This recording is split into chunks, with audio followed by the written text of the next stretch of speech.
for the Low Country, South Carolina Sunrises Day for the giant Santee Cooper bass. We've got 117 professional anglers ready to tee it up on day 2 here at the Strike King NPFL.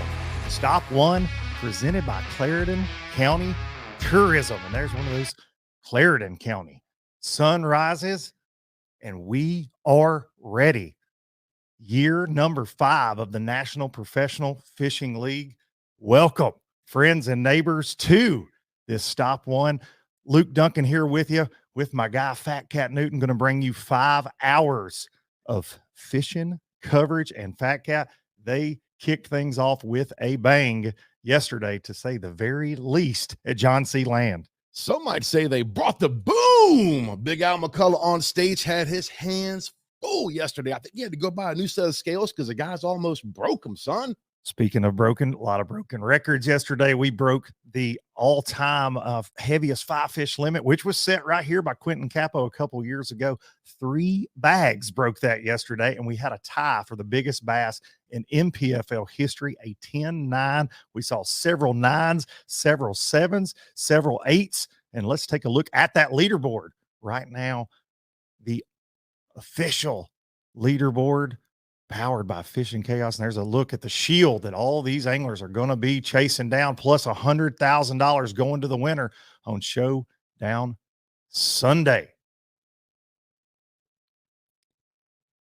33 pounds sitting on top. This is where it all starts to accumulate those very valuable progressive AOI points that mean a lot. A lot of versatility in the schedule this year. Guys are going to be bebopping and flip-flopping.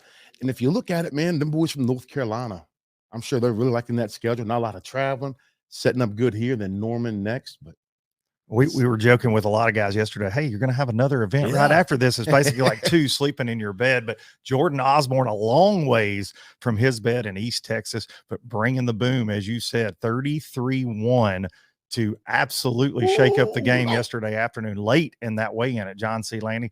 Jason Christie, a rookie in the NPFL, but looking to add an NPFL shield to a trophy shelf that I'm sure is already it's got a little swag to it there. You know, some Elite Series trophies, some FLW Tour trophies, Bassmaster Classic trophy. No big deal. Jason Christie right there coming in the top 10. And we've got a top 10 stacked up, Fat Cat, with guys that are Forest Wood Cup champions, FLW Tour champions, NPFL champs, and they brought it yesterday on day 1. No forward-facing sonar.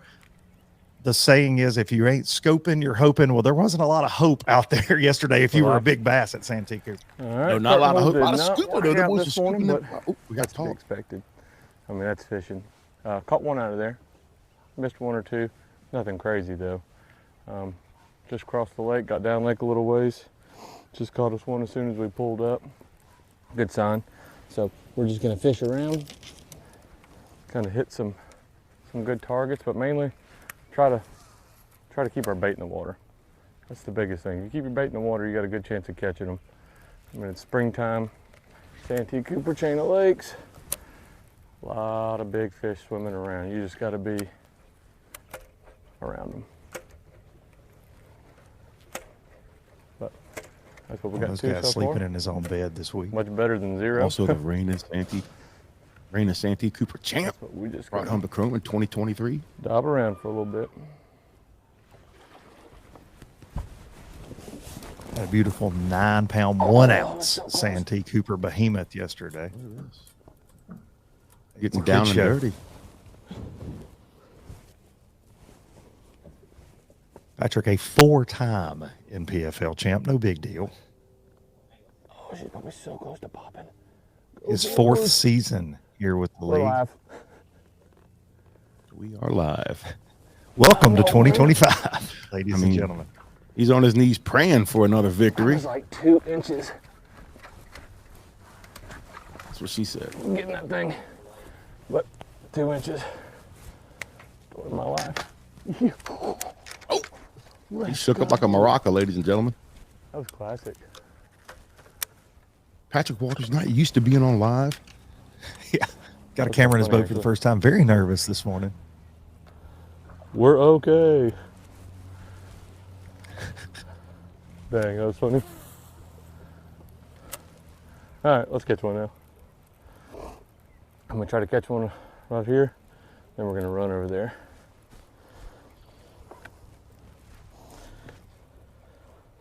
Patrick mentioned he had a good day yesterday. We got 7 or 8 bites. He said normally when you get that many bites, and I know that doesn't sound like a lot to some people at home, but he said when you get that many bites on Santee Cooper, you're going to come across the right ones.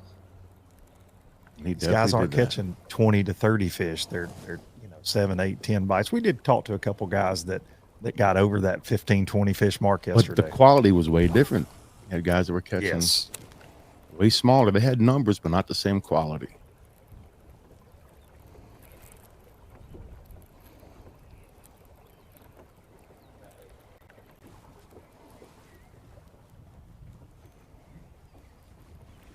Tournament starting a day late this week. Got postponed because of the bad weather. Organization made a great decision to postpone it by a day. This dump's usually got more water on it.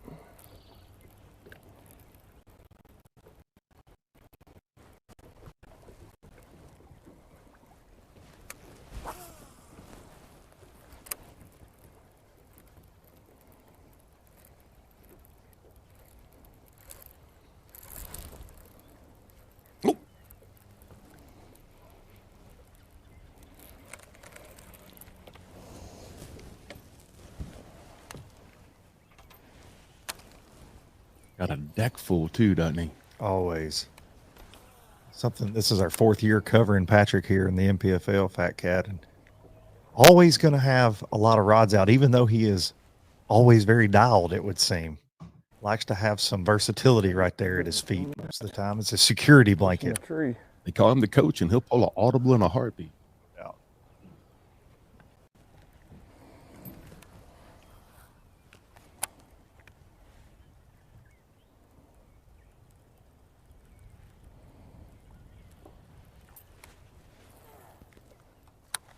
Beautiful. Look at what he's fishing there. From Patrick Walters, let's check in with our day 1 leader and new NPFL 5 fish limit record holder, Jordan Osborne. What you hoping for today? We live now. What's up, guys? Jordan Osborne here. Glad to be on camera. We had a pretty wild day yesterday. Ran all over this fishery all the way down to bottom end of Moultrie. That didn't pan out. Come back.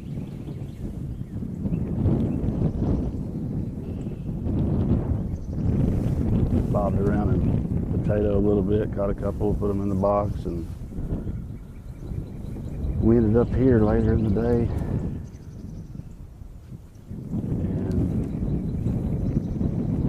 Got some big ones in here.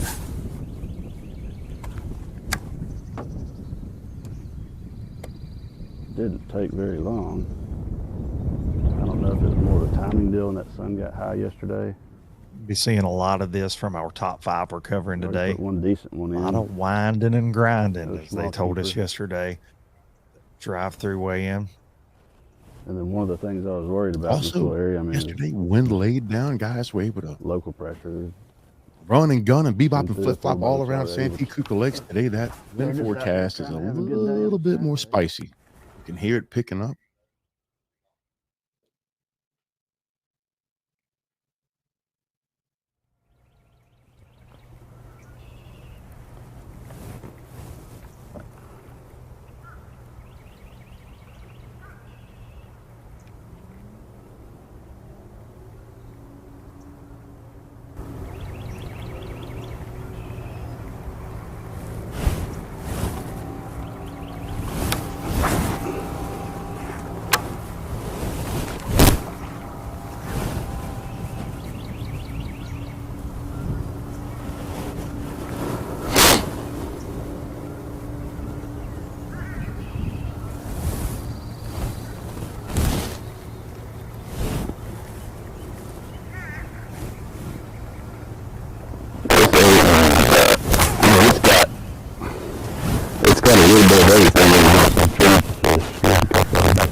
bites. I really come in here and thought that I would catch a big one. Does that matter?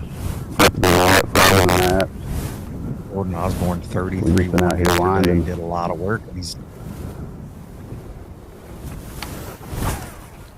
I feel like these fish are really just a fresh batch of them are showing up in here. In practice, I caught most of my fish out towards the lake around trees, and they were gone yesterday.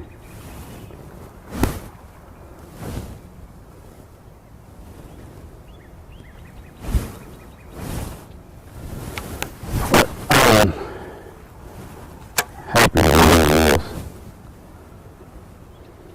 One of my favorite things to do is take this chatterbait and just blind it and land it.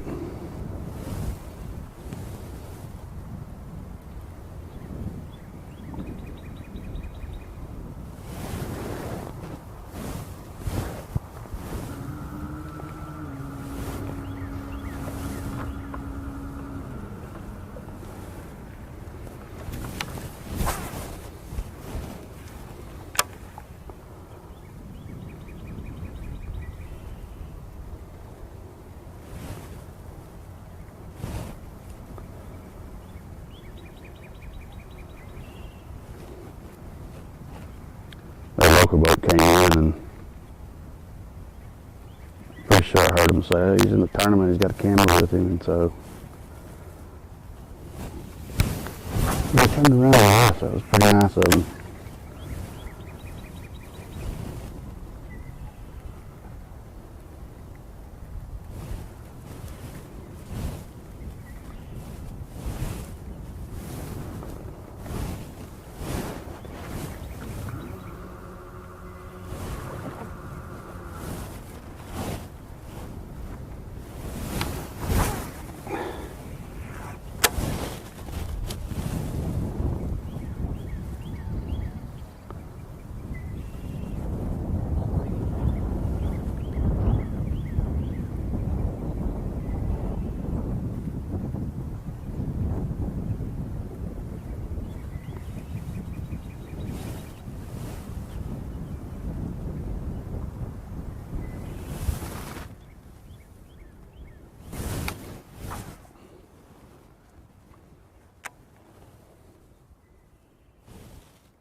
Actually missed like Jordan Osborne, 33-1 yesterday, did a lot of work out there on Santee Cooper, and he got to work this morning. Before we went live, we're going to take a look back at one of Jordan's catches this morning. Day 2 here at the Strike King NPFL Stop 1, Santee Cooper. that's a big one.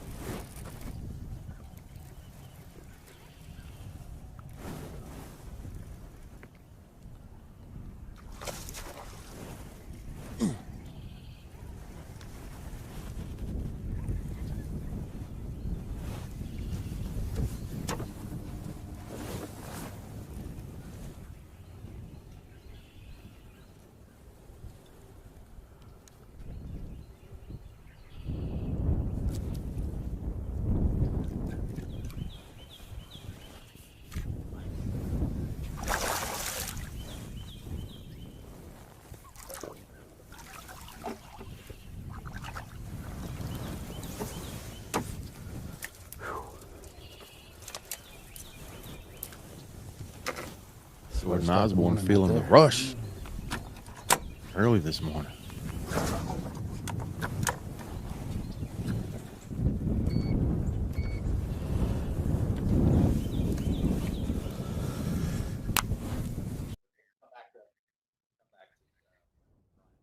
Back to Jordan Osborne live.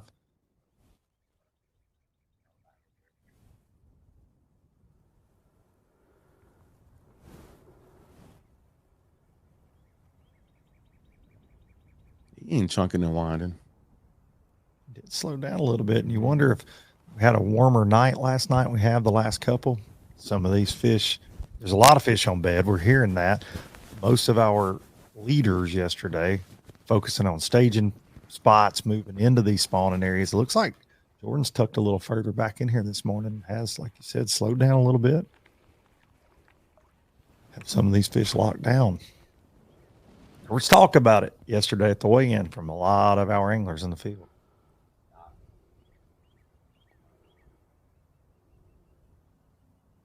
Yeah, during practice, these anglers had frost on their boat in the morning. Been a wild, wild weather week here Absolutely. to kick things off in 2025, and we would expect no less. It's 2025 and we're still alive, man.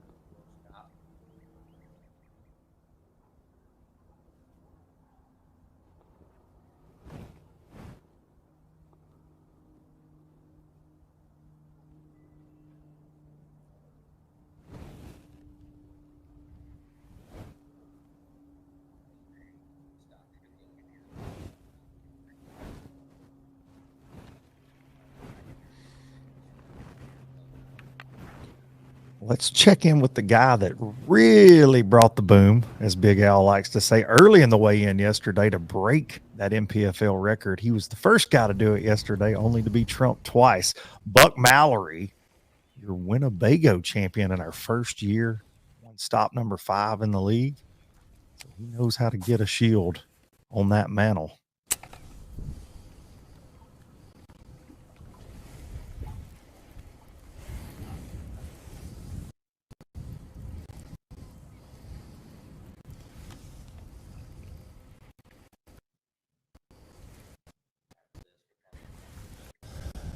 Good morning, everybody. We out here in Santee Cooper Lake. What a day! Yes, what a blessed situation to be in the top. I can't believe that I had 31 pounds. I mean, it was unbelievable. I thought here in the same place I was at yesterday. Keep the locals off of me a little bit here. This guy here, I can almost hit him with my chatterbait. Oh, short bite. We're going to get him here. They're in here, guys. They're in here. He just thumped the back of it right there. Anyway, we just caught our first keeper. I'm kind of getting around them. The wind is blowing a little different today, and it's kind of cleaned up my water, so I had to move a little bit around to find them. But I caught a few right here where we're at yesterday, so I think I'm going to be in the same all day. I'm probably not going to get out of here soon. This place is special.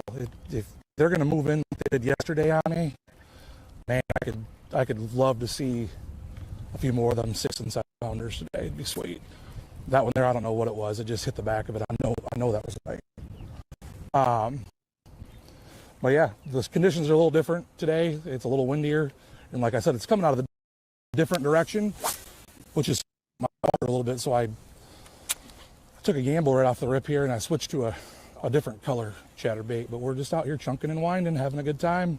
Scott's keeping me company out here. Hopefully he can keep me level-headed. One cat we got all day. And what I got was only like a 2.5. We're going to start. Stay with us. I think it's going to be a fun day. It might be hit and miss slow for a minute here, but I think it's going to turn out to be awesome. Look at it. Hopefully a few more Santee Cooper fans. They live here.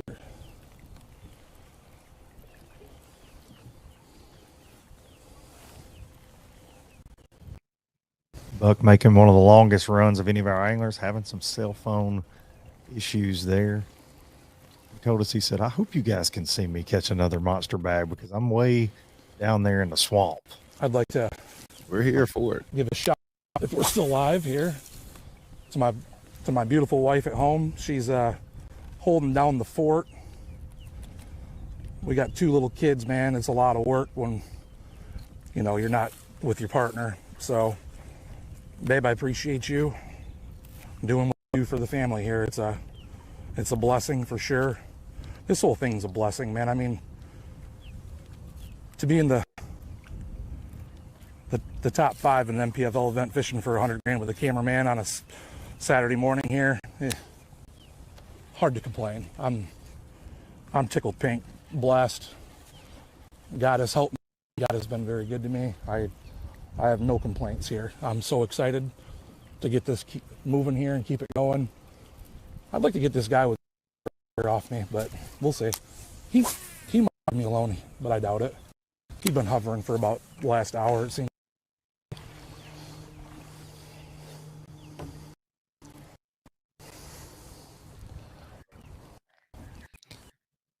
From Buck, let's check back in with the champ, Coach Patrick Walters, 4-time champion, the National Professional Fishing League.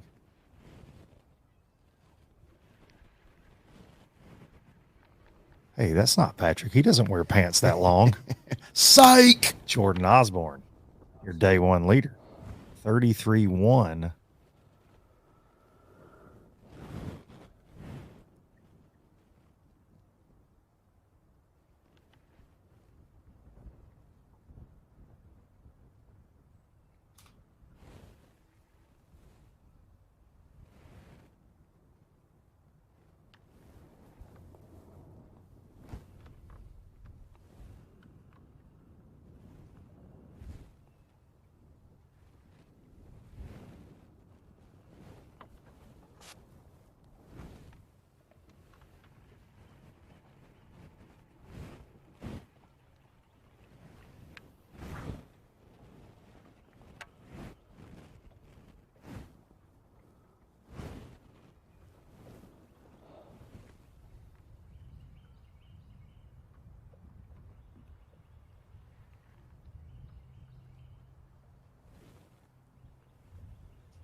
It went from PAX to TV after the reset.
Probably a little bitty one.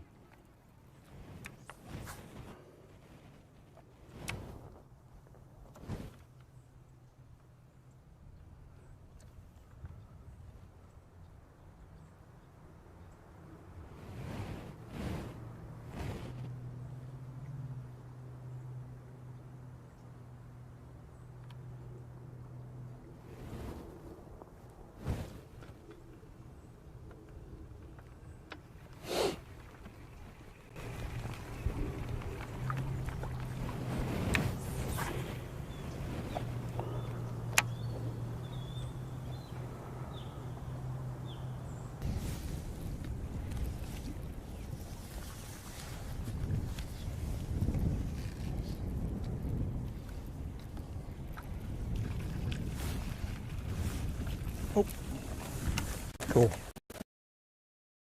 Live well's full.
Oh, no.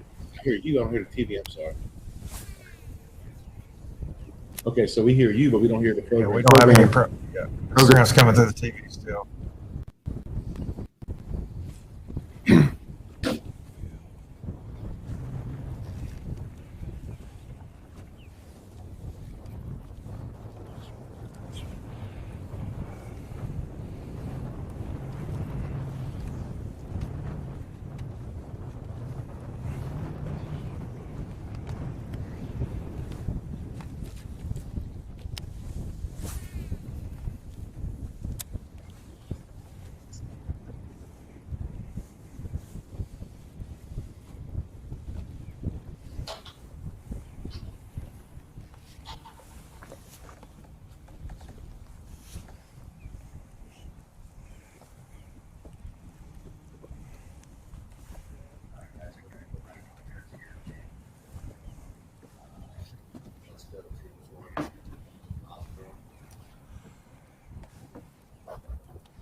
From Buck Mallory, let's check back in with Jordan Osborne, the day one leader.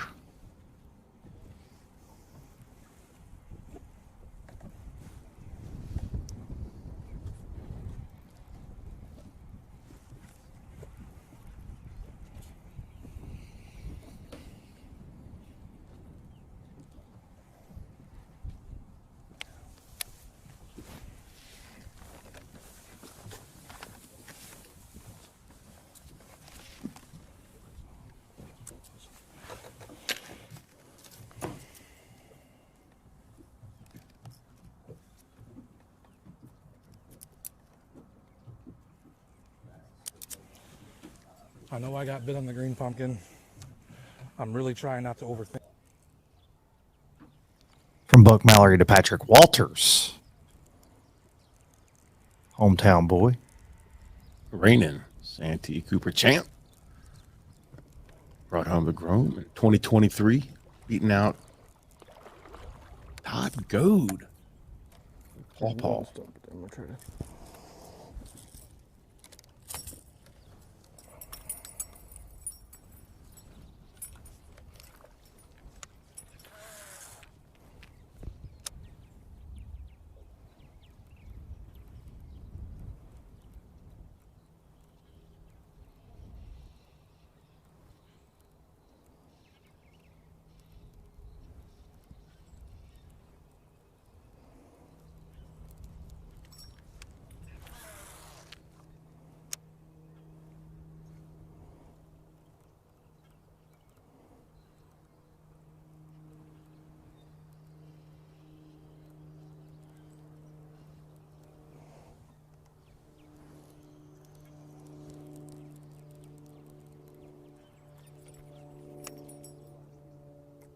That's what I'm just checking.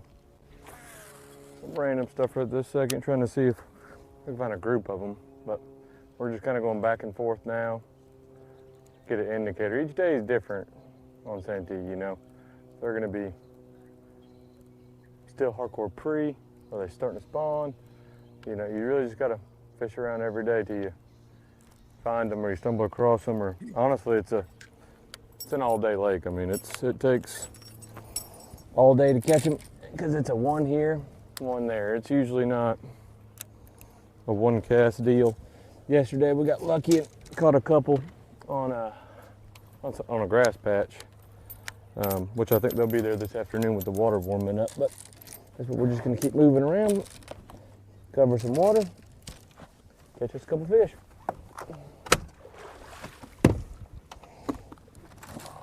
Got the swim jig for a little bit.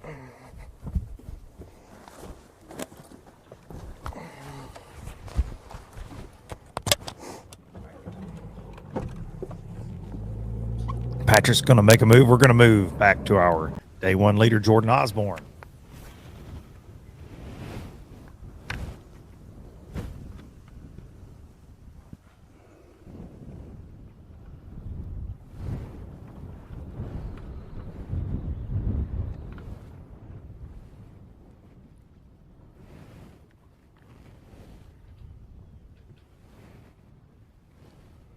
You also got to throw in their record holder now. Record holder, Jordan Osborne.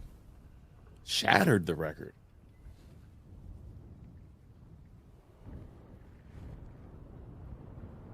He broke some hearts yesterday. We had the record broke 3 times yesterday.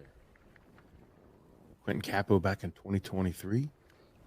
Brought in the first Dirty 30 bag to the NPFL. Held that record until yesterday.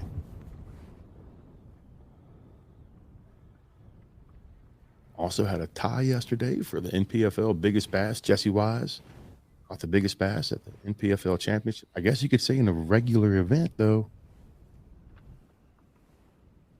Harmon Davis could be the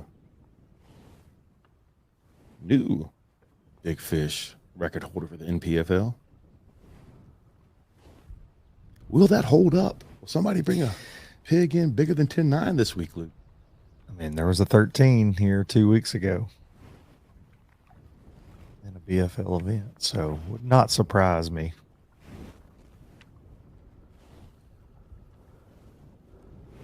A little Santee manatee action.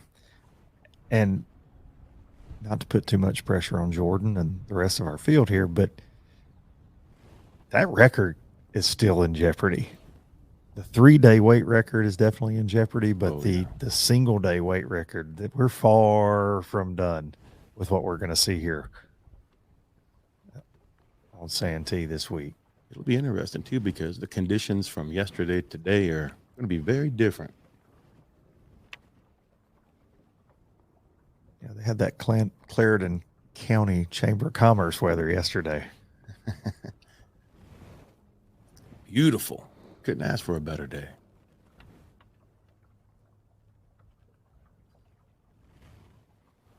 It's going to be a little bit windier today, and that wind is going to progressively get stronger as the day goes on. But the guy, I think last flight checks in 5:30.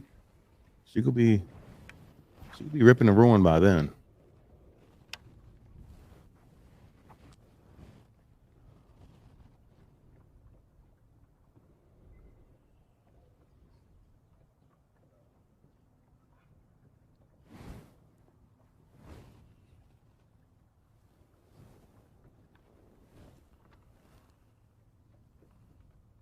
We got a bunch of anglers this year. They're going to be ripping and roaring, feeling the rush.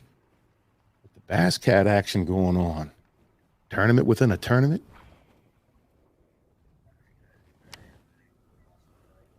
If you win an event in that Bass Cat, $20,000 plus the $7,500. If nobody wins in the Bass Cat, highest finisher in a Bass Cat, $7,500. It pays to run a Bass Cat, Luke. It definitely does here in the NPFL, and there are several of them here. And, you know, Jordan Osborne's probably thinking about that a little bit in the back of his mind, too. No doubt about it. 118 pros ready to take on this 2025 season, and a season that has a lot of changes, a lot of new rules, a lot of new faces. No forward-facing sonar this year whatsoever. Now, you'll see some of our anglers using Humminbird 360, but as far as a live imaging forward-facing technology, not allowed in practice or in the competition. First professional league to do that. And like we said, not a lot of hoping yesterday, just some big bass coming across the stage. The NPFL anglers showed they could fish blind and get away with it. That's right.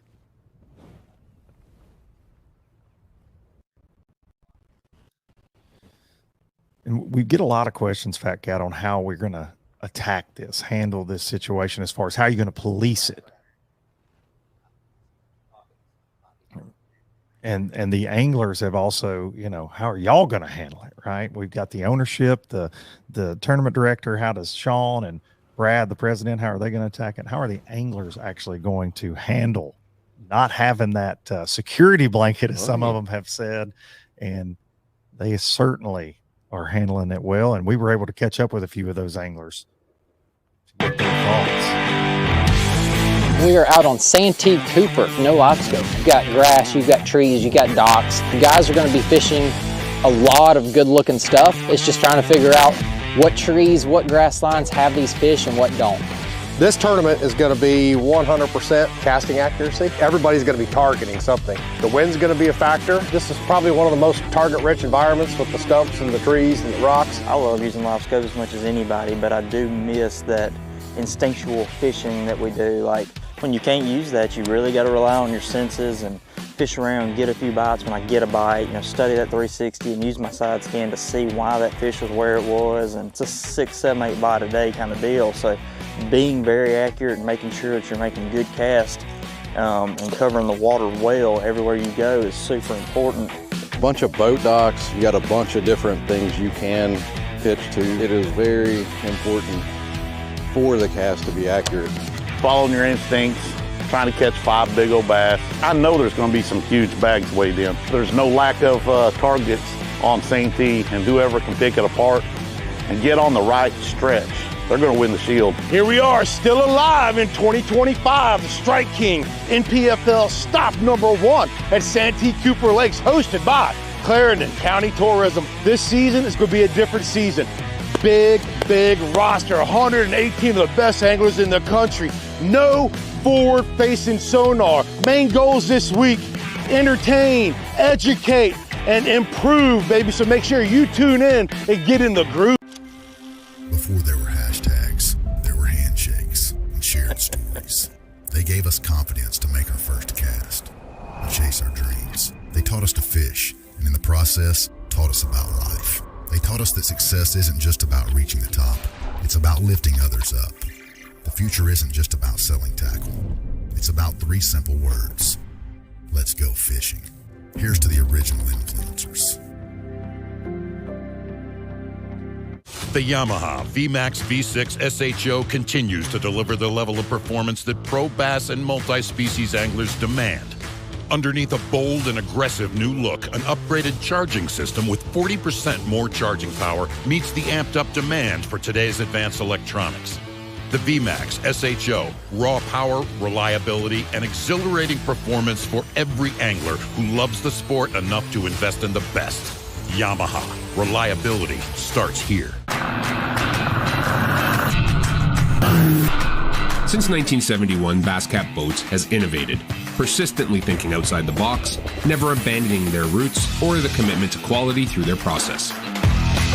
Clearly visible in the new Puma STS, their design and development continues to evolve, improving performance, enhancing the angler's experience, and broadening the appeal of the sport they have dedicated their lives to. Basscat Boats. Feel the rush. We're off the clock to clock more fish, to fill our live wells and empty our coolers, because there's more to explore. The latest Humminbird fish finders work fast, see clearly, and know all the best spots.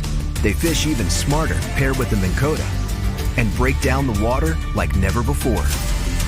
If you like your plans loose and lines tight, then it's time to explore. Only with Humminbird. All right, guys, no insurance talk on beach day. I'm down. Yes, please. Don't get me wrong, I love my RV, but insuring it is such a hassle. Same with my boat. The insurance bills are through the roof. Be cool. I wish I could group my insurance stuff. Like the house, the car, the RV. Like a cluster, an insurance cluster. Yeah, I doubt that exists. It's a bundle! It's a bundle and it saves you money! Hi, I'm Will from Progressive and I couldn't help it over here. Super fun beach day, everybody.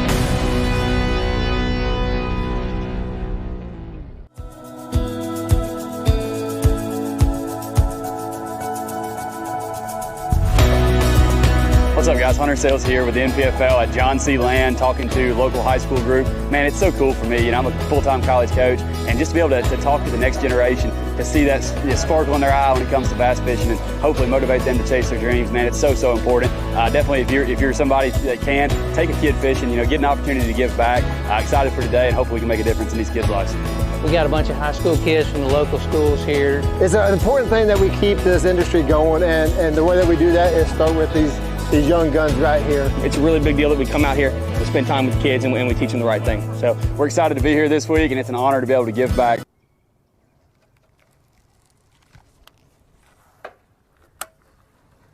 Good stuff right there from some of our NPFL crew and some of these local, man, these young high school and middle school anglers are fired up over here in the low country, Clarendon County. They ready to get out there, boy. Could the next Patrick Walters be in that group? Absolutely. Should be a bass on one of these trees right here.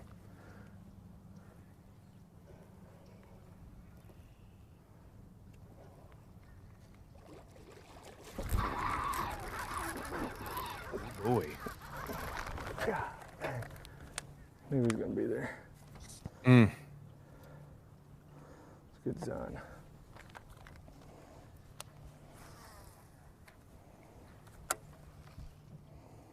Caught me running.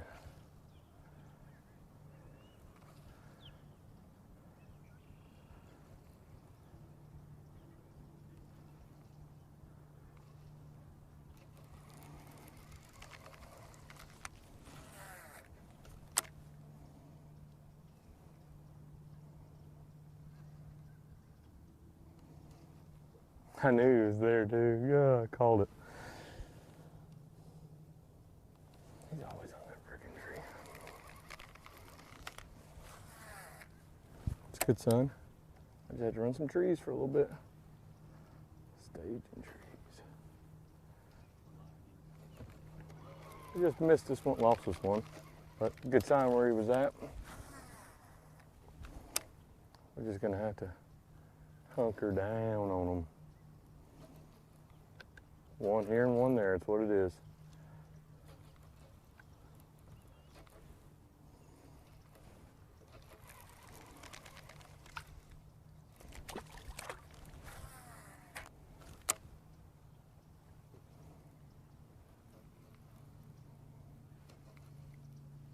It's always interesting to see a veteran like Patrick overcome a fish loss, which that wasn't a giant necessarily, but for him, I heard Kevin Van Dam say that one time. It's clues, and you know you're doing the right thing. You have to shake off losing one, but to hear Patrick go, well, that's a good sign. Even though he lost one, just keeps his composure, gets right back after it.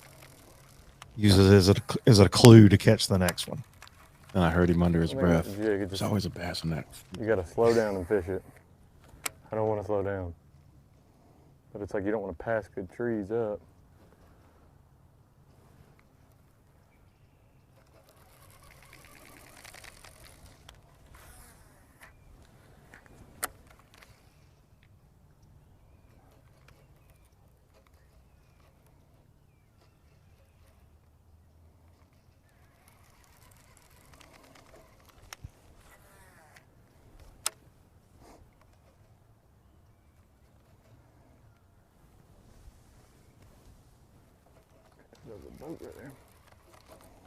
For any of you Jason Christie, Andrew Upshaw fans out there and you're sitting at home punching the TV because you haven't gotten to see your favorite angler this morning, they're apparently in the middle of nowhere because we have not seen hide nor hair of them this morning with some camera connection issues. And you can see it's a little spotty out there in some of these areas.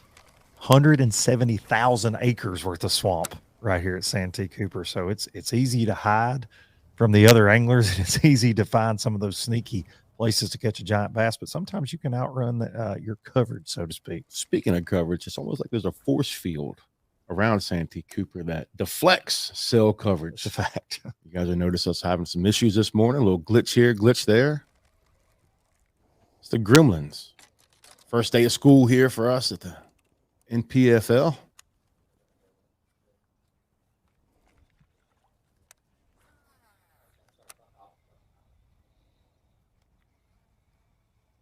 Now we're going to check back in with Uncle Buck.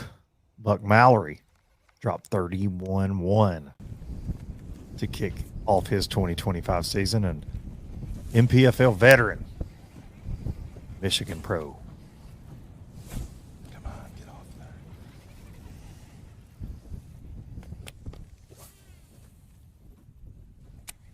Man, we're getting on a little bit of a flurry here. They ain't big right now. But we're getting some bites and we're catching them.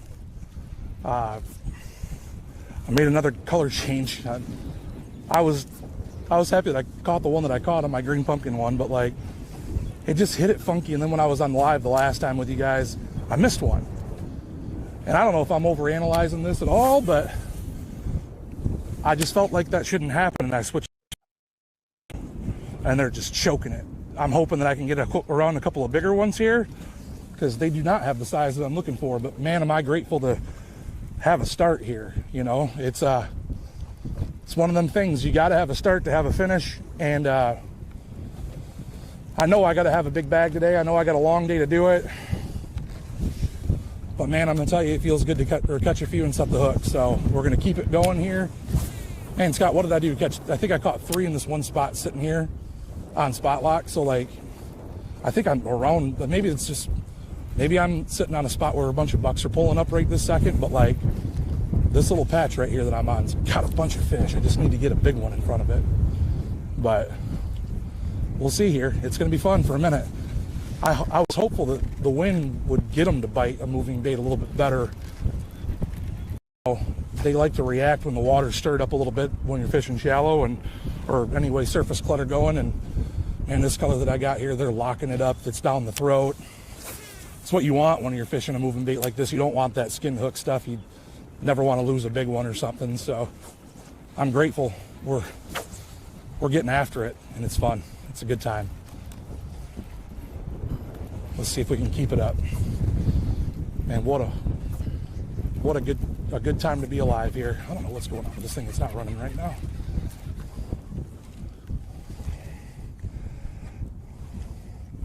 What's going on here? My clasp messed up. Hard to not love that positivity from Buck Mallory right there. And he's got a reason to be positive. Broke that record first yesterday, 31-1. He's already doing work today. We're going to take a look back. Way out.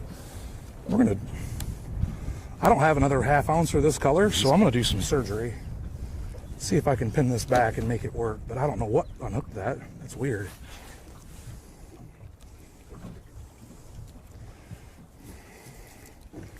Buck has been Mr. Adjustment today so far, and he had to do that yesterday. He was telling us at the weigh-in that he was planning on catching them on more of a natural color in this area. You got to watch your equipment like crazy too. It's always able to be something. Let's just keep an eye on that. But yeah, that thing was running terribly for a minute. While I'm at it, let's just check our knot, because yeah, we're good. We're good. We good. He made an adjustment to black and blue yesterday because the area got dirty. And today the winds pushed out that dirty water. Look at that on the fall, dude. This is a big one too. This is a good one. Oh, I think. Anyway, I don't want to oversell it. He's coming at the boat like a rocket. I can't keep up with him. Come on, come on, come on, come on, come on, come on. What is it? What is it? What is it? What is it? How big are we? How big are we? Oh, it's one of them. Yeah. Big old catfish. Oh. I caught 2 of these yesterday. Look at the size of this stupid thing. Oh. Man. He caught one of Fat Cat's cousins, but earlier he did not. He was This thing's probably a better part of catching 20 what he's supposed to be catching. That is the Santee Cooper largemouth bass. Let's take a look back at Buck Mallory from earlier today.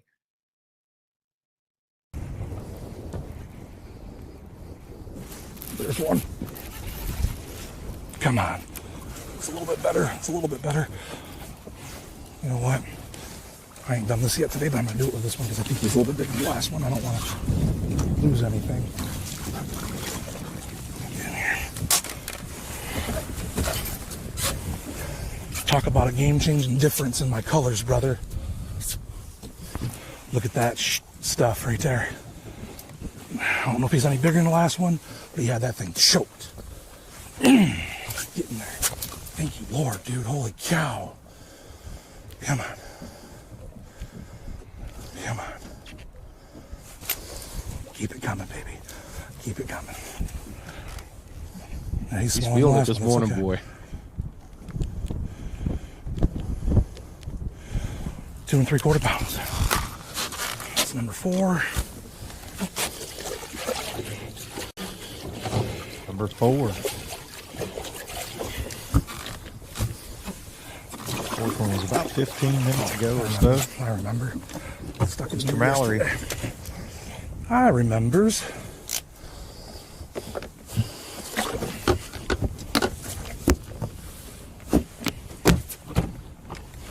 One more guy and we're going to have a limit.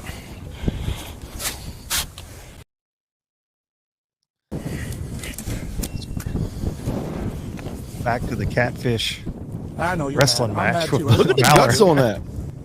No, you give me a hard time, guy. Like me with my shirt off. Give me your... There you go. There we go. Back over to Jordan Osborne. Look at this stupid Texas Pro, your day 1 leader. Hard on equipment. Talk to him. Say hi. Good stuff from Buck Mallory.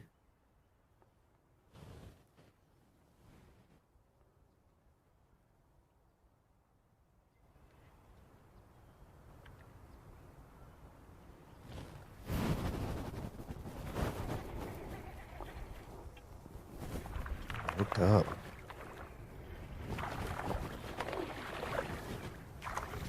Really slowed down his approach this morning from what he did yesterday.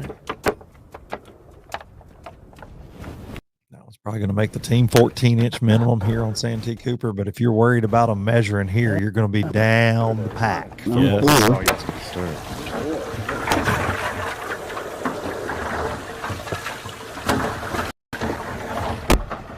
It was definitely a meat market yesterday at the weigh-in.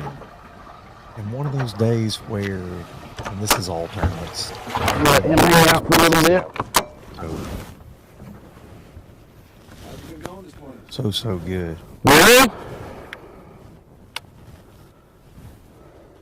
hasn't just been that great. Man, we've got a lot of time left.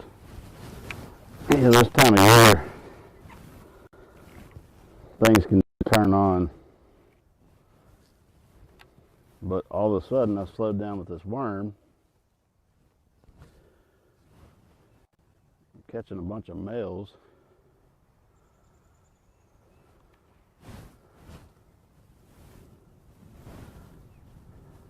I kind of wanted to rest on that chatterbait for a little bit. I'm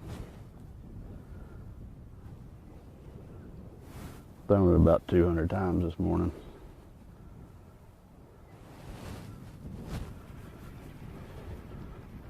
I think we're just fine.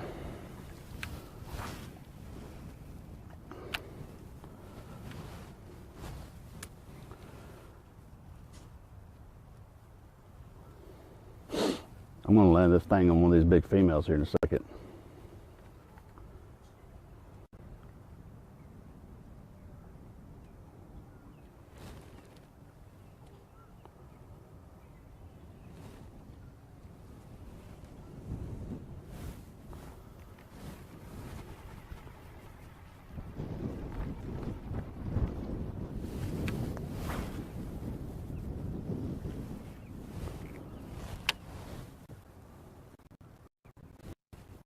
You can hear that wind starting to get up in the background there with Jordan.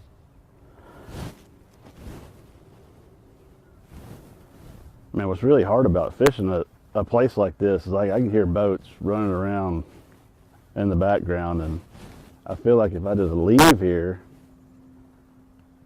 every minute that I'm not in here, I'm going to be wondering, have they turned on, or is a local slipped in there? I feel like if I just stay in here, I'm going to catch them. But like what happened earlier where that local started to come through that neck, you know, most fellow fishermen are going to recognize what's going on and turn around and leave. But if I'm not in here, they're going to come in here and fish. I might as well be the one in here fishing.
A lot of the big bass parade that started happening yesterday around lunch. We had a really cold start to the morning.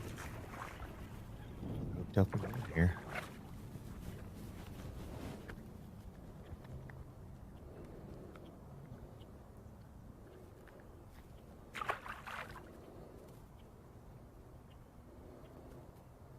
Does seem to be that midday and on bite that really produced for a lot of our anglers. But Buck Mallory got off to a fast start yesterday. Practice. Somebody that's off I'd to a come fast in and start talk to the today boys. that got off to a quick one, Peter Crosby.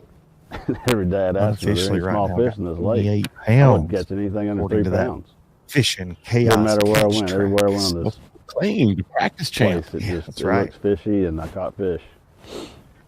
And I really thought, looking back on the practice, it's like, it was almost like hard to imagine being able to duplicate what I had done in a way, because it was so easy. And that's always scary coming into a tournament, especially with those 2 windy days we had, conditions changing. And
From Jordan Osborne, let's go back to Santee's own Patrick Walters. kind of fishing around, trying to get on some stretches that ain't got some boats on them. So far we got a lot of in here, but all good. We're just fishing around. See if we can find it so good.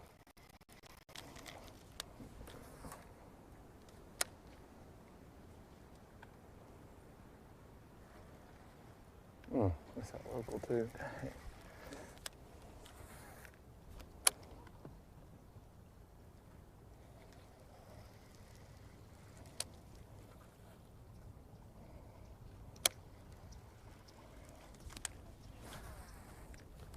Gonna make a move here in a minute. One more area back here in the back of this creek kinda, and then we're gonna hit some more main drag stuff. I think that's just better stuff. It's just, you don't get as many bites, you know. I was able to get more bites, a little more consistent back in the creeks. But clearly that's where a lot of these boats are fishing too, my gosh.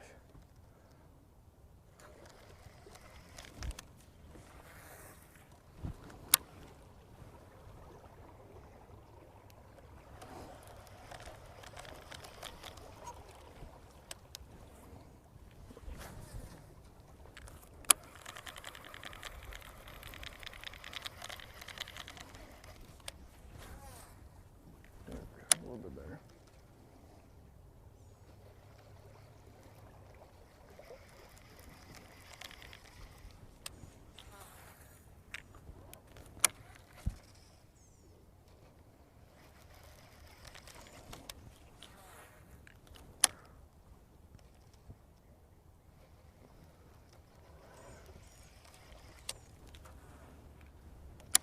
While we were away, Patrick Walters was doing what he does on Santee, Cooper. Let's take a look back at that.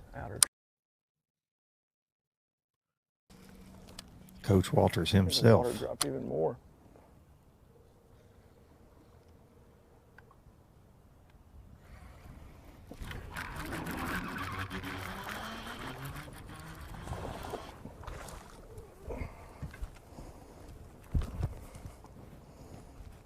Stout little booger. I mean, he is fat. Next three. All of them, but just the presence of boats sometimes. Back live. Tends to mess with them.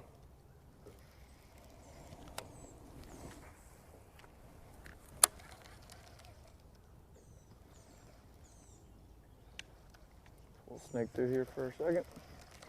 See if we can pick this one off. And get back to covering some water. Oh yeah, that's the tree right there.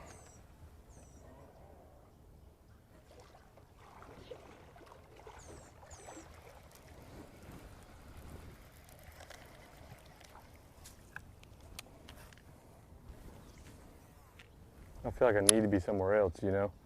But at the same time, it's like if you just fish for a minute, you're gonna catch one. And right now on Santee, if you set the hook, the odds of being a good one are likely.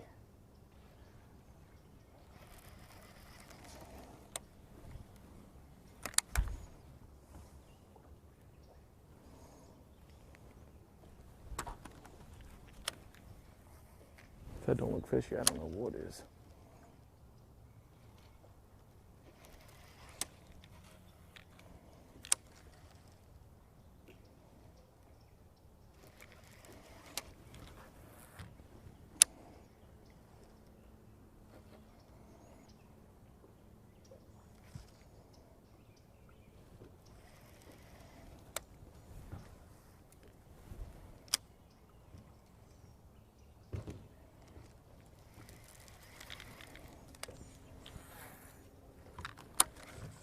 Let's check back in with Buck Mallory, owner of one of those 31-pound plus bags yesterday. There's a better fish. That one sat on it. I think he's a better fish anyway. I can't tell. Yeah, he's a nice one. He's not hooked that great either, so. Let's get over here. Let's get up here. Another cookie cutter. Another cookie cutter. It's all right. what I say, you have to have a start to have a finish, right? Another starter fish. Okay. But hey, we're cooking with some gas. We got 5 now.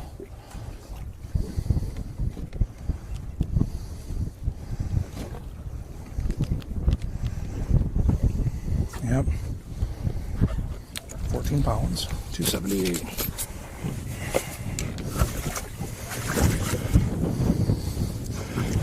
Got to lay that foundation, and that's what Buck is doing so far this morning.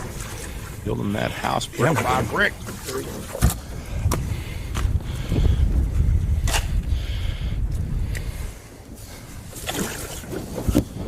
Hey, it's a 5th fish.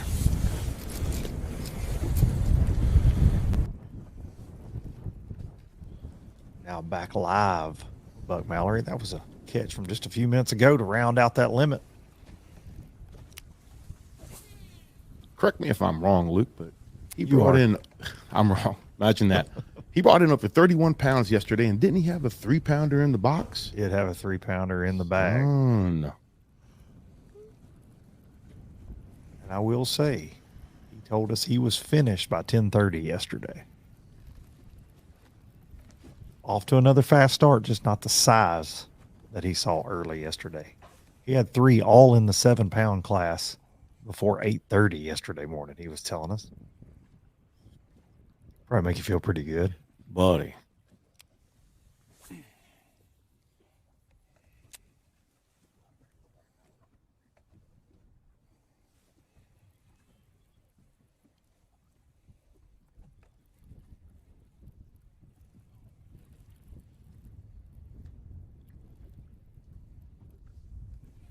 Stump.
We appreciate each and every one of you tuning in here for the Strike King NPFL Stop 1, hosted by Clarendon County Tourism, beautiful Santee Cooper Lake.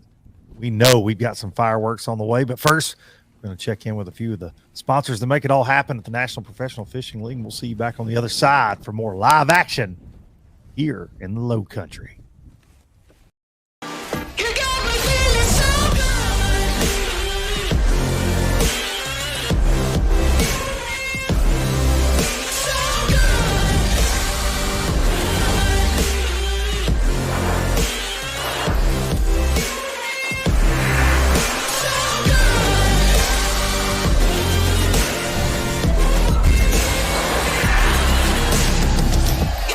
Feel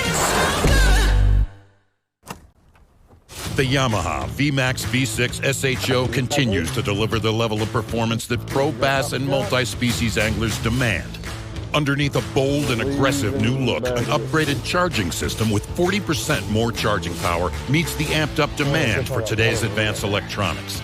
The VMAX SHO, raw power, reliability, and exhilarating performance for every angler who loves the sport enough to invest in the best. Yamaha, reliability starts here. The newest addition to the Basscat STS family is here. Introducing the Caracal STS, showcasing aggressive styling, paired with enhanced performance and a continued dedication to raising the bar. Measuring in at 20 feet 2 inches with an ultra-wide 96-inch beam and rated for a 250 to 300 horsepower engine, the Caracal STS boasts agility and speed and is finished with premium features to satisfy any angler. Basscat Boats. Feel the rush. Epic only gives you one shot, so come armed with the Quest series, Minn Kota's toughest motors yet. Go where the fish are worth the fight, where chaos is the cost of entry, where the highlight reels happen, motors that never let up, so you're never let down. The bigger the question marks, the better the quest.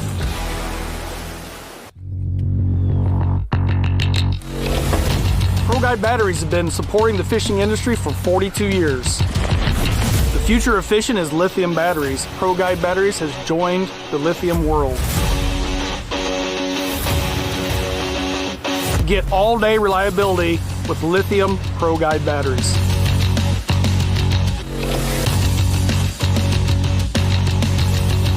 Check them out at ProGuideBatteries.com.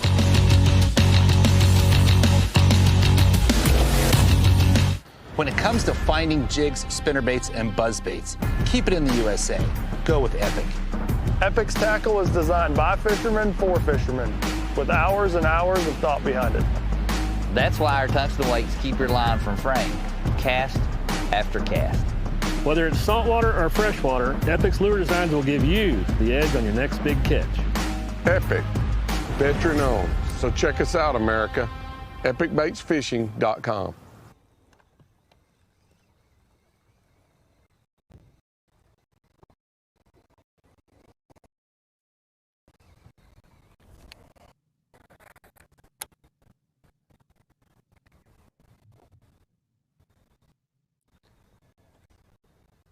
Welcome back to Santee Cooper.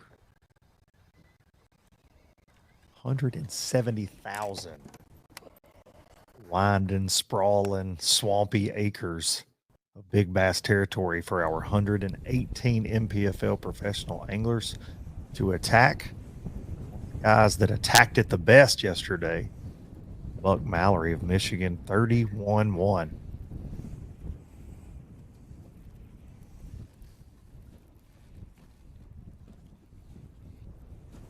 Buck doing some chunking and winding now. So chatterbait killer number 17 for the morning. Made a lot of adjustments so far, but man, we've seen that with this water clarity on these shallow water fisheries in particular. It can change, and we've had so much wind. That's right. It can change it immediately, and now we've got another big wind today, but with a different direction behind it, so it's going to change some things. Buck made the comment that when he showed up in his area day one, because we were 2 days delayed, basically we were supposed to have one off day, but instead we had two. You had a big wind, a lot of rain on Wednesday and storms, and then we had a post front day Thursday that blew like crazy that caused the postponement of day one. And then so these guys, when they first got on everything yesterday morning, they had to settle in, readjust, and Buck had to make a big adjustment color-wise. He said, man, the first 3 or 4 bites I had just slapped at the chatterbait. I go to a black and blue, and he said, man, every one of them after that, choking it. Same thing this morning. Goes in with the black and blue. As soon as the sun gets up, he notices, okay, the wind's blown out the dirty water. Now it's clean again. He's made some adjustments. Now he's sitting on 5 fish. Listen, he's an NPFL champion for a reason, buddy. That's right. I don't know if it's an NPFL guy, but somebody else is coming in here. And listen, Buck's a big boy. He's full grown. Better not get too close. Welcome back to the honey hole. I just got on a good wad of them. You kind of caught the last bit of it earlier. We have 5 in the box now. So at least we got a limit. We're catching fish. They're eating it good. I got a lot of confidence in what we're doing. We're just not getting around the big ones yet. And I'm hopefully going to cycle my way through these little waypoint areas that I've caught some fish here. And hopefully I can get on some that are worthy. It's just been interesting. I had a lot of bites quick there. It was fun. A lot of excitement. Just not the right size yet, but that's okay. We got a long day. I feel so much better right now that I got a limit. Like, you wouldn't hardly believe it. It just, it takes the monkey off your back type of thing. And all my fish that I have are fairly small. I mean, I only have one that was as big as anything that I have in the box yesterday. So anything that I'm going to catch moving forward is going to be able to help quite a bit at a time. So that helps too. It makes it nice. Let's see how it goes, but I'm pretty confident that we're going to be able to turn around here and do pretty decent. I got somebody pulling. Oh, it's Skeeter. Skeeter's pulling up on me.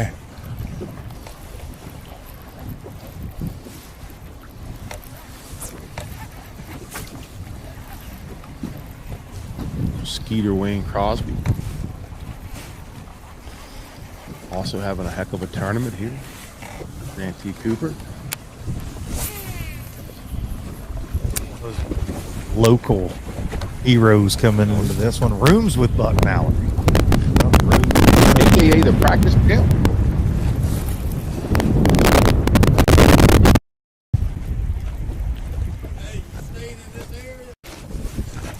Yards that way. Just a box here, yeah. I got a limit, but it's only like 14 pounds. Go. Get home. Okay. I'm not worried about you catching my fish. I'm saying get close to home so you don't have any problems. That's all.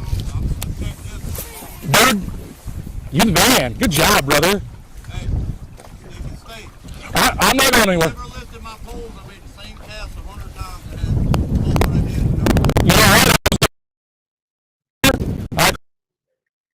But they're all small. Proud of you, brother.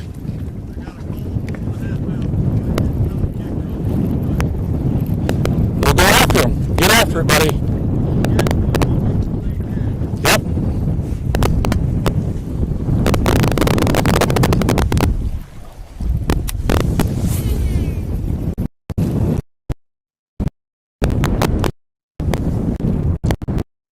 For him.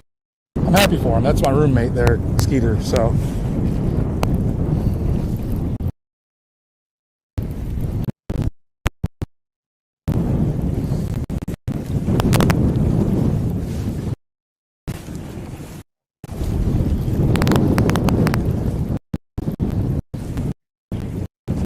Buck Mallory over to Patrick Walters, and Buck getting into some friendly fire there with his roommate Skeeter Crosby, who right now is sitting unofficially in second place on the strength of a 28. At first I was so confused. I was like, who the heck is this that's pulling right up on me?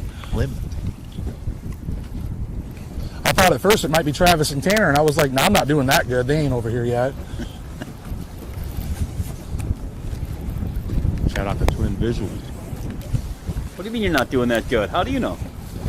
Because I know what this place takes. Oh. Let's put it this way, out of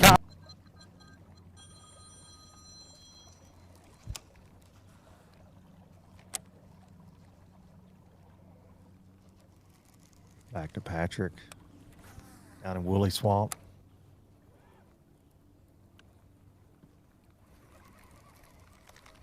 Looking for Lucius Clay right now.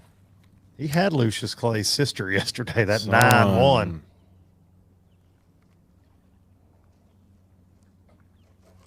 Let's go back to that Skeeter Crosby, 28-11. Said he had 28 or 29. He's saying on that Fishing Chaos Catch Track He's got 28.11 to go with his 24.10 from yesterday, and he got off to a start. We were still at the ramp not long after blast off yesterday, and he's sitting at 23 pounds. That's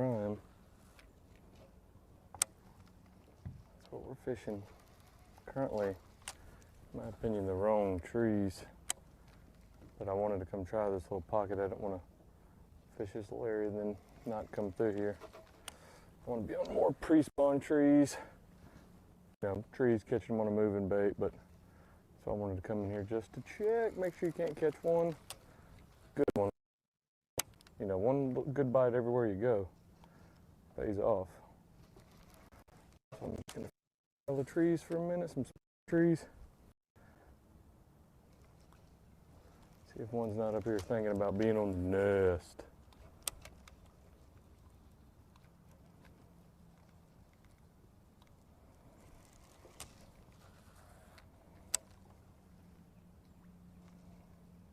It was said a couple times yesterday, Santee is such a locals lake. First of all, one of the most intimidating fisheries in the country if you've never been here. But to hear him right there talk about staging trees, pre-spawn trees versus spawning trees, because to me, Fat Cat, it just looks like a lot of trees. Buddy. You know? But knowing where they set up, and it's a maze of cypresses. I don't know how you get out of there without casting to each one 47 times.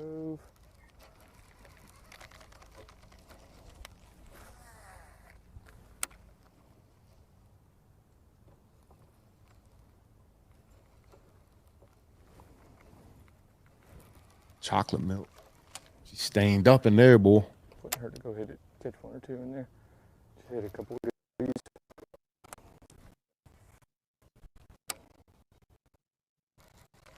That upper Lake Marion, where Patrick likes to spend a lot of his time, definitely has the dirtiest water this week. The deal is you got to slow down, but sometimes if you fish too fast, they'll never tell you what the deal is. We're getting word that one of our anglers that's been like Waldo, we've been trying to find him all morning long. He's been running around. Santee Cooper here. Andrew Upshaw. Try to join Andrew, but camera signal a little shaky. If you're a former FLW Tour champ.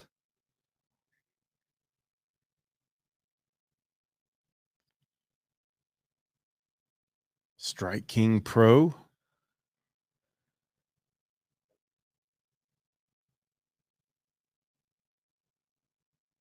Service has been spotty for Upshaw all morning long, and we finally got a glimmer of hope. And you know what? I think he is just that sneaky. He's too. I think between him and Jason Christie, two of the sneakiest guys in bass fishing. They don't want to talk. They don't want to tell you their details.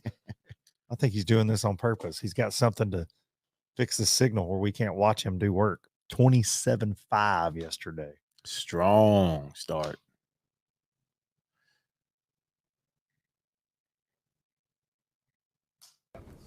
Yep. Back to Jordan Osborne. Your day one leader.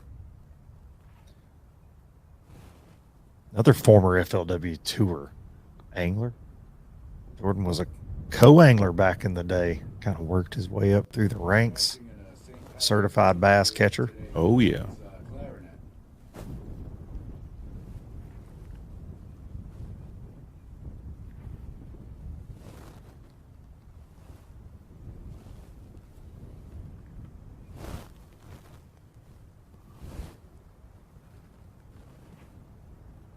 Where's home base for you?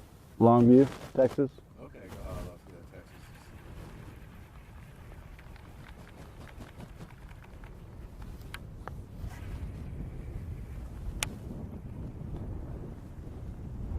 Every year I take my son for spring break for a week. And 2 years ago we did Guadalupe Peak, hiked to the top of that, and then we did Carlsbad Caverns the next day. That was great. I've never been to Carlsbad. You know what? Your boys would just love it. hike all the way down in, and you take the elevator, but when you walk down in, it's really something.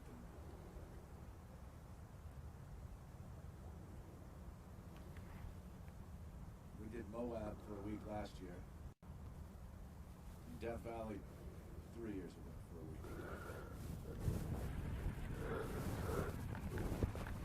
week. Oh, man. This year, I think I'm going to go somewhere tropical. Yeah. Yeah. My son's got into that too.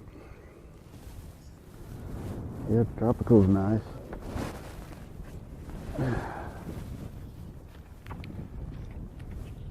Jordan was like, cool story, bro. I'm fishing for 100 grand.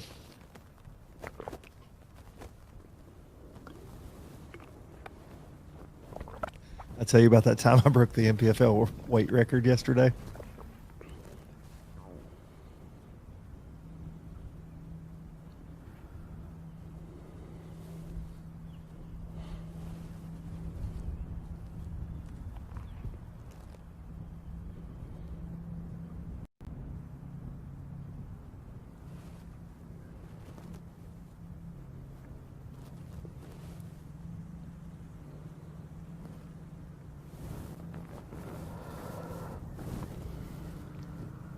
From Jordan Osborne. Let's check back in with Upshaw.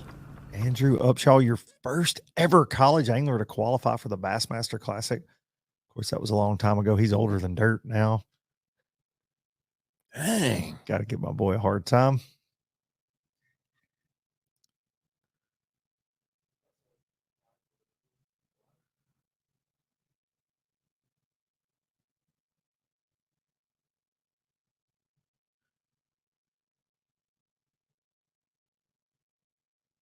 Upshaw, one of the anglers that's really embraced YouTube, does a great job with his YouTube channel. Educating, entertaining, consistently posting good content.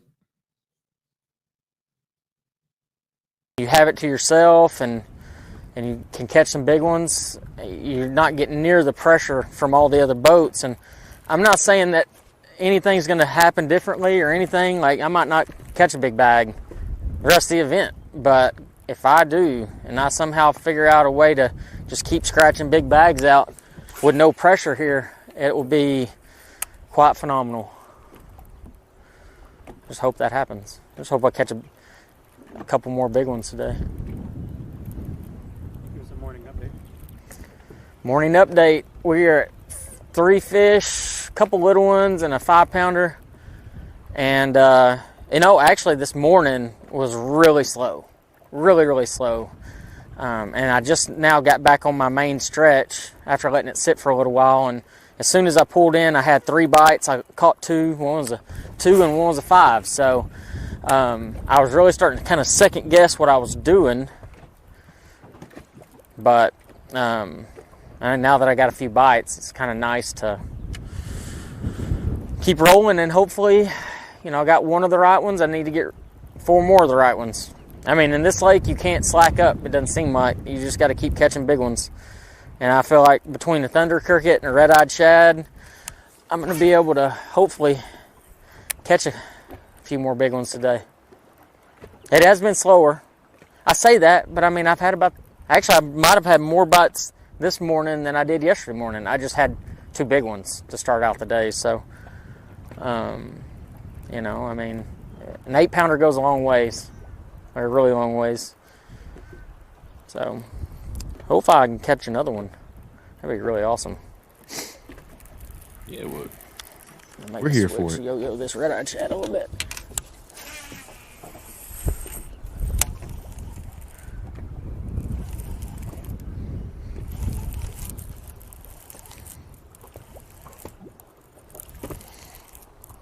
The whole time it's been creeping in my mind to go sight fish. I've got one little pond that had quite a few a minute. I mean, knowing how good some of these guys are at doing it, I feel like they probably already got caught. And I really don't want to run across this lake and go try to chase them down. But I also know, as warm as it got yesterday and as hot as it's supposed to get today, those fish are going to be moving in there. So who knows what might happen, but I really need to keep this honest, because I do think if I can have more waves of these pre-spawners coming in, they're going to be fat, they're going to be moving baits. I'm not going to have to look at them, especially in this hard wind today. And so, oh, I almost hit another sparrow. Oh, with a red-eye shad that time. That would have been crazy. I already hit one with a thunder cricket. And I know people probably think I'm joking, but I'm not. Like, I smoked that thing. I dead stopped my bait as soon as I hit him. Y'all out here taking out the Santee sparrows? There's that hydrilla right Randy there. Johnson Just back had in a the day? piece come in with my trap. This is what you want to fish with that thunder cricket and that trap. This is what you want to look for. I mean, don't get me wrong, eelgrass will have them. But in my experience, if I can find hydrilla, man, I'll take it 10 times over.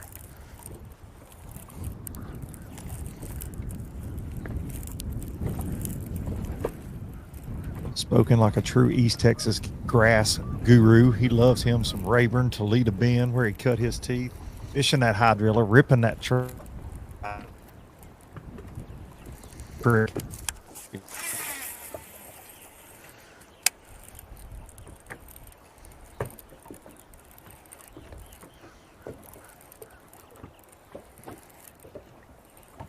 Just call everything hydrilla. One of these things to just stop this thing when I go to pop it up. Boom. It'd be really great. The grass in my yard to the grass at Gunnersville. It's all hydrilla.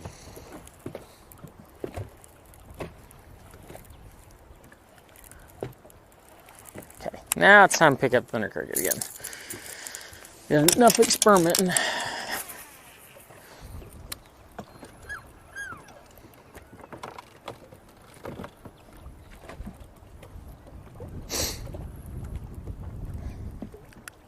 Just need to get a bite, and then get the next bite, and get the next bite. Eventually, I'll get a lot of bites, maybe.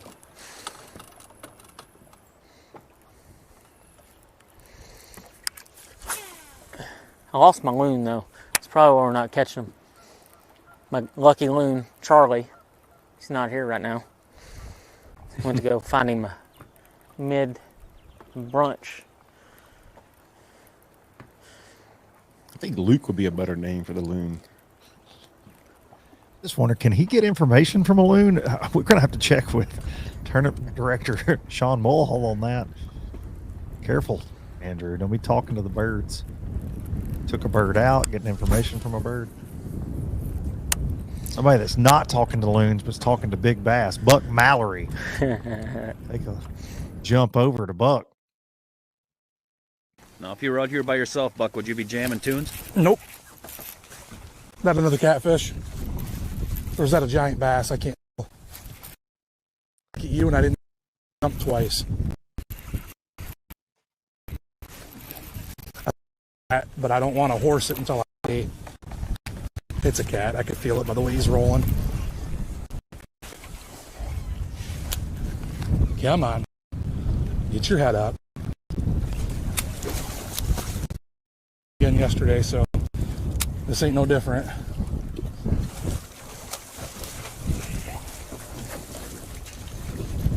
Come here.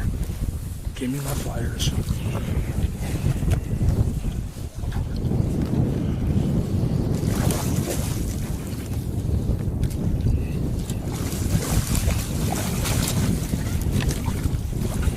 Coming out to John C. Landing this afternoon. Bring some hush puppies, some tartar sauce.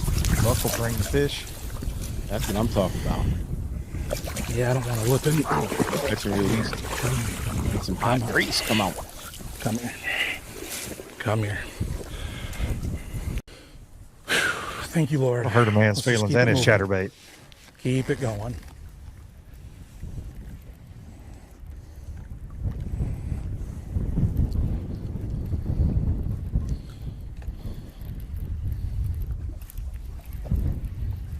Getting that stuff. Starting to feel right. Please keep feeling right. Stump. Dang it. Well, it's okay. It's not far.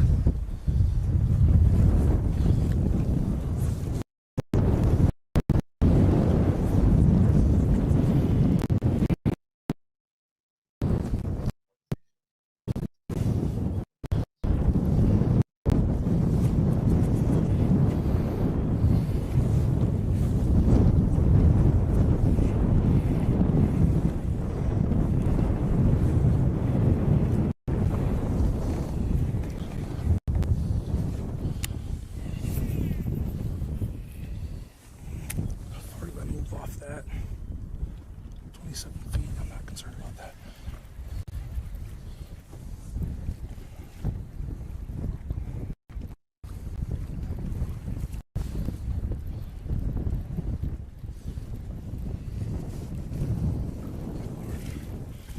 What a... Oh, these stumps in here will get you, man. God.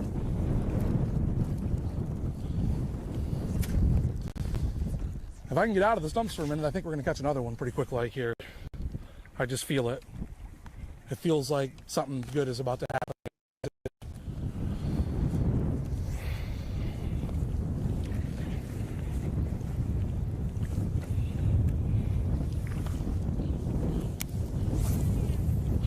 That was a damn nice fish. What's that? That was a damn nice fish. You stuck your whole hand in there. I got to figure like your whole hand is. Yeah. So out of here. Can you imagine? I had 3 of them that were bigger than that one yesterday.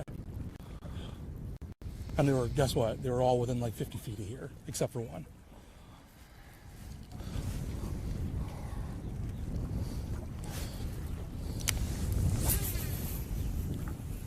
I was going to listen to Skeeter there and stay right put and make a handful of casts, and I got hung up. I'm not very far from it, but I might loop right back to where I did hit the waypoint and sit there for a minute. But I also don't want to overthink anything either.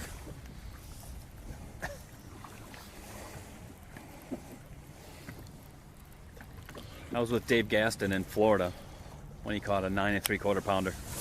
Maybe that'll come over here. I ain't never, the biggest largemouth that I've ever caught, I think was a little over 8, but I didn't have a scale. So I almost wanted Paul to weigh my biggest one for breaker 10. Right.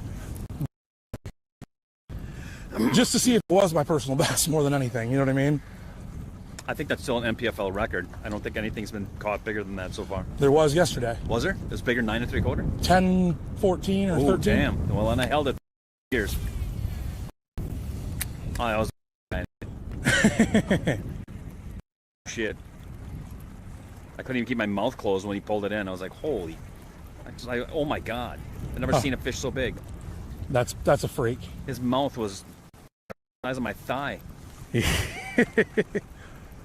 Sounds right. I've never been so impressed by a freaking freshwater fish in my entire life.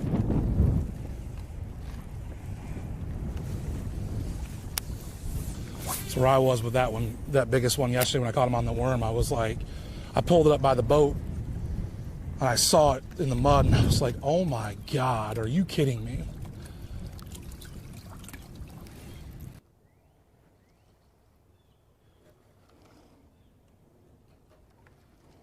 From Buck Mallory over to Patrick Walters.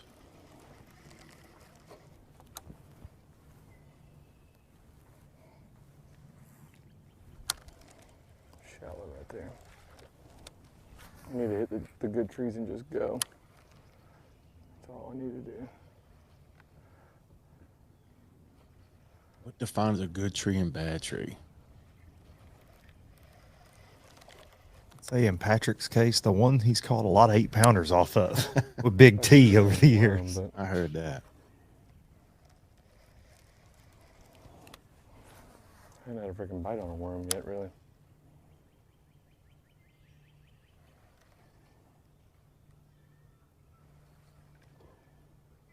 '23, Paw Todd Goad gave Patrick a run for his money. Back then, had forward-facing sonar, and old Todd Goad was. I told Patrick Walters he just needs to slow down. He said I fished like an old man, just dragging that worm around. And that didn't work out too well for him. He got second, but worked out pretty good for him over the Angler of the season. Year, Though, progressive yeah, Angler of the Year consistency, sure did. Top 10 at every event. Yeah, he had Todd a Goad. phenomenal 2023. We call Patrick Dream Crusher. Oh, Coach sure. Dream Crusher for a reason. Got a lot of nicknames out here. But old Patrick can drag a worm too. No doubt about it. He ain't scared.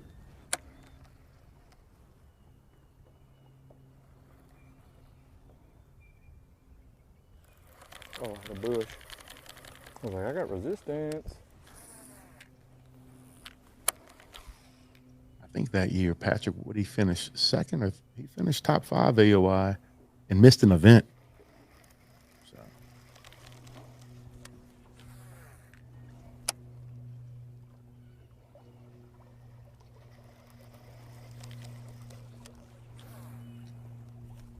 In this new age we have of bass fishing with this forward-facing sonar, it's been so dominant. People on the internet like to chirp that they think guys like Patrick Walters aren't great anglers without it, and we forget very quickly how good all of these guys were before it ever existed. Absolutely. At knowing where bass live, how they behave, how to catch them better than most of us, right? We're gonna fish to the mouth. I just had to fish it. I got too many memories in this pocket. Way too many. So we're gonna fish it just out of nostalgia.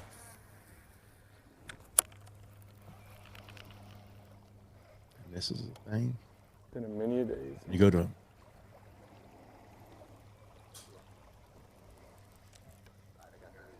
an angler's backyard, a lot of time there. You have a tendency sometimes of chasing ghosts. We ought to get I know we're gonna get a bite in here. We just don't need to Call him the mess it up. Ghostbuster because he was catching them yesterday. Coming up on 10-pound tree, so.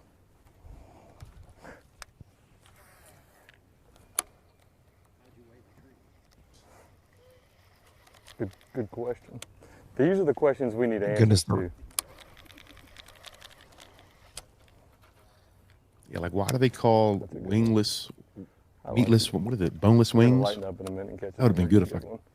We need one good one to. Never mind. For number 5, and then probably catch out of that freaking mat over there.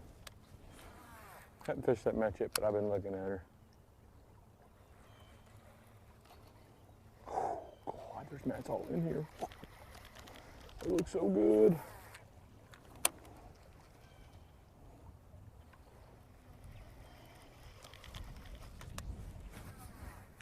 Wonder what kind of wings Patrick likes. Are we live?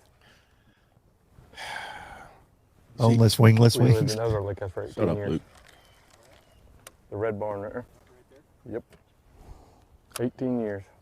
Dad just sold it since we moved finally. He sold it like 4 months ago. When I tell you I have some memories in this pocket, I have spent a long time in here.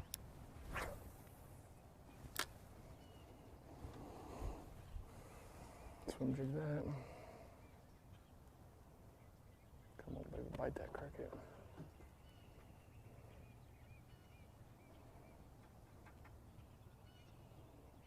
Can you imagine being obsessed with bass fishing and being raised on the shores of Santee Cooper right there in the old red barn, as he said, and this is your playground to learn how to catch bass?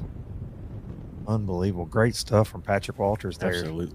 Little nostalgia. Give you some insight into why he is who he is and how like he you just said, dominates. How did he pick a good tree from a bad Live. tree? Well, it's the 10-pounder tree. Back to Jordan Osborne. Yeah, wind picking up. Well, it looks like we're finally going to have a little 15 miles an hour wind coming out of the west, right around when the weigh-in starts. Gradually going to pick up throughout the day. Last flight checks in at 5:30 today. Weigh-in kicks off at 3 p.m. down at the John C. landing. Strike King will be in the house.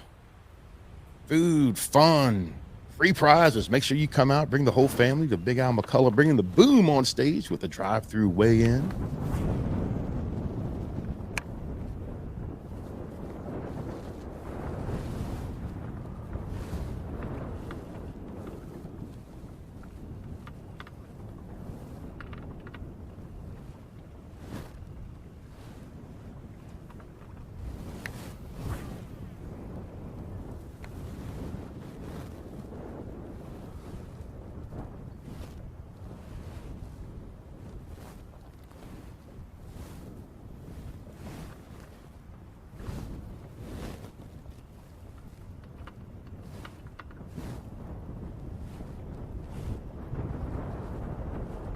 Lots of moving and shaking going on out there on Santee, Cooper Lakes, Marion, and Moultrie.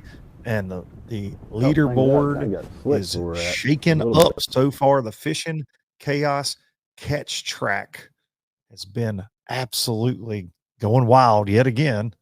Saw that early on day one. And here we go. Going to take a look at this unofficial leaderboard. In case you guys are wondering, that shield weighs about 206 pounds. Indeed. The heaviest, if not the heaviest trophy in professional bass fishing. Coolest.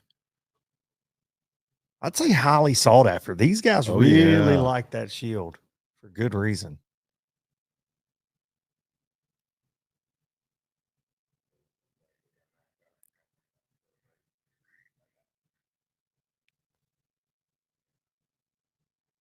All right, we've got Corey Casey up on top with a great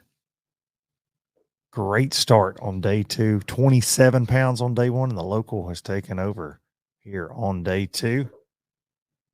Unofficially, early on day two. We're going to take a quick break. We'll be back to Santee Cooper for more giant bass action here in just a few minutes. Before there were hashtags, there were handshakes and shared stories. They gave us confidence to make our first cast, chase our dreams. They taught us to fish, and in the process, taught us about life. They taught us that success isn't just about reaching the top. It's about lifting others up. The future isn't just about selling tackle. It's about 3 simple words. Let's go fishing. Here's to the original influencers. The Yamaha VMAX V6 SHO continues to deliver the level of performance that pro bass and multi-species anglers demand. Underneath a bold and aggressive new look, an upgraded charging system with 40% more charging power meets the amped-up demand for today's advanced electronics. The VMAX SHO, raw power, reliability, and exhilarating performance for every angler who loves the sport enough to invest in the best. Yamaha, reliability starts here. Since 1971, Basscat Boats has innovated, persistently thinking outside the box, never abandoning their roots or the commitment to quality through their process. Clearly visible in the new Puma STS, their design and development continues to evolve, improving performance, enhancing the angler's experience, and broadening the appeal of the sport they have dedicated their lives to. Basscat Boats. Feel the rush. We're off the clock to clock more fish, to fill our live wells and empty our coolers, because there's more to explore. The latest Humminbird fish finders work fast, see clearly, and know all the best spots. They fish even smarter paired with the Minn Kota and break down the water like never before. If you like your plans loose and lines tight, then it's time to explore.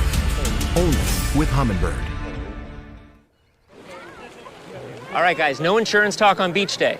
I'm down. Yes, please. Don't get me wrong, I love my RV, but insuring it is such a hassle. Same with my boat. The insurance bills are through the roof. Be cool. I wish I could group my insurance stuff. Like the house, the car, the RV. Like a cluster, an insurance cluster. Yeah, I doubt that exists. The bundle! It's a bundle and it saves you money! Hi, I'm Will from Progressive and I couldn't help it over here. Super fun beach day, everybody.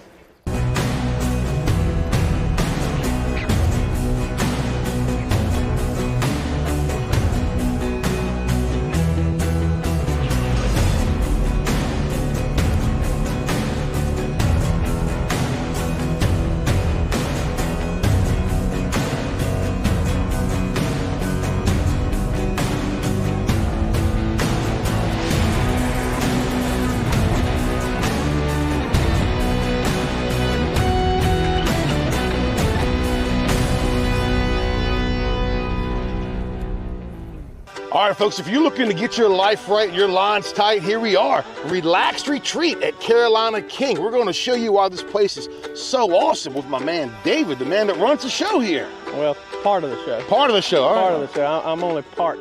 Beautiful campground, Lake Marion, great fishing, great fun, family and adventure, alligators, snakes, fish, and just a good time. We got 7 docks altogether, and then we got 20 nightly cabins that we rent out for groups as small as 2 to big as 14.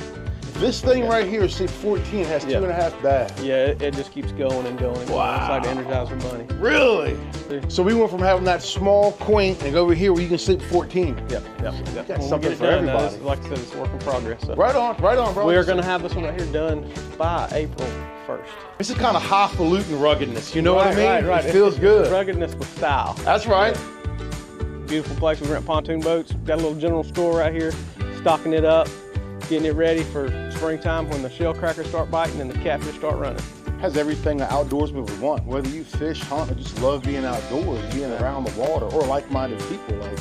All right, folks, relaxed retreat at Carolina King. You've seen it. It has everything. How do they find out more information? RelaxRetreatOutdoors.com or RelaxRetreat.com. Either website will take you right to us. Our number is 803-478-2800.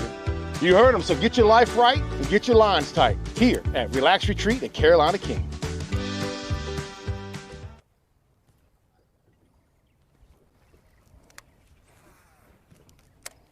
Welcome back, Santee Cooper. Strike King NPFL Stop 1 presented by Clarendon County Tourism. And Fat Cat, I just got to ask you, did you see any alligators or snakes there? I was looking. You were high alert. High alert, son. Nothing for you to wrestle a Cool gator. spot, though. If y'all are thinking about coming to Santee Cooper Lakes, you definitely All right, we are check that spot out. Backwaters at the second. I don't think this is the deal. I think they dropped the water. The water's cleaned up a little bit, but I had to come check it. We got 4 fish in the box. We've had 5 bites so far today. About par for the course. We're just gonna fish around. We're about to go run some main lake stuff, but then move in water and just freaking hunker down. Put a moving bait in our hand and just fish for big ones. I'd like to finish my limit out real quick in this pocket. I say real quick. Ain't nothing on Santee Cooper quick except me, and that's usually not good. But try to fill out our limit real quick. We're like a 5 to 9 pounder, somewhere in there, you know. If you're gonna ask for one, you might as well ask for a bologna. This is some good stuff right here too, so.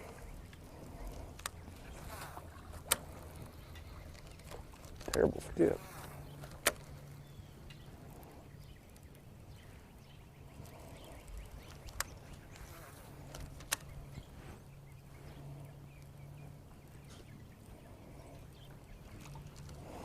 I'm gonna get me a little Z-crawl laps from the jig real quick.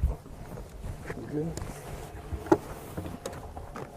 Had some spotty cell phone service this morning with Patrick, but what a master's class on Santee Cooper. He's been trying to give us what he's looking for, how he's breaking these areas down, and what he's looking for would be key because he's trying to figure out, it's almost like he's trying to go ahead, right? Where are these bass headed? Because this is a time of change, transition. The weather these guys started with the first day of practice, as you mentioned at the first of the show, frost on the boats to where we are now. Things are changing by the minute on both of these lakes. Absolutely. He's trying to keep a lot of things honest, it would seem. And the anglers were talking about that coming to this event. Had that cold snap, and then gradually warming up each day. It's How you doing? I think it's going to be a replay, possibly. Of Not too bad. A couple years. Could be a little bit better, but that's fishing, ain't it? Somebody might find a. No, you're all good. I'm not. My wife and I were cracking up last night just talking about that, like over to Book Mallory, making jokes about how I was essentially the meat in the Jason Christie, Patrick Walters sandwich here, and she's like, "Yeah, just remember, it's no big deal, Dad. It's okay. It's no big deal." And she's right. No big deal. We're just fishing. But I would like to get this thing to stop popping off there, to be honest with you. There we go. That's on there good again. Just got to keep watching it. Keep my eye on it. Okay. Now, what are we going to throw at here? There's a... You know what? I'm going to try this real quick. Maybe I won't get hung up on it, but there's a magnum stump right over there. If I get hung up with this, I'm just gonna break it off.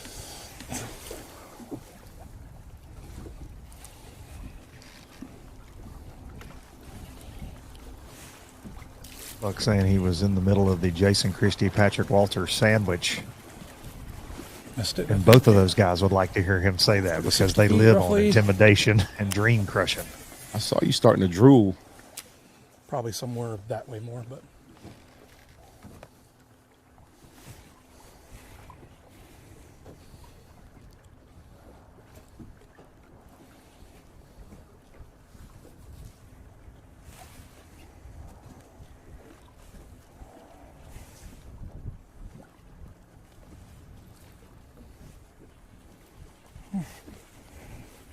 As my buddy Luke back home says, you got to hook them to lose them. I'll go up there and throw at that stump and see if I can get hung up again.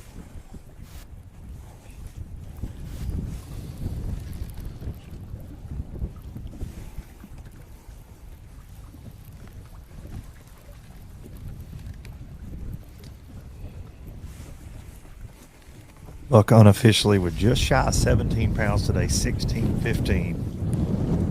Got 1 6-pounder in the box.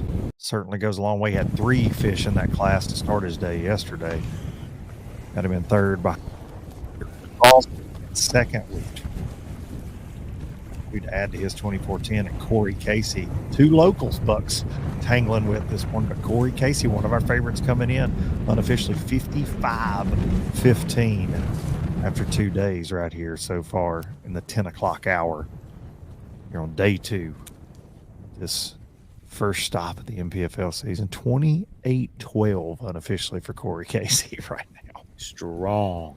And no surprise. And looked me right in the eye yesterday, the way in, and said, yeah, with this wind, I'm worried about it tomorrow. I'm not even going to be able to go to the same area. If he changed areas, found another good one. I'd say so. 28, have mercy. Take a look down here past Buck Mallory. Billy Lowen, 40 pounds, 8 ounces for 2 days. Got another 17 pounds already to add to that 23-8 yesterday. Todd Goad in 5th with 16-14. Jordan Osborne, your day 1 leader, still in the top 10. Largely off of his 33-1 yesterday. Just 2 fish registered so far on the Fishing Chaos catch track for Jordan Osborne. Ed Drew Upshaw, 3 for 9 pounds. Jason Mininger, making his way into the top 10 right now, 14-2. Jason Christie, again, largely off the strength of that day 1, has 2 for 3 pounds, 1 ounce today, but hanging in 9th. And Shane Lineberger rounding out the unofficial top 10. He had 25-13 yesterday, only 2 for 8 pounds today. Yeah, Christie was talking some stuff yesterday about. Holy cow, was he ever. Tell us what he said, Luke. Well, Jason's one of those guys that when he tells you something, you can take it to the bank. Right here he is. You heard us talking about him. Oh, of course, Jason. Been trying to catch up with the one and only Jason Christie all day long. And he said, you know what? I don't like Luke and Fat Cat. But he looked at me yesterday and said, should have had 38-40. I dumped an 8 and a 10. An 8 and a 10. And he had 31 and change, and said he had, I want to think, 2 3-pounders in that bag yesterday, a 4 and a 3, something along those lines. Have mercy. Back to Buck Mallory. Jason was all business yesterday after. When does he not, though? Honestly, when does he not? Tends to be. We're glad to have him here in the league this year. Veteran like himself with a resume that have mercy. Is unbelievable.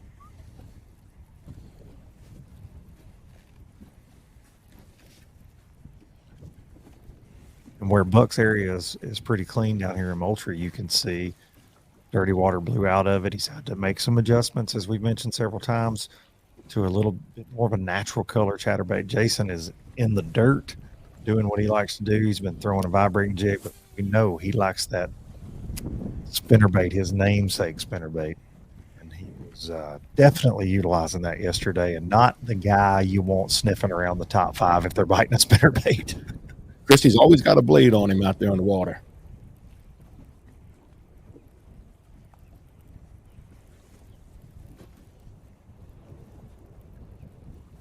Come on, God. Yeah, you can take the boy out of Oklahoma, but you can't take that I know they're spinnerbait away from him. I'll That's show right. you, no matter where he goes.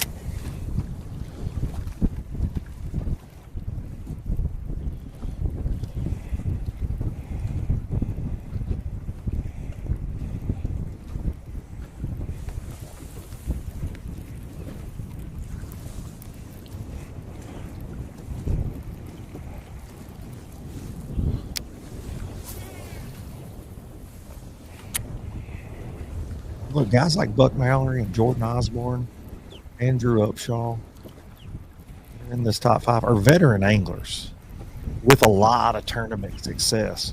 You just got to wonder, do they ever think about who else is in that top 10? And you look down at yesterday, and like I said, Forest Wood Cup champs, Bassmaster Classic champs, FLW winners, Bassmaster Elite Series winners, Anglers of the Year. Insane. Let's check back over to Andrew Upshaw, one of those FLW Tour champions in that top 10. You wonder, do they think? Do they think? Look at these. Oh yeah. I mean, heavy hitters.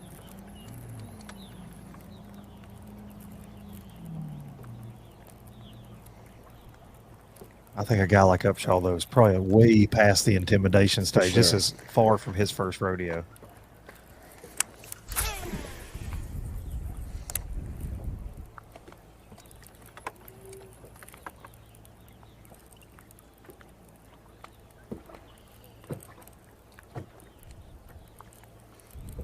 He was talking about that fight in his mind over going to sight fish. There's nothing Andrew Upshaw loves more than sight fishing. Fantastic at it. Seen him put on a clinic doing that on the FLW Tour many times. And for him, I know it's a struggle. He's like, man, I know there's some big ones up there swimming around some of these backwater ponds. But then he told us staging thing is where he thinks it can go down. And that's what you're seeing with so many of our anglers, staging spots.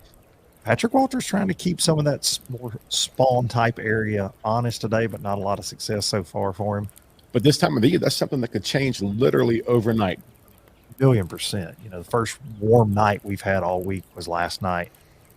Tomorrow, And before the cold snap, it's like they were already up there. That's right. A lot of guys talking about seeing males on the bed, seeing those bucks, but not a lot of females in practice. And then you had 2 off days because of the weather. Finally had that warm night last night. Got a warm south wind today. Another warm night. Like you're saying, it could change any minute, but tomorrow could completely change things. Whatchamacallit? Pike biting here. Like, really surprised.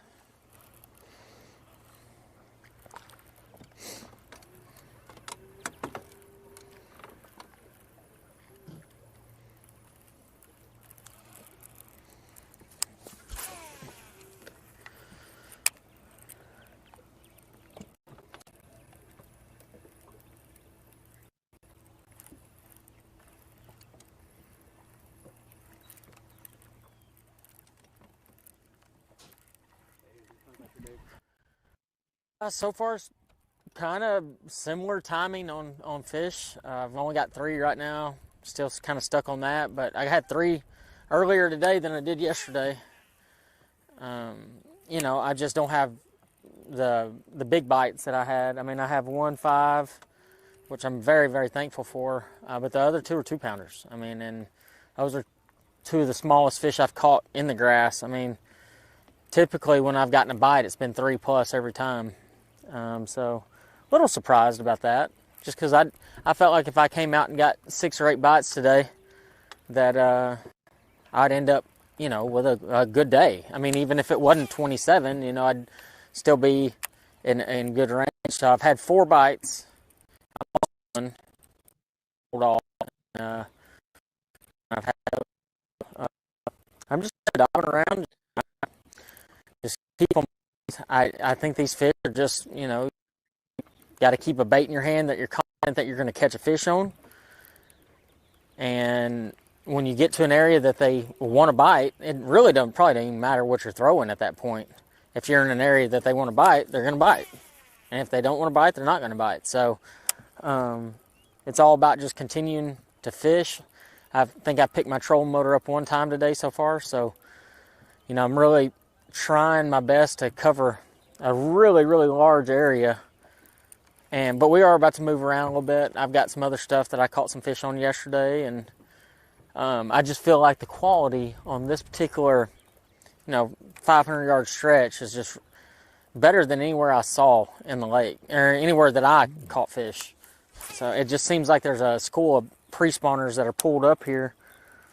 And I don't think we heard them yesterday. I mean, there was only a couple of us fishing here, and once I got my 5 out of here, I left. Like, I didn't catch any more. It's typical grass, hurts. You might go and get 2 bites, and then you 2 minutes and you get a bite. So 2 minutes since we had a bite, so a little concerning, but I'm not concerned at the same time. It makes kind of fishing the conditions and fishing with money. One thing that I've learned that you can do on this water is get in a hurry.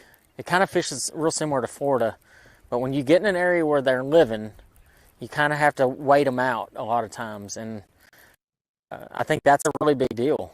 I mean, the longer you wait these fish out, bite, you got to catch them. So, just doing my best to wait them out. I'll say that, or this area.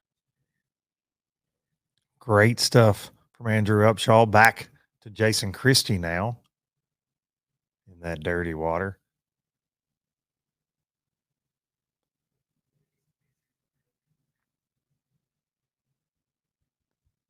So glad Andrew said that about fishes like Florida. These are Florida stream bass. That was a point that we heard a lot yesterday. And you've even heard Patrick Walters say, running around on this pond too much can be a very, very bad thing. You've got to get in an area where they are and pick it apart. He also taught us something too earlier, Andrew, was if the fish want to bite, they're going to bite. And if they don't want to bite, they're not going to bite. Just taught me something. The ones that bite, bite, and the ones that don't. Yeah. And the right ones have been biting for that man. Ain't no doubt about that. To the tune of 31-6 on day one. 11:55, and then I started catching them. I really think that it just takes a while for them to get up there, especially like really what I'm looking for. I just don't think they get there yet. I'm fishing the coldest water I think on the lake, coming out of the river up here, and I did that intentionally just because I knew a lot of guys would be, expecting to pull up and hunting that warm water, and I'm trying to hunt the coldest water, just pre-spawn. I don't want to look at them. I don't want them thinking about spawning. I want to catch them. It's really catching up with me, I think, not practicing. I mean, only having one day of practice. I mean, I've spent 3/4 of the morning fishing stuff that I've never even fished. So I know what I'm looking for. I just have not found more of it yet. So, and that's the thing, yesterday having that big bag, you don't know when those kind of bites are going to come. You just got to stay ready, and because they will come. You just got to stay ready. I mean, literally, I caught most of that big bag in an hour yesterday. So you just got to hit a stretch that they pulled up on.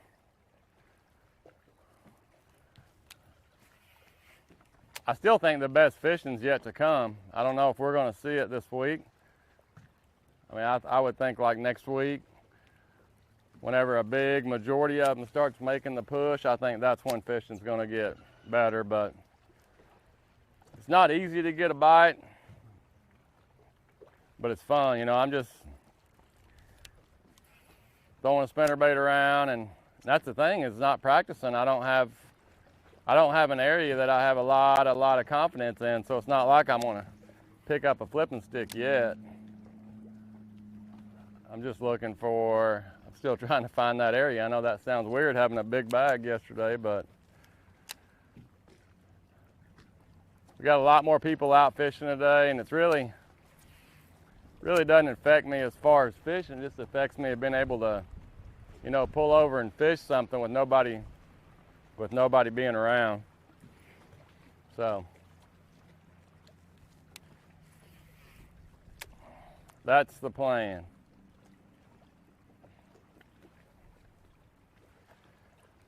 Hopefully it works out. I'm gonna roll this thing by. I'm gonna roll it by one sometime today, and it'll shake the tree. I'm kind of pinned in this creek due to the wind. I don't know what the rest of the lake looks like. I got another little area where I caught some yesterday, and I caught some in practice. That's kind of what got me in here. But on these kind of days on this lake, I really think you're better off just keeping her wet than running around.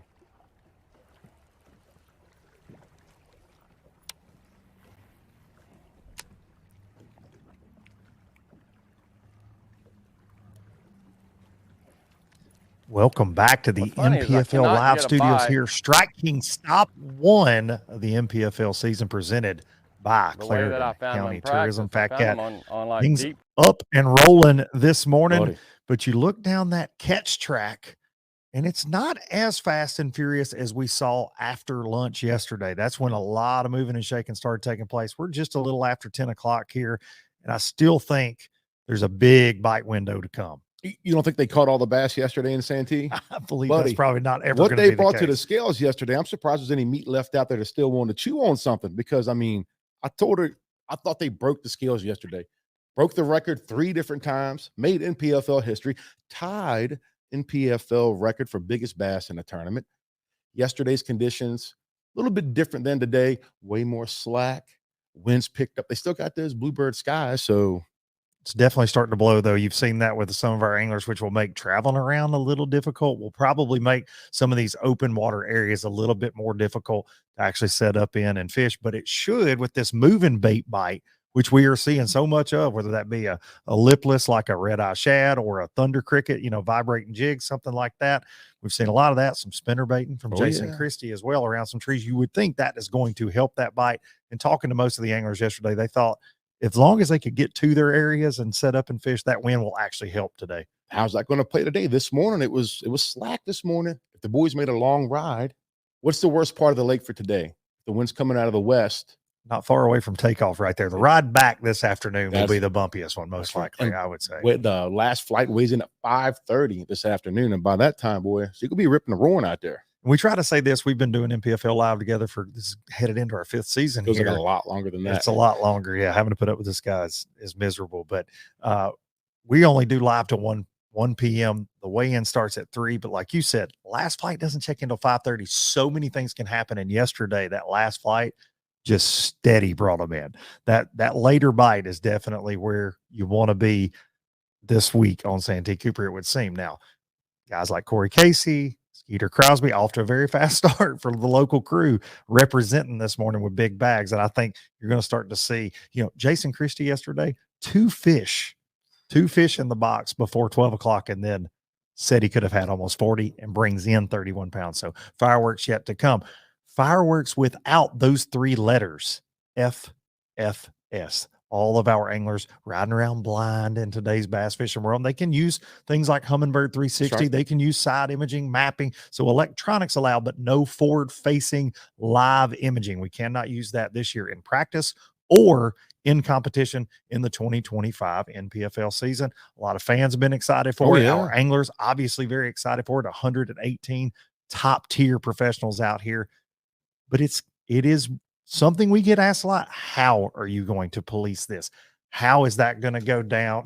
Yeah. Is Brad Fuller rolling around making sure these guys, is he riding in every boat? What's going on? Brad Fuller was able to explain this to us before the event kicked off. How the NPFL here, the league, how they're going to police this year in this 2025 forward-facing sonarless season. Hey guys, Brad Fuller with the NPFL. So we've had a lot of questions on our social media and throughout the week as we've been here is how are we enforcing the no forward-facing sonar in the NPFL? Well, I'm going to show you our process and talk a little bit about it.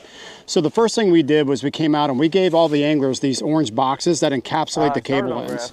So all the anglers installed those, and then we implemented a process by which we can track the serial number of the lockout devices themselves. So we're on Scott Wiley's boat. We're going to do spot checks throughout the week, and we're going to show you how we do the spot checks. So Scott's got his boat here in a boatyard from Bass Cat and getting a little bit of work done to it. So we figured we'd do a spot check with you guys here while Scott's waiting to get some repairs done on his boat.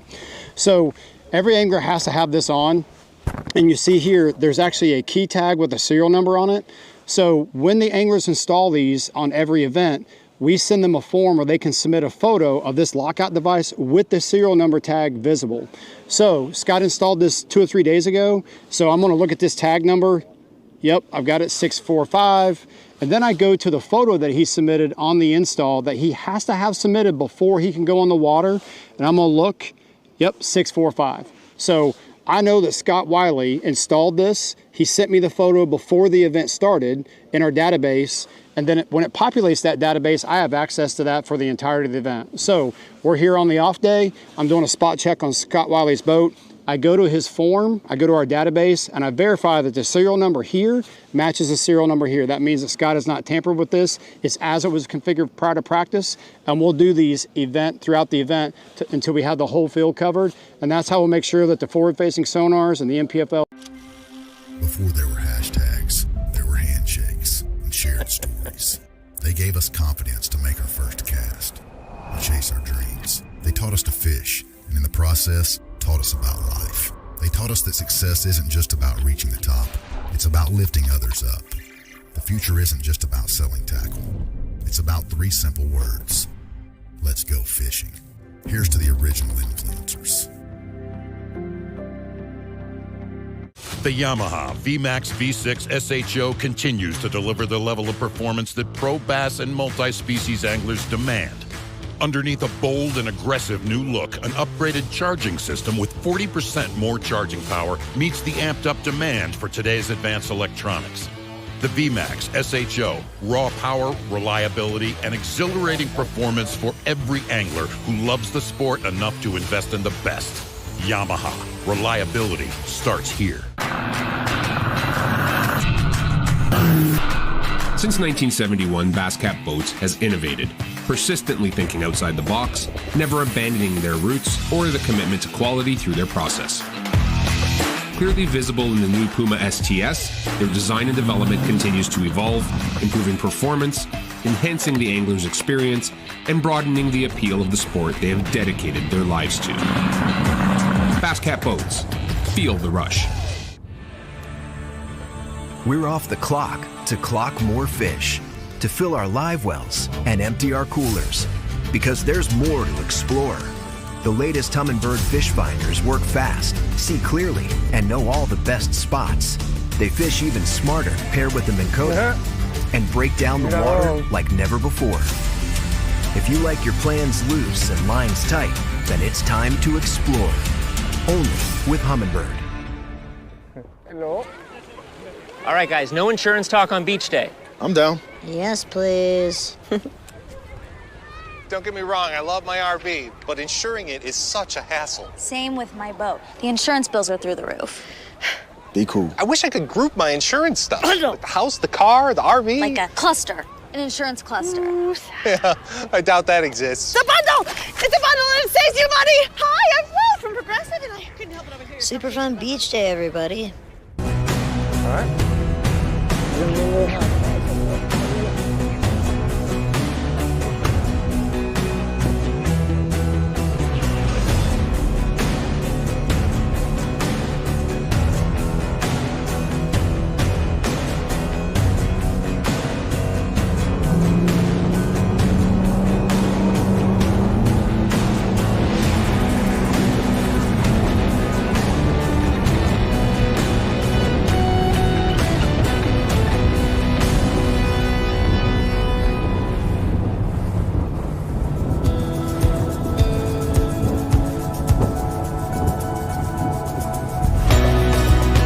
What's up, guys? Hunter Sales here with the NPFL at John C. Land, talking to local high school group. Man, it's so cool for me. You know, I'm a full-time college coach, and just to be able to talk to the next generation, to see that sparkle in their eye when it comes to bass fishing, and hopefully motivate them to chase their dreams. Man, it's so important. Definitely, if you're somebody that can take a kid fishing, you know, get an opportunity to give back.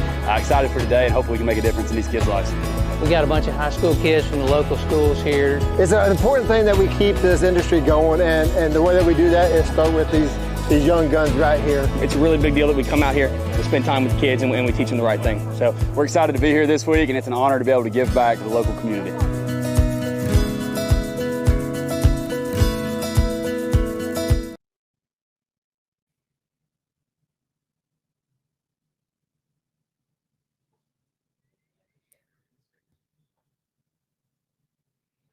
Look right there at the beauty of Santee, Cooper.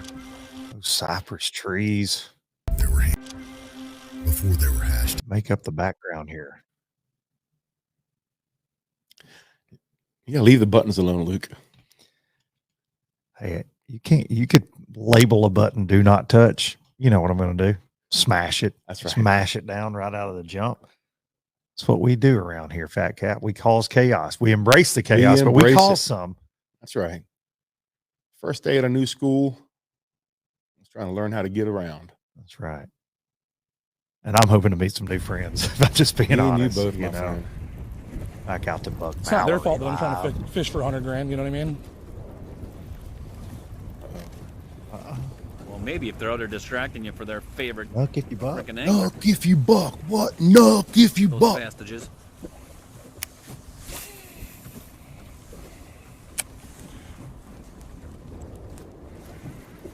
You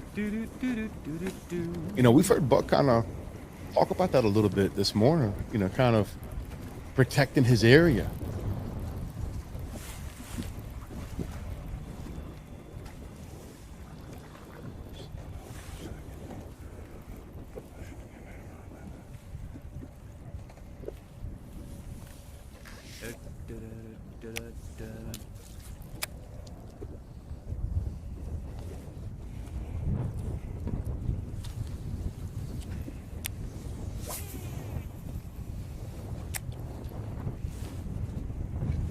Trying to keep everything around honest, you know what I mean?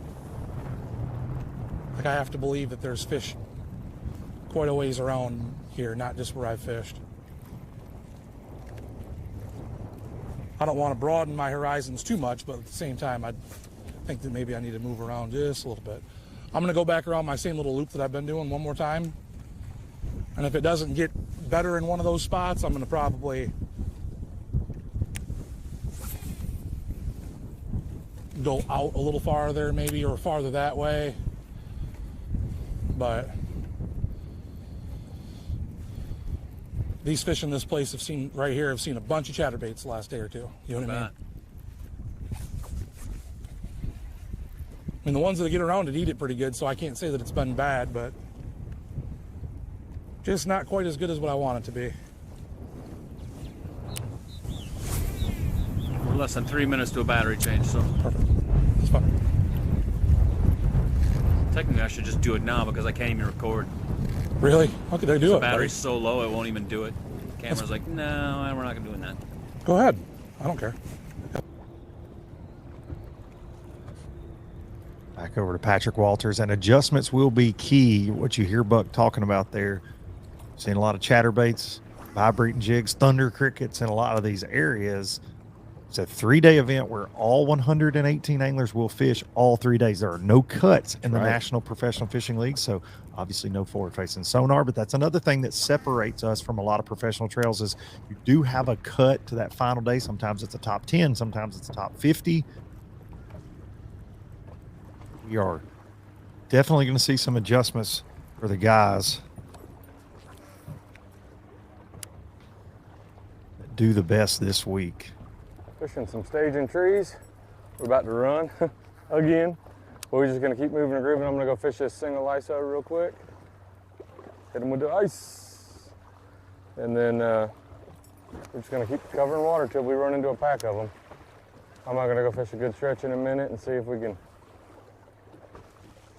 get things popping off. Really just need 2 big bites. This is a good way to get them, but they got to be biting. It's more post frontal right now than I thought it was going to be. It was cloudy this morning, nice and overcast.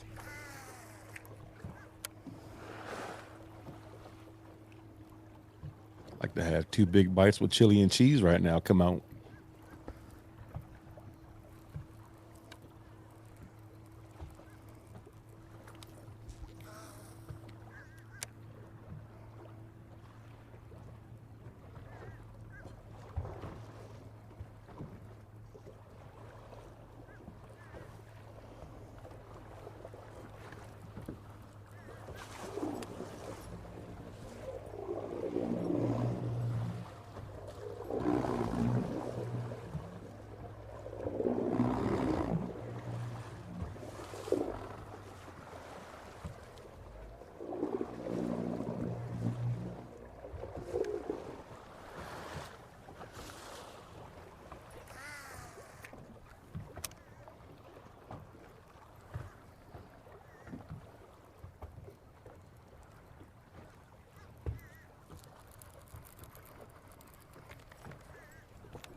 I mean, like, dude, I can't even turn her. But I saw her. I mean, that's a bass for sure. Andrew Upshaw. She's like 2 feet long. Please, Lord. Did he say 2 feet long? Oh my God. I ain't never had one fight this hard in my life. Oh my gosh, she's so big. So big. Keep an eye on a 13-pounder. 2 weeks ago. Come on, baby. Come up here. Get a little grab of you, and we'll go from there.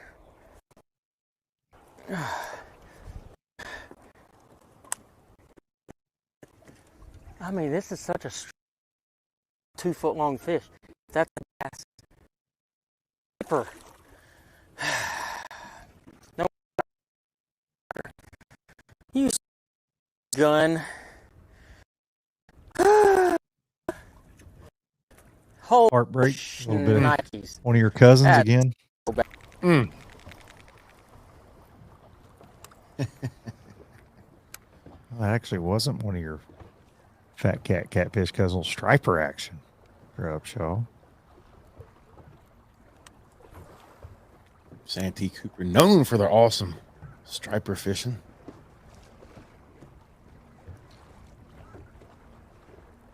Having some signal issues with Upshaw again. He's sneaky. He's trying to be in those sneaky areas so we can't watch him. Maybe. Hadn't been long enough though. You do. If it had been blowing like this for a long time, I'd say so, but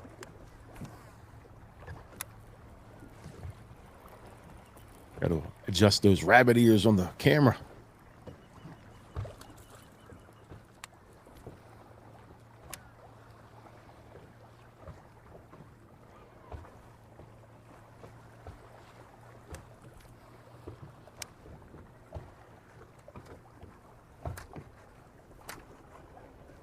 Man, just the difference in water clarity between Buck Mallory and Patrick Walters. Night and day.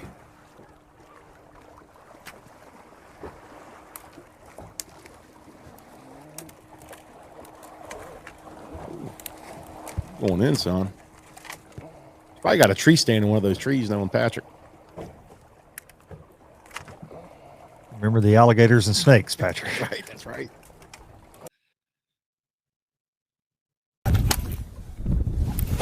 Please stay hooked. Please stay hooked. Patrick, deep in the weeds. Buck Mallory. Hooked up. Back to you. Oh my God, it's a 10-pounder, dude. It's a 10-pounder. Come here. Come here, baby. Come here, baby.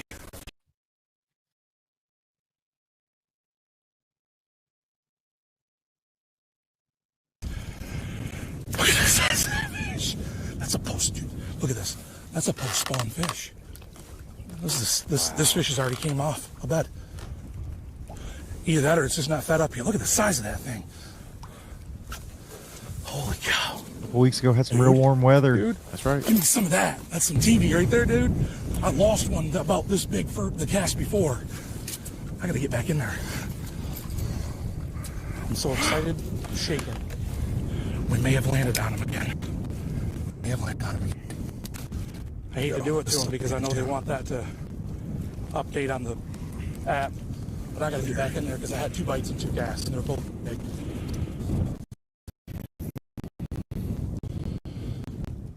Oh, thank you, God. Thank you, Lord. That one right there is for my wife. 6.5 pounder, baby. We're getting there.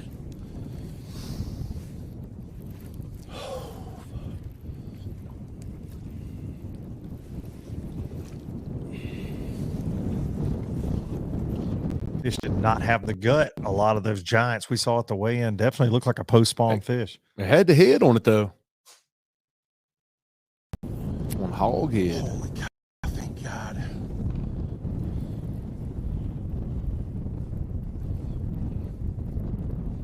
Definitely an upgrade from Buck this morning.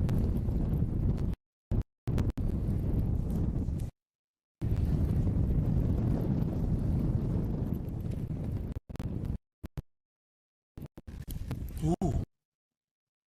That might have been wood. That might have been wood. Might have bumped into one right there. Or bumped into a stump, I mean. Piece of grass on that. Okay.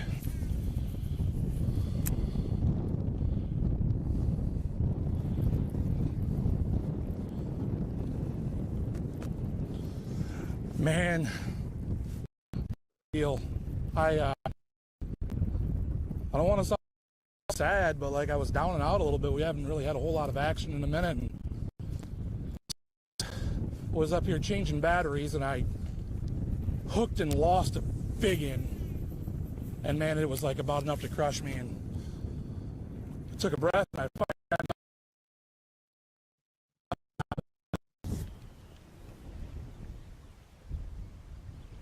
Buck over to Jordan Osborne, A1 leader.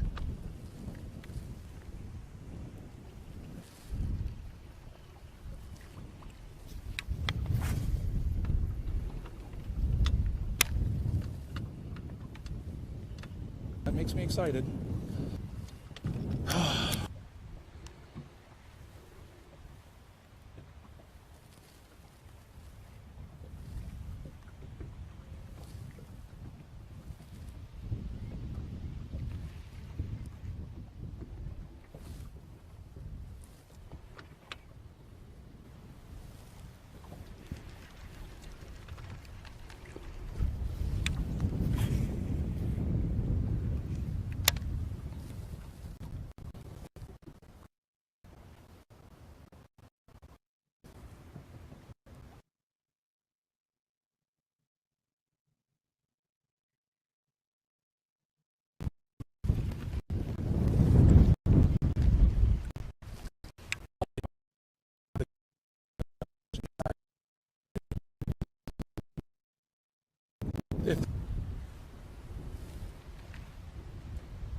Let's check back in with Patrick Walters.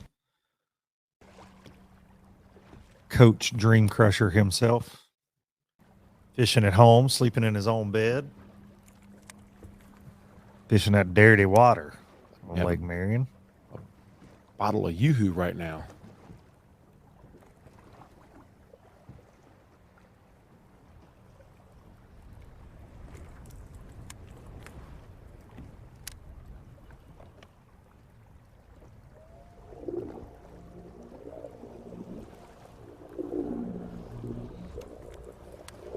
Hit these 2 trees, and we'll run back here in this pocket. Looking for a good one.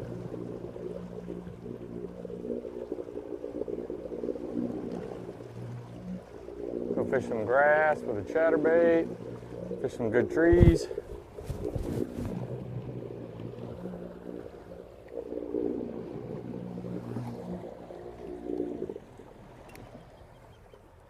Just trying to cover water and find some aggressive fish that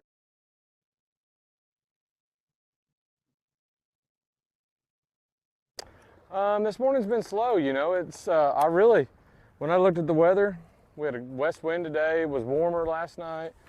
The lake sustained level last night. It didn't drop or anything. Actually, we were going to catch went to gravel this and I caught 1 fish there. A lot of people in there really catching. You could just tell the call to go ahead and leave to start fishing. Which my goal is usually, you know, if you can start off with a limit, you can go fish.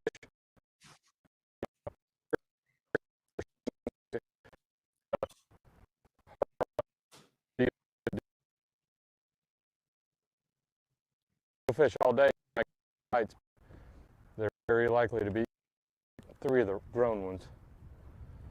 So that's what we're doing right now. We're looking for a mesita, oh big girl. But that's what it's hard to gauge if it's tough fishing. If you've made the wrong call, you know, it's multiple things factor into it. That's what, go fish this tree. That's what you're gonna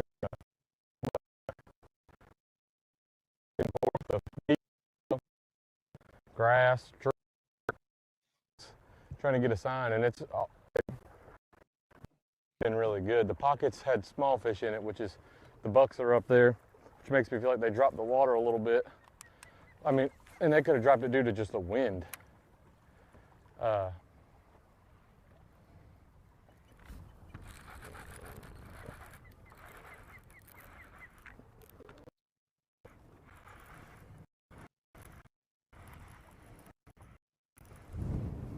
Don't know how big she is yet. Hooked up. Not that big.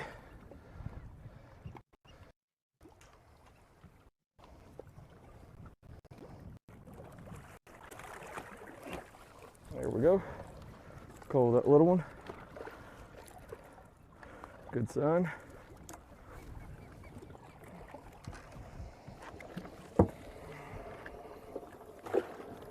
Get rid of that little squeaker. Cold tag gone. All right, Sam. He didn't like that cold tag anyways. That one was much needed. Mainly because he wants 5. He doesn't have to put a cold tag on. Until we find us some big ones. Even if we got to hit 100 trees in the day. Ooh, God. Now I'm teed up. Energy drinks got my heart rate at like 150. I don't even know if that's high, to be honest. Sounds high. But we're going to go with it. Got me teed up, I know that. How many first form energies has he had this morning? That's the question. They don't just get you. He ate it like a good energy one. I up. They get your mind right. That's why I was like, God, it might be a hammer. I never felt them at all.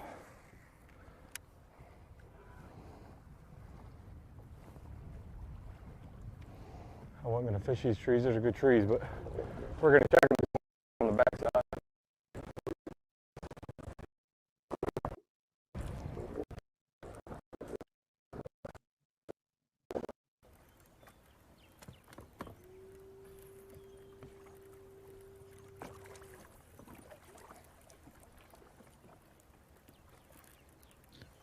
Patrick Walters Coles. And we go back to somebody that's hoping to add a couple to the box to give them an opportunity. Call Andrew Upshaw, sitting on 3 currently. After a big 27-5 on day 1. Drop control a little bit.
I'm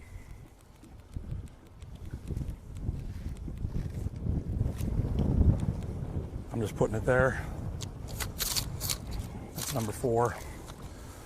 I'm going to double check number 4 to make sure he isn't bigger or smaller than that before I, you know what I mean?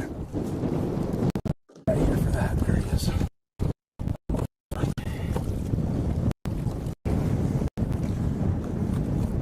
Just do it. It weighs the same. Yes, it weighs the same, but let's see. I hate calling by ounces because it's not going to really do me any good hardly, but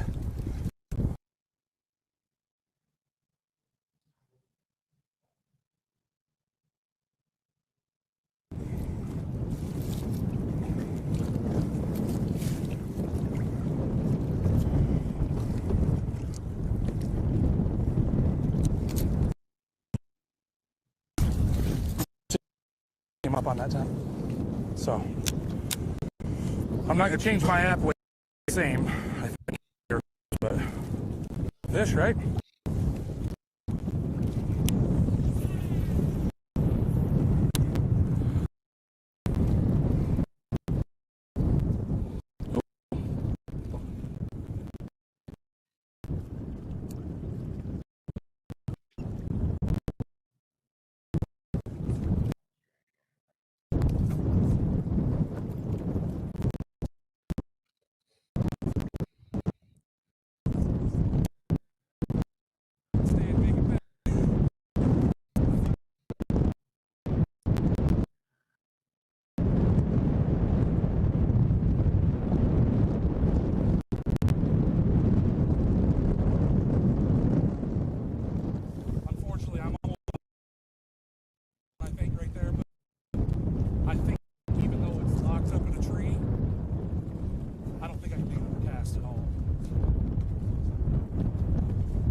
Welcome back to the NPFL studios. I'm Luke Duncan. I got my guy here, Fat Cat Newton, rolling into year number 5, kicking things off with the Strike King NPFL Stop 1 presented by Clarendon County Tourism. Lots of big bass coming across the stage yesterday. We've seen a lot of big ones. Buck Mallory steadily climbing, trying to upgrade today to add to that 31-pound bag he dropped yesterday. We've got some new toys. You've said it many times. It's the first day of school for 2025 here in the league. A lot of new faces, a lot of new rules. And for us, new NPFL live with Fullcom Media. We're trying some new things and something that we're very fortunate, a company that we're very fortunate to get to work with, the Deep Dive app.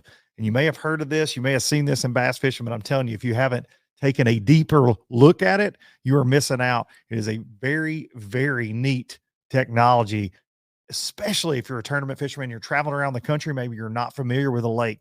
When we're on our home lakes, I can tell you, hey, this area right here probably muddied up a little quicker than the others based on the weather, based on rain, based on current flow, different things. But when I go to somewhere where I'm not a Patrick Walter sleeping in my own bed, I may not know those things. I may not know what the water clarity was last week, or what maybe the wind direction will do to impact a certain bank. So with the Deep Dive app, they kind of take that to the next level and help you out. So we're going to take a look at the Deep Dive app here at Lake Marion, try to show you kind of what we're seeing, an overview of what our anglers are dealing with here. And as you take a look, one of the neatest features on the Deep Dive app is you have this water clarity overlay. So if you're noticing there, watching at home, you see those oranges mixed with the green. So that orange is going to be your dirtier water, where we've seen guys like Jason Christie and Patrick Walters. One of the neatest things with this app is you can actually go back.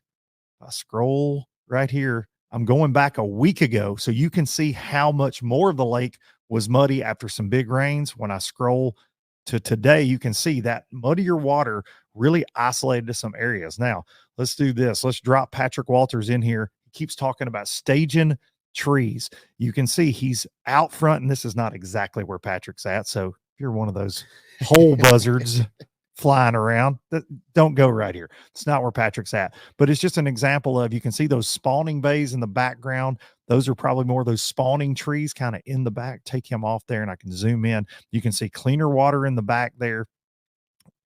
Most likely some grass, most likely some sand for spawning. But Patrick, where we just saw him catch that last fish, is going to be something like this out at the mouth, and you can't see those trees really from Google Earth, but they're out there way out off the points. You know, staging fish. I'm weird about the term game changer. You know, like, this was a game changer, man. We turned this lure to a new color. It's been out since '87, but like something like this truly is innovative, and it's not just a gimmick. We know for a fact that it works. We've seen it firsthand, and it's very, very, it's a tool, buddy. And it's simple to use, and you've got it in an iPad app. You've got it on your iPhone. You pay for the subscription yearly, the Deep Dive app. I promise you, and it does way more than this. It's got stream flow, so you can see how many cubic feet per second, every body of water that flows into your favorite fishery, what is actually going on a daily basis. But to me, this water clarity situation is one that is so important. If you get on a certain pattern, and as we go along, if you click Lake Marion versus Moultrie, and we're in Marion here, when you go to Moultrie, a lot of clean water down there. That dirtier water has not made its way to Moultrie. So very interesting what you can find with the Deep Dive app. What's very interesting is that stuff all over your screen. What is that? Well, I was eating some donuts earlier, and it kind of, got everywhere. Looks like you glazed it over pretty good. The iPad's pretty dirty. There's no doubt about it. You've been using your tongue on it. No comment. No comment. I'll you fat cat. It was actually your iPad that I borrowed. That's the weird thing. We're going to get back out on Buck Mallory. Enough of this nonsense. Buck Mallory's doing work on Lake Moultrie.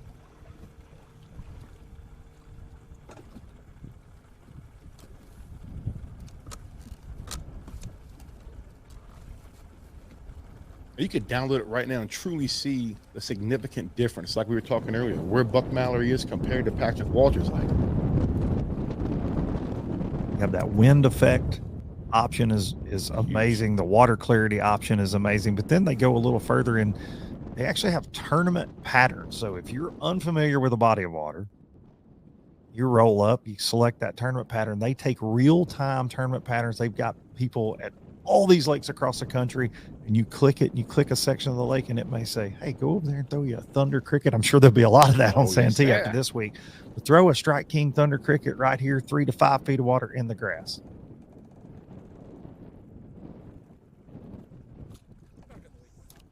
Yeah, good stuff from the Deep Dive app.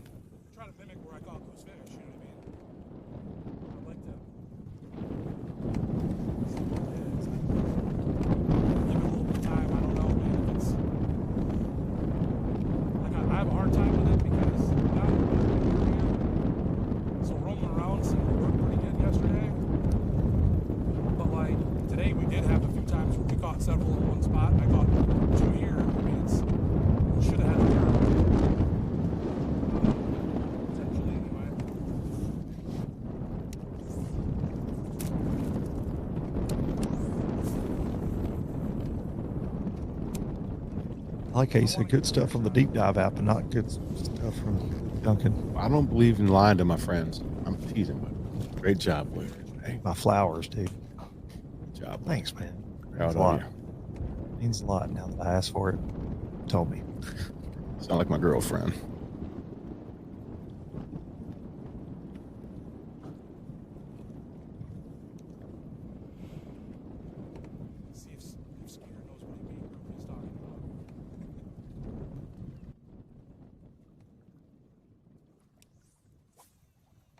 Well, they named a boat after him. What's that? They named a boat after him.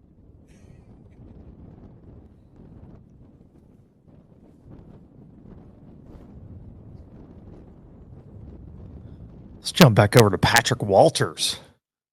Let him show you that dirty water that we showed you on that deep dive app. Like I said, if you zoom in on this area on Google Earth, he's way out off the bank, but shallow. These trees just look like really little clusters on Google Earth, and you almost got to be there to appreciate how many they are, how they all relate to the points and things. And a guy like Patrick, obviously, with that local knowledge, like a Corey Casey, like a Skeeter Crosby that we're seeing do so good today, they know those trees, the magic trees, so to speak, because, man, you could go do this all day and not get a bite. Absolutely. In Such the a wrong unique area. fishery because there's not many places you could fish like this all day. Hit that wind. And, man, when I was, 12, 13 years old and my bass fishing fandom had started, and I'm reading in Bassmaster magazine and dreaming about places to go try to catch big bass. This is all I wanted to cast at right here, man. Because that just looks like, that's what bass fishing is supposed to look like. Dirty water, some cypress trees. Yeah. Back at the house in Virginia, Chickahominy, one of the only places I've ever fished was cypress trees. And man, you can pull up to one cypress and pull 25 pounds off of it. Just like some dumbbells around the trees. That's get a little workout in. Get a little workout. Dumb bass, not dumbbells. If you caught 25 pounds. Dumb bass. Dumb bass indeed. Hey, well, eagle's nest right there. Caw-caw, caw-caw. Did you say talk-all? Caw-caw. Talk-all. From Patrick Andrew Walters Upshaw. over to Andrew Upshaw.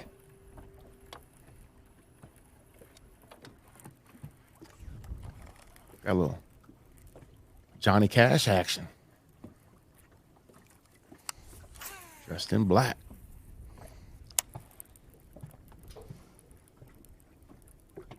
Got some Johnny Cash action at that weigh-in. We had live music. Oh, yeah. Strike King bringing the more than just the Thunder Cricket. They're bringing the Thunder out there to John C. Land, and food trucks, free hugs. Free hugs. Free hugs. Casting competitions. And that drive-through weigh-in with Big Al McCullough bringing the boom, kicking off today at 3 p.m. Remember, daylight savings happens tonight, so everything tomorrow starts a day later. We'll start, or it feels like a day later, an hour later maybe. I was gonna say I'm not doing this Monday with you. We'll kick it off tomorrow morning, 9 p.m. or a.m. I'll get these words out of my mouth correct sooner or later. I may not be here tomorrow, matter of fact.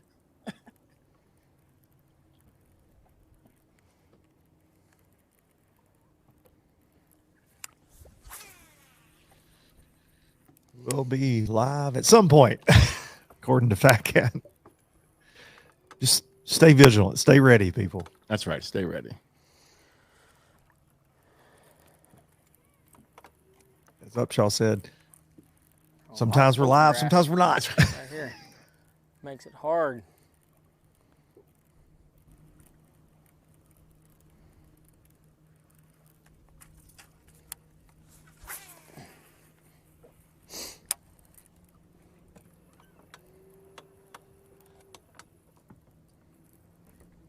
Upshaw did say yesterday after he weighed in that 27 pounds that this was a big area he's in, and he mentioned it a little earlier as well. He called it, 1,500 yards, which I don't know how he knows that. Maybe he's got a rangefinder. He said it is a very big area. There were some key casts within the area, but it overall pretty large stretch that he thinks is holding this better than average quality stage-in Santee bass.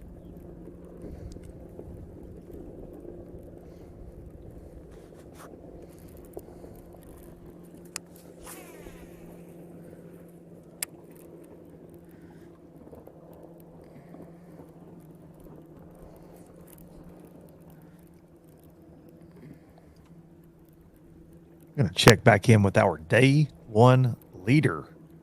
33-1 on day one. Jordan Osborne.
It would appear that way.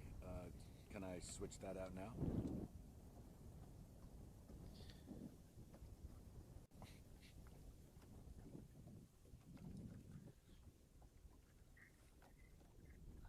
Let's go back to Andrew Upshaw, having some connectivity issues with Jordan. And if you've ever been down here to the low country to Santee, Cooper, and you know it's a good place to avoid your boss. If you're trying to take a week's vacation, sometimes the phone service is a little tricky. As you can see with a lot of our cameras, we're broadcasting over, it would seem, string and can at times down here in Santee, Cooper, but all cell phone signal based, and so a little bit tough. It's why we haven't been on Jason Christie in a while. His camera's been frozen off and on all day long. And bear with us, folks. Bear with us. Man, struggle bus today. Fishing is rough for me. Not getting quite near the bites. I've got to make some adjustments here pretty quick. I'm going to finish fishing this little spot. I had one 3-pounder here yesterday. I hooked a really big one here in practice. But got to make some adjustments. That's what all tournament fishing's about, though. You know, I love it when people think that all you do is run out there and catch them. I think people thought I was joking when I did a little practice video on my YouTube and told them how tough it was and I wasn't catching them, and I absolutely meant it. Like, this is kind of what I'm done today is kind of what I felt like I would have done yesterday. I just kind of rolled into some yesterday, and I just haven't quite rolled into them today. I'm just going to keep my head down, though, and keep fishing. We'll keep this Thunder Cricket in my hands. But I'm about to make some pretty serious adjustments. Like, basically all the rods on my front deck are about to go to the back, and all the ones in the back are about to come to the front.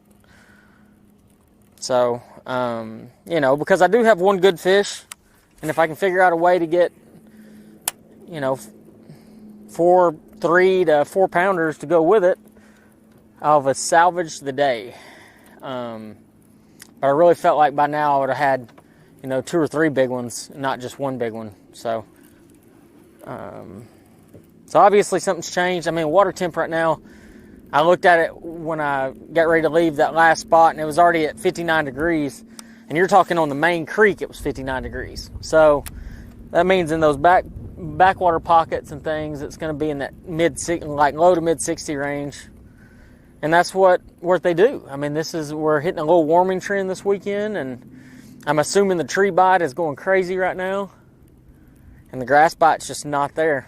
So I'm like I said, I'm gonna make some changes probably here in a very short amount of time, and then we'll see what happens. Never know. I mean, I could roll up in the place that I've got some spawners and find 3 5-pounders, 3 7-pounders. I mean, that's just how it goes. So definitely not out of it, I can assure you that. Unless Patrick Walter's weighing like 40 pounds a day, which very well could be the case. Or Christie or one of those guys. So, but you got to always assume these guys are going to catch them. I don't care how bad it might be sucking for you. It does not mean it's sucking for everybody. Not when you had 25 bags over 20 pounds yesterday. But, yeah, I don't know. I'm just happy to be on live. I'm happy to be at the NPFL. You know, I really feel at home with the group of guys that we got. A lot of these anglers I fished against on FLW Tour through the years and some through the Opens. And, you know, I know Luke fished the FLW Tour with me during that time frame, and it was a lot of fun for the time that it lasted. But, you know, we had a good time out there, but I'm really excited about this. You know, not being able to use forward-facing sonar. I've tried not to talk about it at all, but just to get back kind of the basics of fishing has been kind of nice. You know, because when you go compete on other trails and you do use it, it's always that thing that's in the back of your mind, you know, should I go spend a whole day doing this or 2 days doing that? And it's just really thrown a big curveball into fishing. And now you don't have to stress about it. And I think that's probably what's made it better for me is it's kind of like when the umbrella rig came out. When I found my peace and my happiness is whenever I took the umbrella rig out of my boat and stopped using it, and I got back to catching fish the way I know how to catch fish. So to me, it's a very, very similar situation. I'm not saying they're the same thing, but definitely similar as far as attitude goes for me. So, but with that all being said, I'm about to make a move. Fat Cat, you need to make fun of Luke a little bit more. Just saying. Buddy. Don't tell him that. I got you. Say less, my friend. Say less. He's going to move and you're going to say less because we're going to a commercial break right now. Take a look at the sponsors that make it all happen here in the National Professional Fishing League. This Strike King Stop 1 here, Clarendon County, South Carolina. We'll see you back in a few minutes for more live action from Santee Cooper. We might go back and hit that one little turn afterwards, and then we probably go inside fishing. I feel like, and I know it's probably jinxing it, but it's not adjusting as hard right now, which is going to make it easier to get where we need to get, but that doesn't mean it's going to be easy because we got to cross the lake. We're just in a little simple pocket right now. Oof. The Yamaha VMAX V6 SHO continues to deliver the level of performance that pro bass and multi-species anglers demand. Underneath a bold and aggressive new look, an upgraded charging system with 40% more charging power meets the amped-up demand for today's advanced electronics. The VMAX SHO, raw power, reliability, and exhilarating performance for every angler who loves the sport enough to invest in the best. Yamaha, reliability starts here. The newest STS family is here. Introducing the Caracal STS, showcasing aggressive styling paired with enhanced performance and a continued dedication to raising the bar. Measuring in at 20 feet 2 inches with an ultra-wide 96-inch beam and rated for a 250 to 300 horsepower engine, the Caracal STS boasts agility and speed and is finished with premium features to satisfy any angler. Bass Cat Boats. Feel the rush. Epic only gives you one shot, so come armed with the Quest series, Minn Kota's toughest motors yet. Go where the fish are worth the fight, where chaos is the cost of entry, where the highlight reels happen. Motors that never let up, so you're never let down. The bigger the question marks, the better the quest.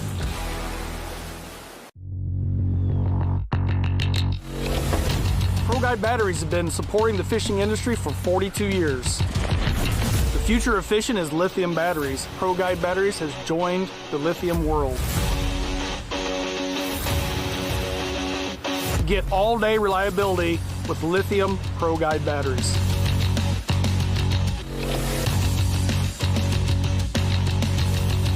Check them out at ProGuideBatteries.com.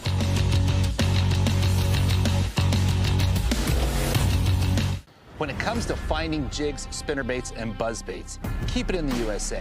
Go with Epic.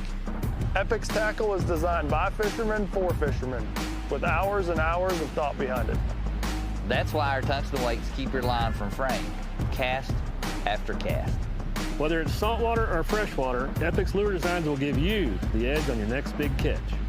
Epic, veteran owned. So check us out, America. EpicBaitsFishing.com. It's a 4-letter word, and I'll give you the first hint, okay? It's a species of fish, and the first letter is B. Hi guys, Stu Martell here, NPFL Pro, and it was such a great meeting to spend some time with the residents here and spread the news of bass fishing. What a great place, what a great facility. Really impressed with the whole situation today. Hey guys, this is Brad Staley, NPFL Pro. Today we're out here at Southern Senior Living, speaking to some of the residents about the NPFL and what we're doing and what we come to town for. This is a lot of fun to give back and come out here and see these guys and kind of give them a break from the normal routine and their day-to-day activities. Just a lot of fun to come out here and say thank you for having us out in their community.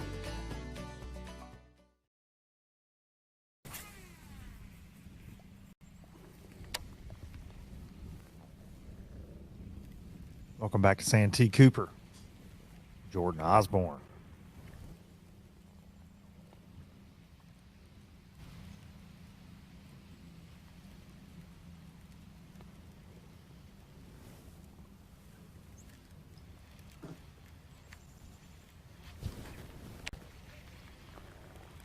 How's it going up there, Jordan?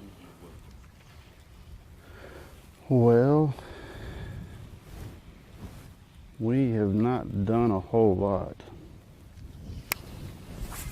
I don't know if we've just picked it apart and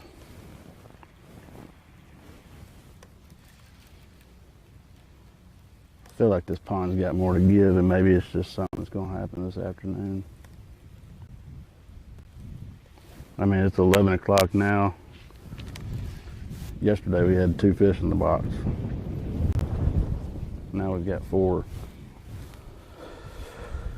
So, no reason to panic by any means, but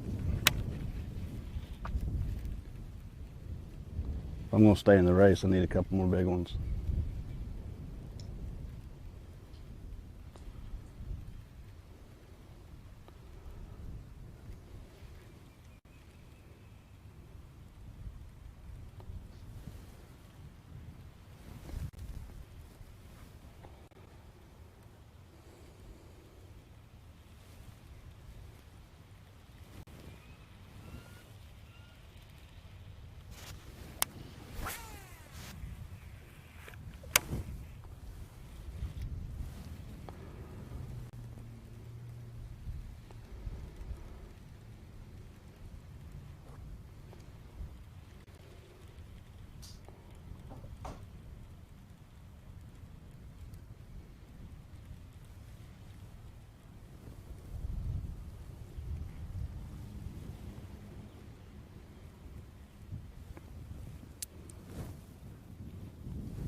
Jordan Osborne.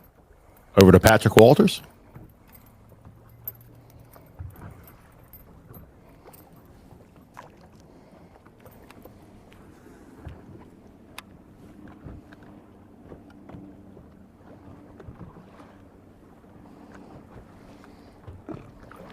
I'm gonna put crankbait on these trees.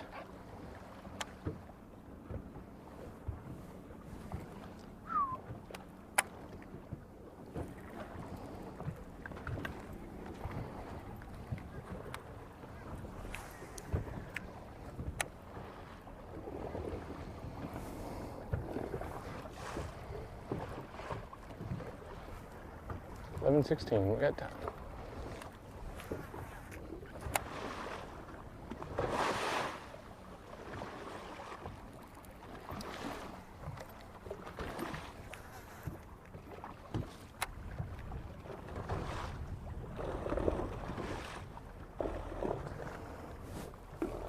Hard to make ground up.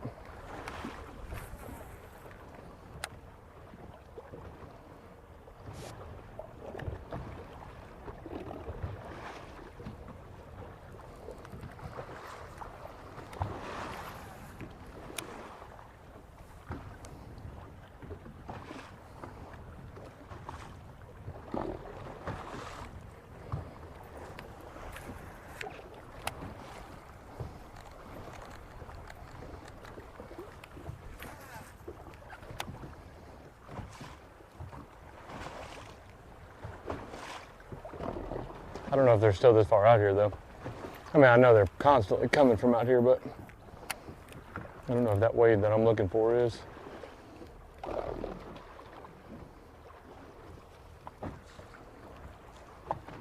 If he finds the wave he's looking for, Triple cast with the Trouble.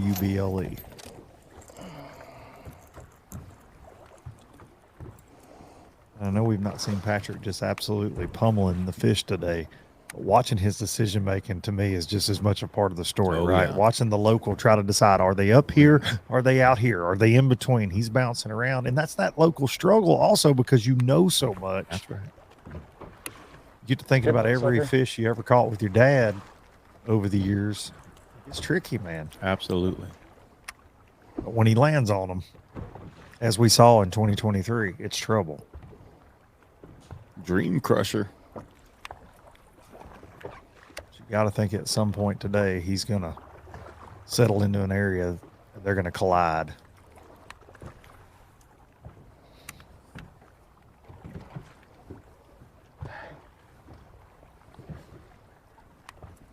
Yeah, Patrick's always seems calculated. You got a plan B, C, 2455.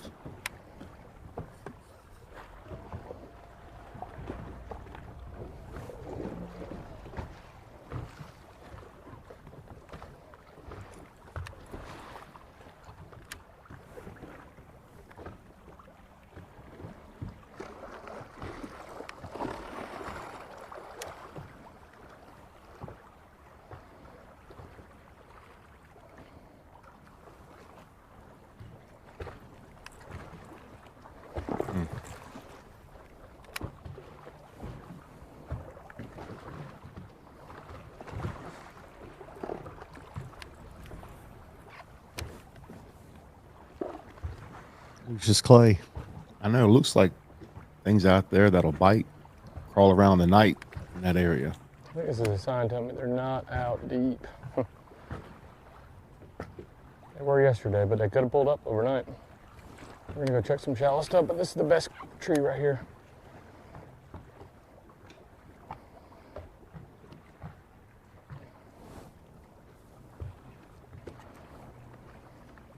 This man just said, this is the best tree right here. All the trees, they all look like the best tree to me. Beautiful. I want to hear the story why it's the best tree. Amazing bass fishing cover right there. Patrick Walters is attacking. We're going to check back in with Andrew Upshaw.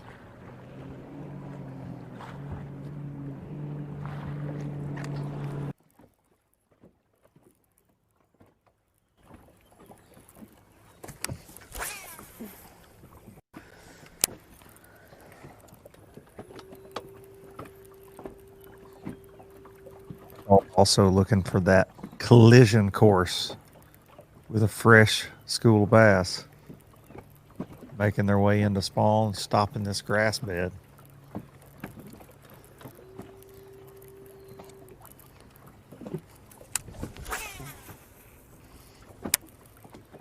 biggest key for him yesterday was utilizing his mapping on his electronics.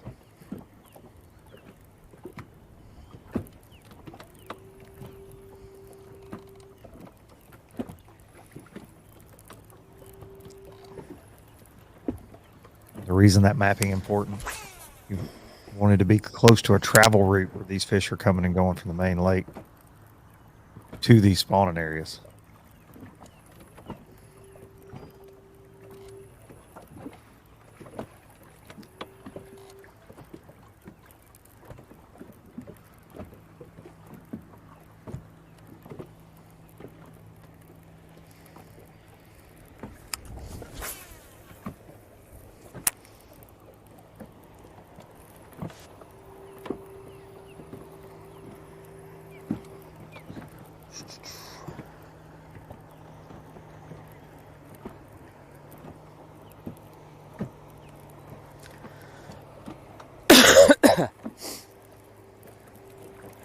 Big Al on that pontoon. Really prefer them not just drive through there, but you know, whatever. Yeah. Hey, Big Al knows what he wants. They're driving right over a 2-foot flat. Hey, man. Jackass. Hey, hey, hey.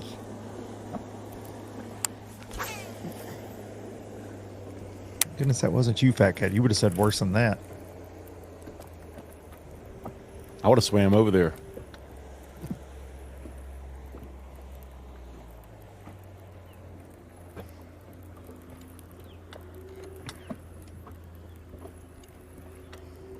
He should have caught a 7-pounder out there. The fish god should have shined down on Andrew Upshaw after pontoon. Maybe it'll stir him up. His eye spot.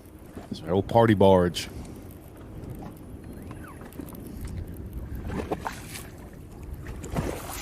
I mean, Santee Cooper is a recreational lake. A lot of recreational fishing takes place. All different types.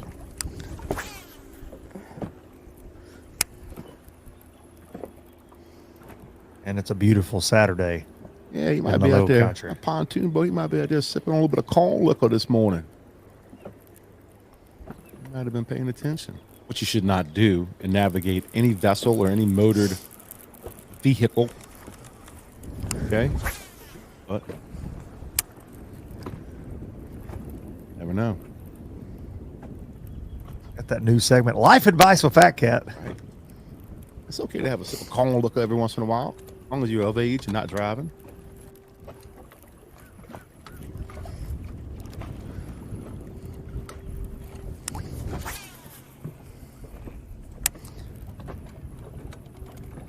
Some corn liquor and a big old bowl of succotash.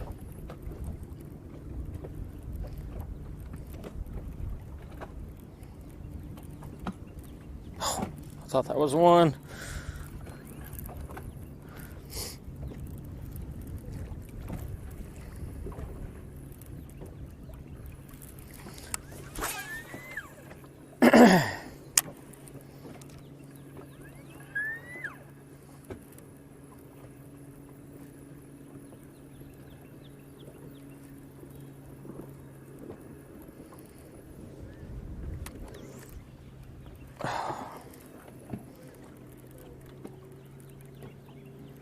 Billy Lowen, who started his season down on the St. Johns River with a big win, his second blue trophy in the Bassmaster Elite Series, joining us for the first time here in the National Professional Fishing League, sitting in fourth unofficially with a 25-pound day two so far to add to his 23.8 from yesterday. So Billy said, welcome to 2025. He's been on a roll, man. Welcome to the league.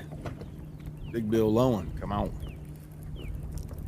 And one of those guys that was severely disappointed with his 23 pounds yesterday, I might add. He was just, you could tell, I mean, had a great day.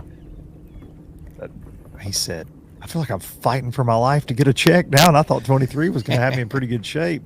That big bass beatdown that happened yesterday, but he's joining the party today for sure on day two here. You know, he was on the round table with Ken Duke this week and did a great breakdown of his jig, how he likes his jig, how he trims his jig. Just basically, Still he in took you to shock how school on few the jig. jackfish we caught. Really good thought stuff. we were gonna catch by more of Bill them Long. today. But you can go watch that on our YouTube channel. That's round table number 2 can do.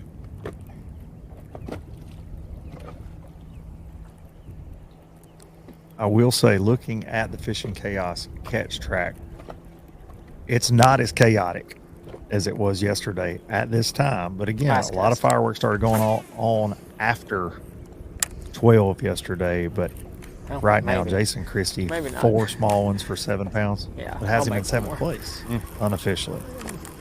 Bait messed Todd up. Goads made a big move to 5th place with 16-14 Not quite today. sure So what happened there.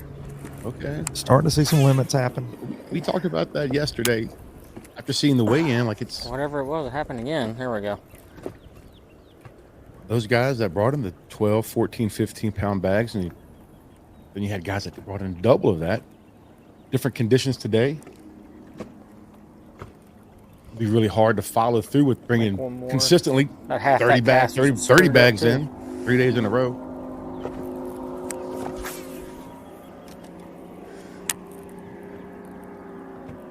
Seemed like that predominant pattern yesterday may be a little different today.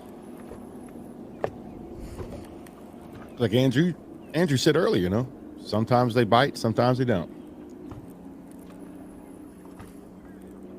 We are just covering the top 5 today, and out of the 118 out there.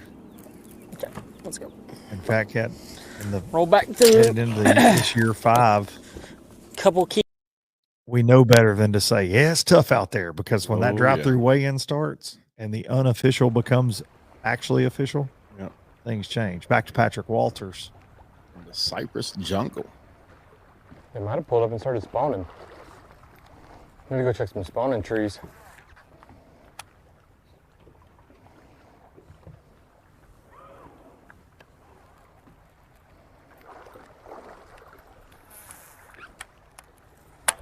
What this shows you too is in 3-day events, consistency Fishing matters. some Now you might have to spawning trees consistently right a catch second. bags over Trying 25 to this catch a week. big one, but we're actually about to move in a minute. Not in, probably move in like 2 minutes. We're gonna go check some spawning trees, a little bit shallower. Ones that set up on a little bit more. Try something a little different. See if, I mean, maybe they got fired up last night and got to getting it on. We're fishing some stuff that we should definitely get a bite on.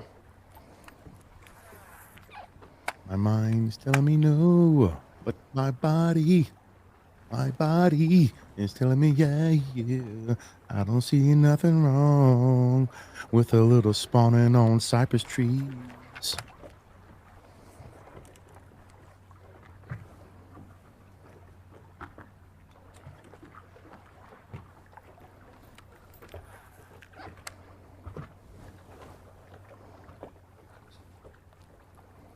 Let me try something.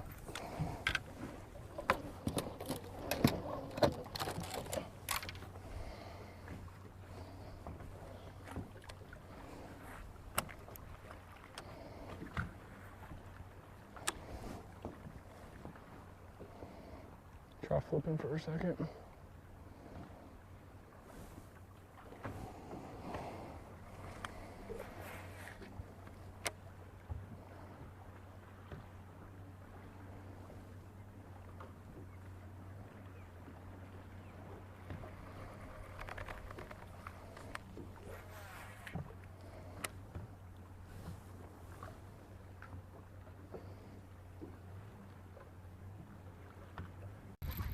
This feels like a pretty dang good one. Come on, baby, stay hooked. Oh, damn pike. You ever see these? It's all right. All right. Oh, man. My heart was racing for it. It's the first I've seen one of those in here. I know they live in here, but it's like they call them a chain pickerel. So it's like a northern pike, but small.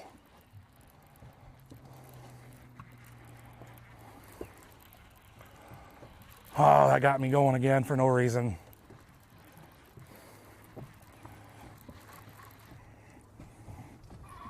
they got teeth, so I wanted to check that. I'm gonna take a water break for a hot second. I'm just gonna swallow some down. Hydrate. Right.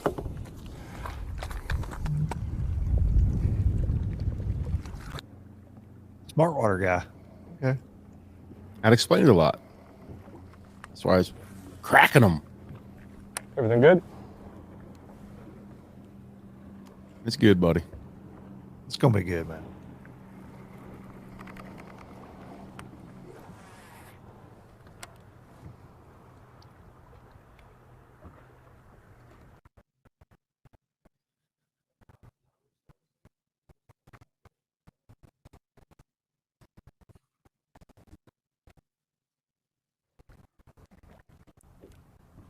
Fog is really bad on Santee sometimes. It gets real thick.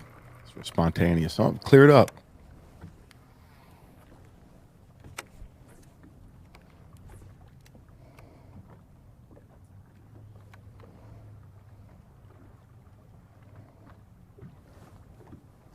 Push these 2 trees right here and then we go. All right, let's see Big Belly Kelly.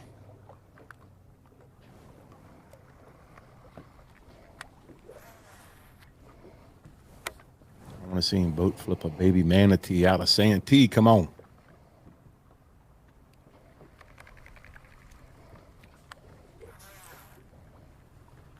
You know, those weights can be very deceiving that you see at the end of the day as far as the numbers of fish catches that it takes to get there. A lot of people think, oh my gosh, these guys are catching 50 a day.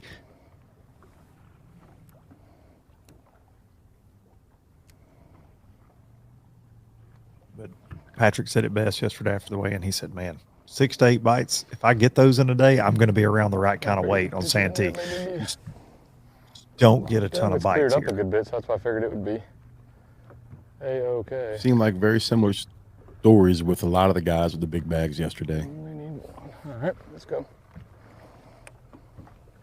Patrick's going to make a move, and we're going to try to catch up with Jason Christie, who has eluded us most of the day.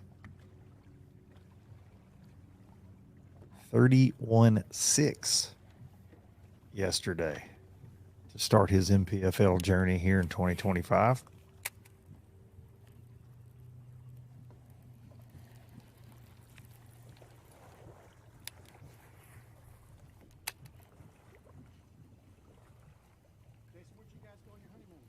Didn't go anywhere.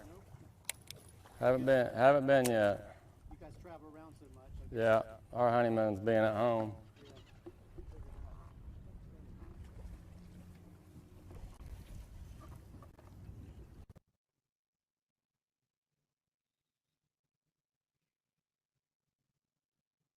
We still without a big bite.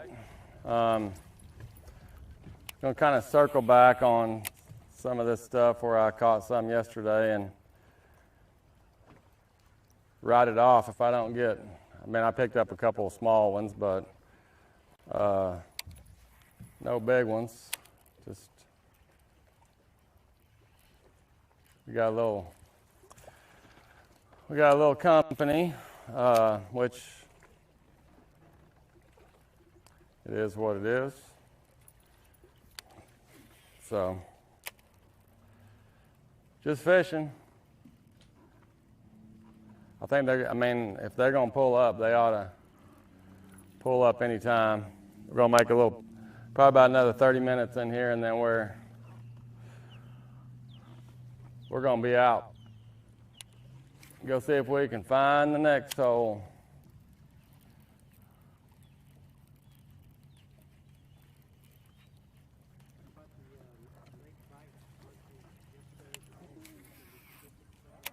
Yeah, yesterday, like I said earlier, everything happened in the afternoon, and I'm not sitting here banking on it happening again. It's not like I'm just sitting here waiting on it to happen, because we do that and it'll be 4 o'clock and nothing will happen. So if they're gonna be here, they'll be here on this pass.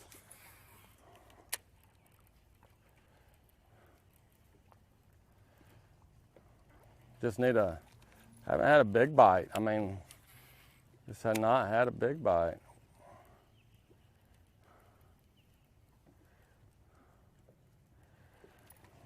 Doesn't take long here though. Just make the right couple of pitches and you can go from 10 pounds to 25 pounds. I just feel like I'm fishing fast because I'm trying to get it while I can. Got somebody trailing us up. So it's a nice day. It's a nice day to be throwing spinnerbait. You guys have probably seen that before. I can do other things. I just choose not to. Not when it's not water like this.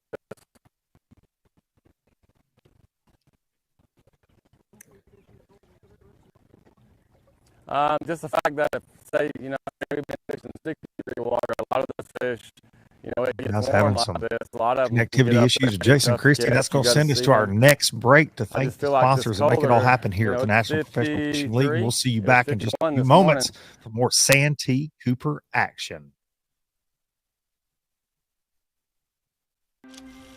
Before there were hashtags, there were handshakes and shared stories.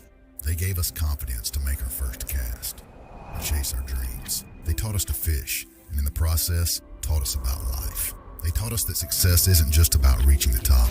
It's about lifting others up. The future isn't just about selling tackle. It's about 3 simple words. Let's go fishing. Here's to the original influencers. The Yamaha VMAX V6 SHO continues to deliver the level of performance that pro bass and multi-species anglers demand. Underneath a bold and aggressive new look, an upgraded charging system with 40% more charging power meets the amped-up demand for today's advanced electronics. The VMAX SHO, raw power, reliability, and exhilarating performance for every angler who loves the sport enough to invest in the best. Yamaha, reliability starts here. Since 1971, Basscat Boats has innovated, persistently thinking outside the box, never abandoning their roots or the commitment to quality through their process. Clearly visible in the new Puma STS, their design and development continues to evolve, improving performance, enhancing the angler's experience, and broadening the appeal of the sport they have dedicated their lives to.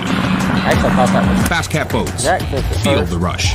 Just because he came straight up as soon as I set the hook on him. We're Most off of the the time clock when they do that, to clock more fish, to fill our live wells and empty our coolers, because there's more to explore. The latest Humminbird fish finders work fast, see clearly, and know all the best spots. They fish even smarter paired with the Minn Kota and break down the water like never before. If you like your plans loose and lines tight, then it's time to explore. Only with Humminbird. All right, guys, no insurance talk on beach day. I'm down. Yes, please. Don't get me wrong, I love my RV, but insuring it is such a hassle. Same with my boat. The insurance bills are through the roof. Be cool. I wish I could group my insurance stuff. Like the house, the car, the RV. Like a cluster, an insurance cluster. Yeah, I doubt that exists. It's a bundle! It's a bundle and it saves you money! Hi, I'm Will from Progressive and I couldn't help it over here. Super fun beach day, everybody.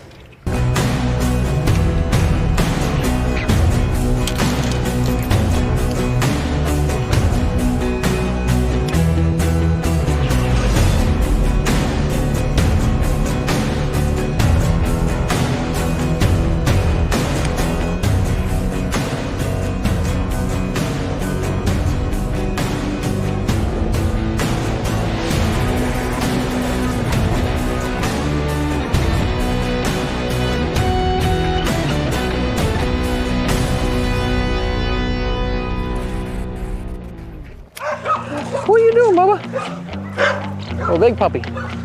What's up guys, Will Harkins here, NPFL Pro. We're here at Second Chance Animal Shelter in Clarendon County. This place is filled with dogs, cats, animals. You know, if you want a pet, this is the way to go. Come adopt, come hang out with them, take them on a walk. That's all we're doing today. Hey guys, it's Andrew Upshaw. Today we are at Second Chance Animal Shelter in Manning. Anytime you get a chance to help the community, it's a big deal, but sometimes the animals are overlooked. It's near and dear to my heart only for the fact that my son is such a huge animal lover. This place has an enormous amount of dogs. I had some really sweet ones that I worked with today. It's really important to try to help these animals, and when you get to see them in their environment, you just want to take a few home with you. My favorite animal, my favorite dog was a rescue dog. A lot of good memories with that animal, and I encourage everyone, whether you can just come out and volunteer, or whether you just want to come and look and take home a pet, do it. You won't regret it.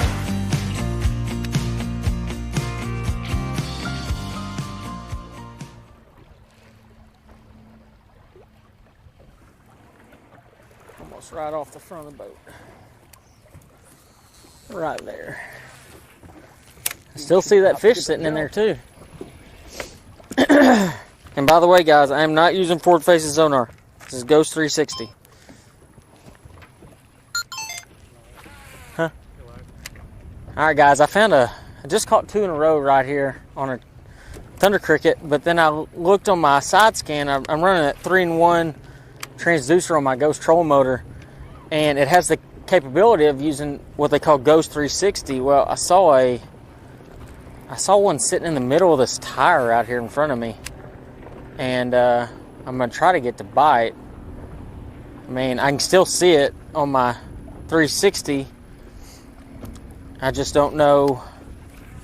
I mean, hopefully it'll bite though, because I know that's a good way to catch a big one right now, especially if they're not piled up on that grass.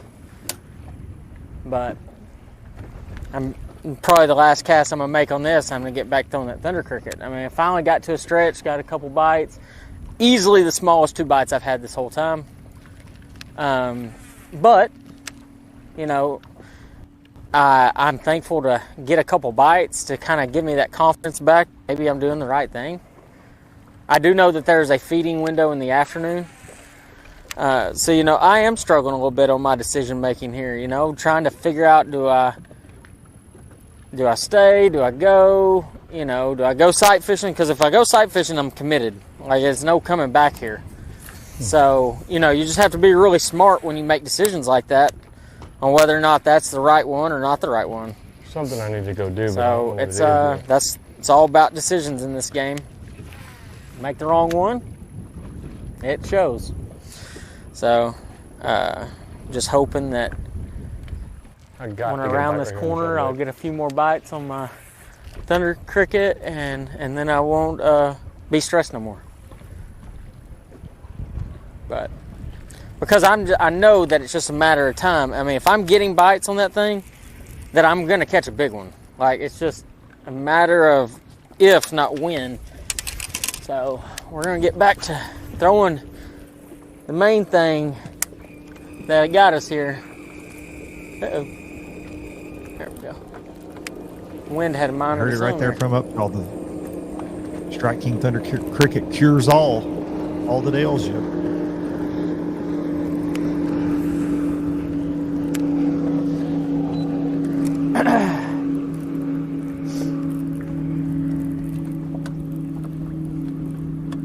Also, Shaw looked like he wasn't happy to have his picture taken of it. He's normally a pleasant guy to be around. He's all business. That's a little mean mug for the little fella. All business, son. I can't believe I can't get a bite on it. Big key here is I've given this little area a break. Good trees right now. And maybe the break was a little long enough that I might be able to pull over here, and I just need to capture one more. I mean, and it was like a pound 14-incher. You know, if I can get me another 5-pounder, I'll be in pretty, like, decent shape, I guess. Not great, but decent. And then we got to start the culling game. So just really want to get number 5 in the boat. It's hard to do well if you don't have 5 of them every day. So Optimistic, cautiously optimistic. Can't be too optimistic. Let's go check a backwater pond and then hit a couple good trees over here. Some spawning trees. We should have got way bit by now, you know? I mean, this is good freaking stuff. To not get a sign, you know, like a bump, a miss, maybe they're spawning, maybe there's like not even a freaking signal. Let's bump into the backwater.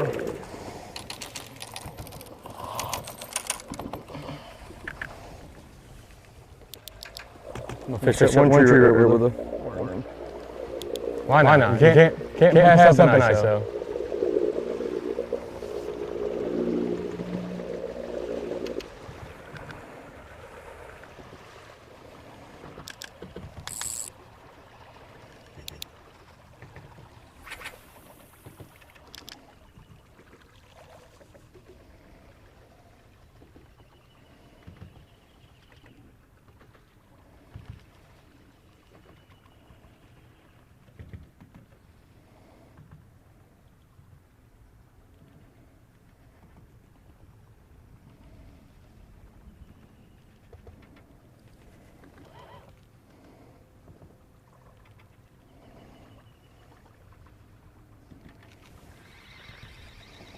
One more cast to this thing.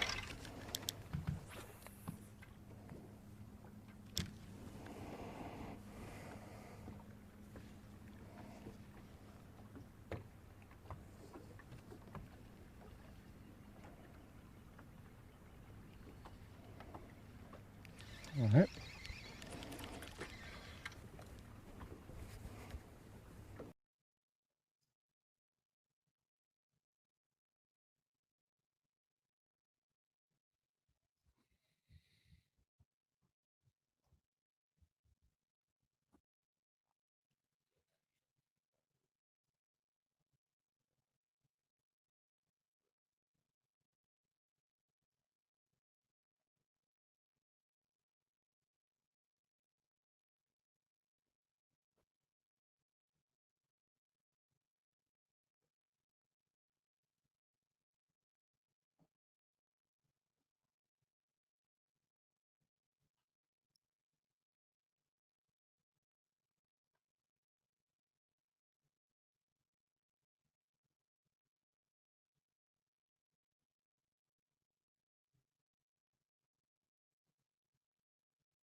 Patrick Walters over to Jordan Osborne. Let me go over there. So A1 leader. Come barreling in here. Broke the NPFL record for biggest one-day weight. Quentin Capo actually broke the record here in 2023 with a dirty 30 bag. I just don't need the motor in here. Osborne brought 33 pounds, 1 ounce yesterday.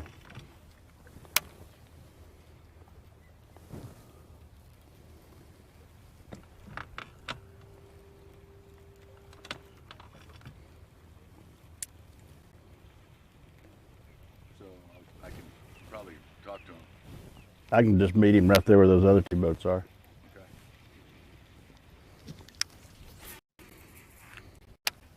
This is camera 3 to the potential battery boat. Is that you and the white console boat there?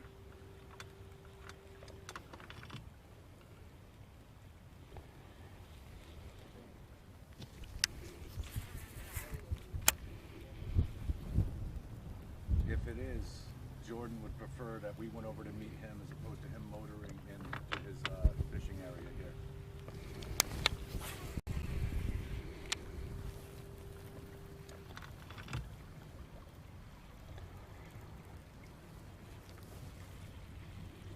Okay, so he's not sure if that's our guy. Oh.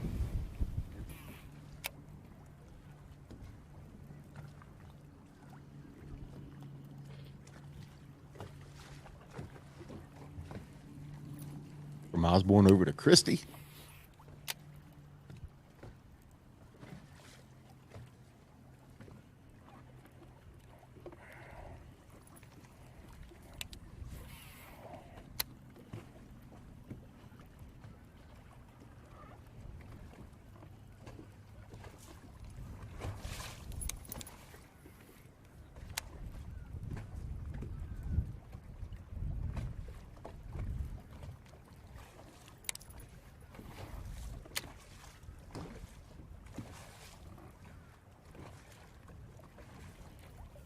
I do hate that with the terrible cell signal we've had with Jason Christie today that we did not get to watch him. I know he's not having the day that he wanted to have so far, but yesterday around this time is when he started really showing off.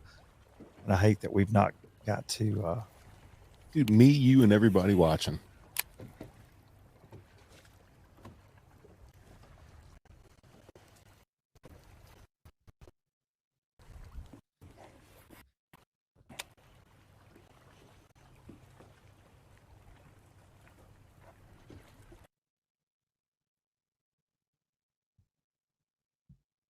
From Christie back to Upshaw.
I could catch him on this flashy swimmer, that rage swimmer on it.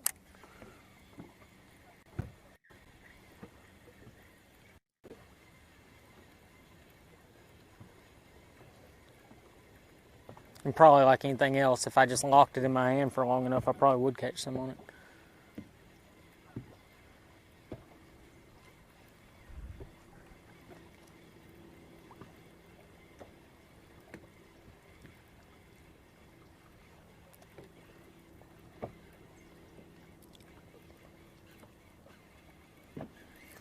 That is not a luxury I have right now.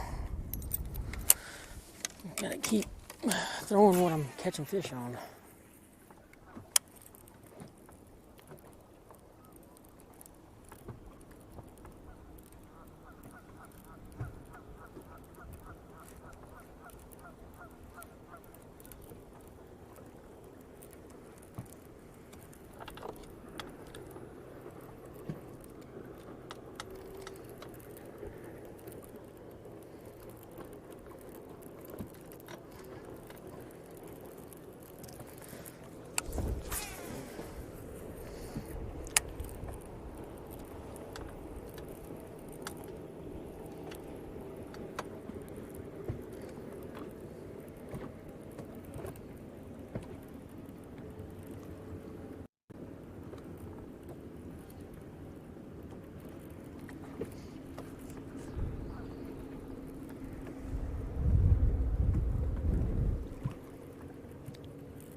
Problem is, I've gotten, a decent number of bites, 5, and had 6 bites, or, 7 bites.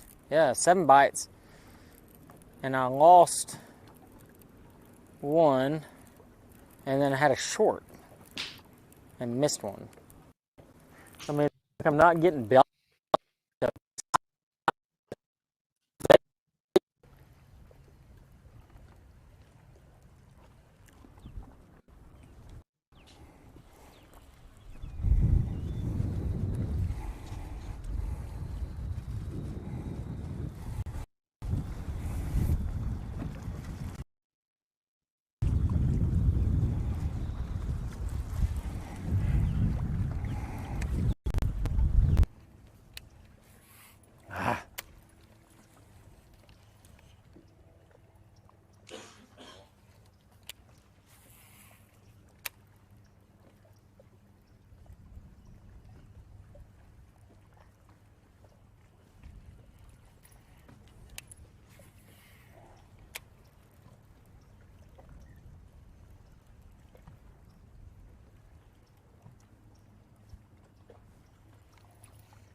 Jason Christie back to Buck Mallory.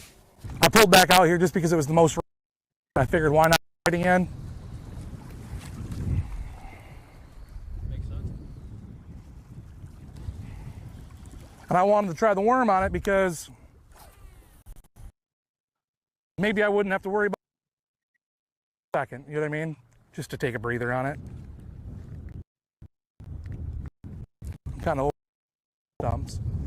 It's annoying as hell.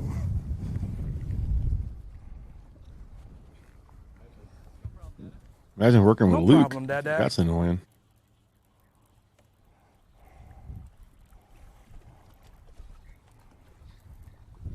Hashtag no problem, Dad. That's probably. Social media posts. No problem.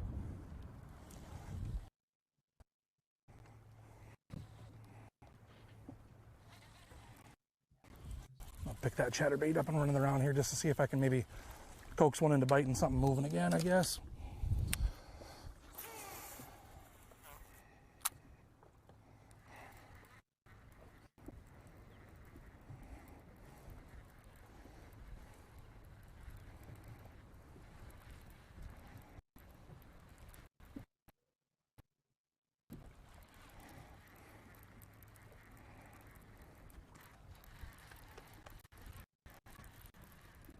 Back, everybody. We're still out here hanging out, having a time. Looking for my next bite window, I believe. I'm the last time around. Haven't really had any bites since. I haven't went back to my, I'm a couple anyway from where I caught my biggest fish yesterday. Oh my God, he knocked slack in it. Why did he do that?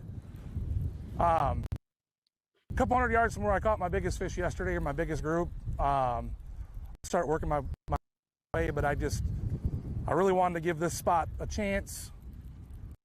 And I caught two fish that was just shy of six and some change. So it's the right stuff. I'm getting bit. I mean, you guys need to keep me on live all the time.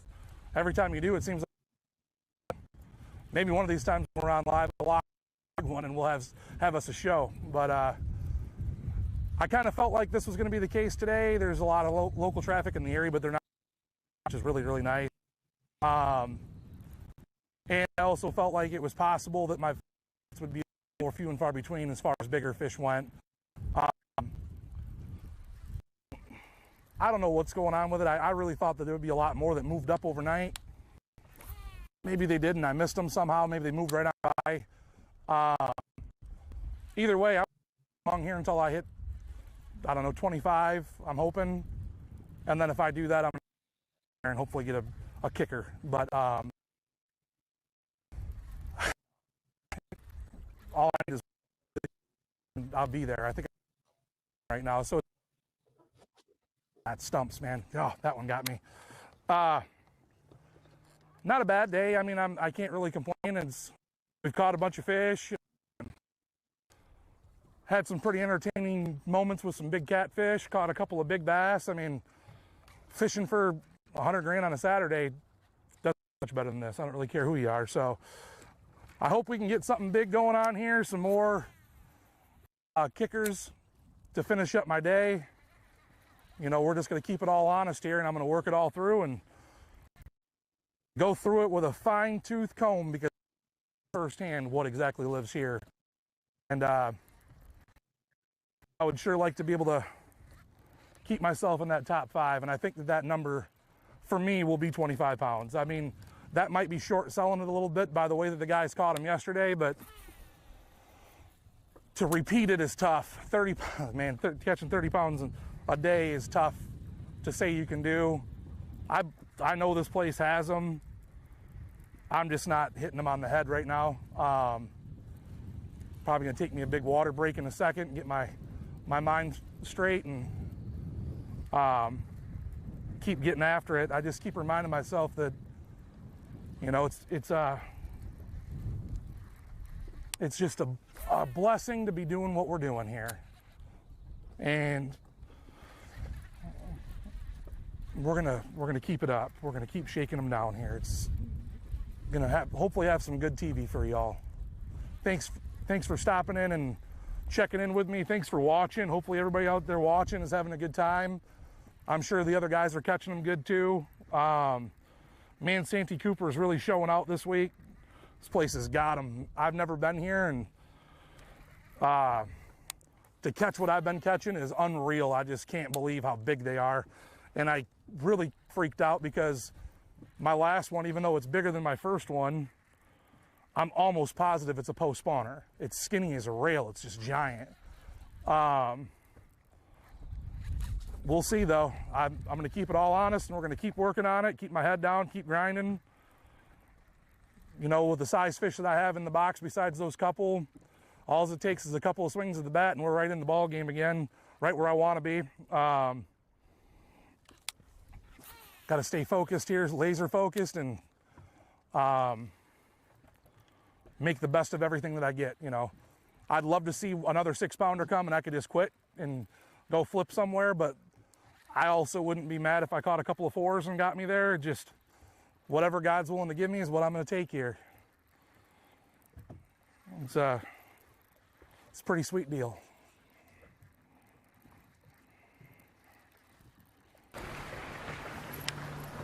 Back over to Jordan Osborne. Buck Mallory unofficially 3rd place, and he's just shy of the 21-pound mark unofficially with 2012 2 6-pounders in the box and room to grow with a 3 and a couple more 2. In the thick of it. A lot of folks would trade many things to catch 21 pounds, but when you catch 31 the first day, you're like, man, I'm struggling. We're all struggling today, buddy.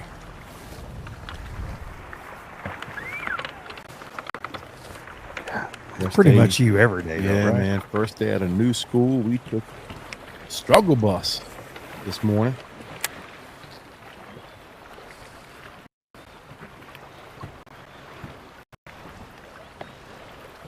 Somebody that did not struggle yesterday, 33-1 for Jordan Osborne, the new 5-limit Damn catfish king of the NPFL as of today. Oh, back to Buck. Small one. We're gonna have a fish fry to weigh in I ran today. into him. I snagged him. Poor guy. Whoops. Ran right into him. Let's see if we can get this off from them quick and painless with this little fella. Come here.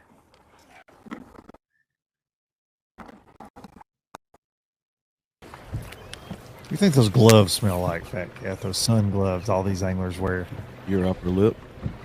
It's terrible. I didn't mean that. Say hurtful things. I tell you what, I bet you they got flavor.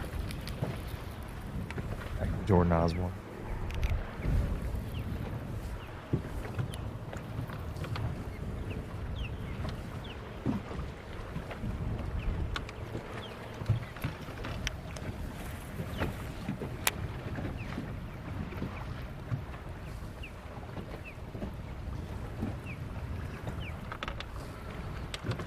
Buddy Gross making a move today. 17 pounds now after just shy of 25 yesterday. Jason Miniger with another 17-10 to go with his 22-3 yesterday. Jordan Osborne here still sitting on 2 fish, 5-pounder and a 1-6 unofficially.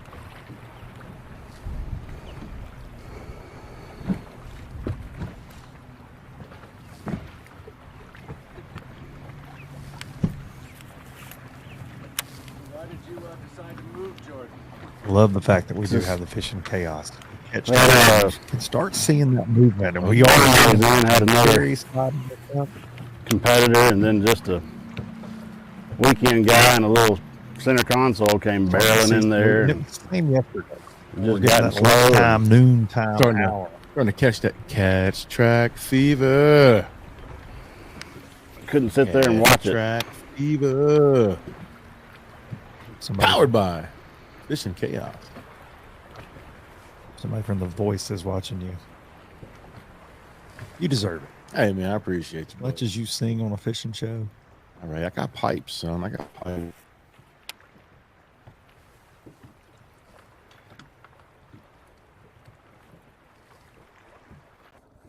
I've noticed that for whatever reason, no help.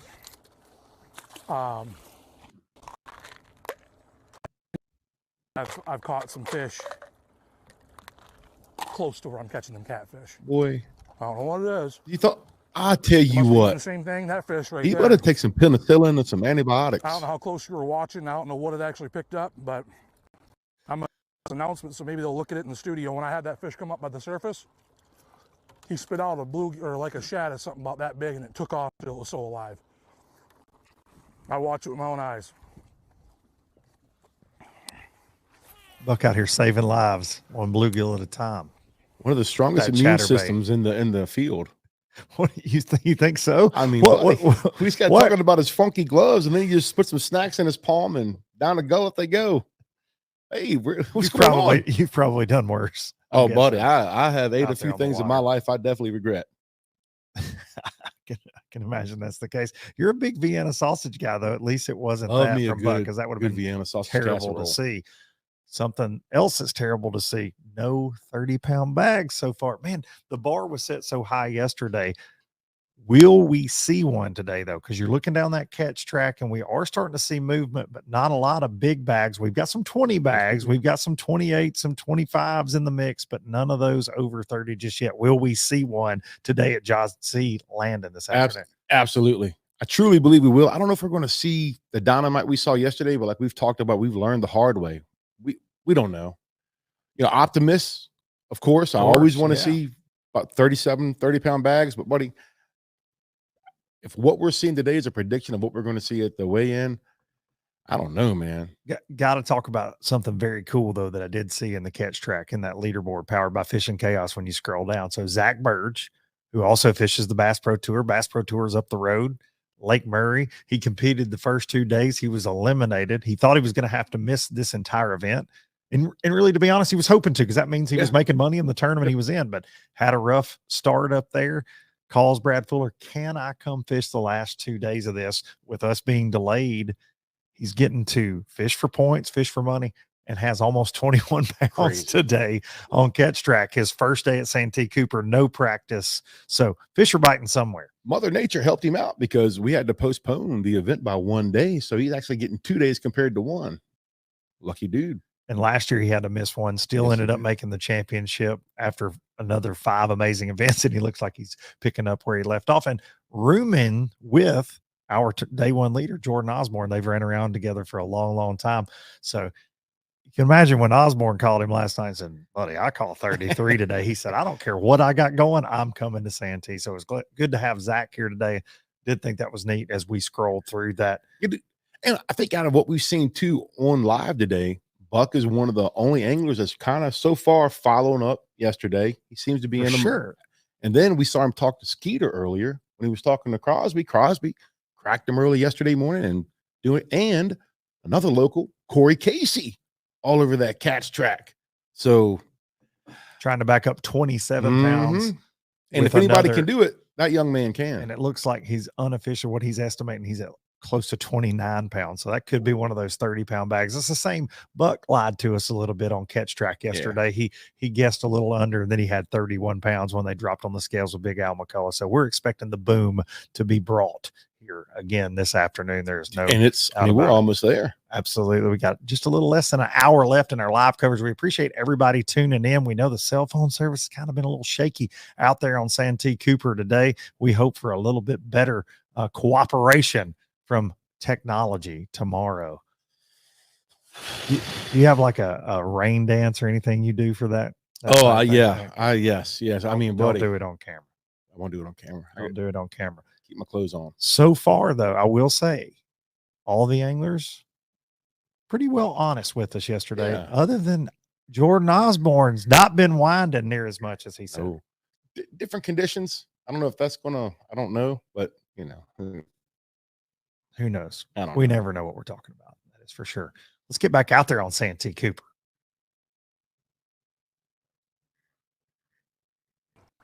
I've already back by the boat ramp. I'm just gonna tell you that. In case you were curious, I am not sandbagging intentionally right now.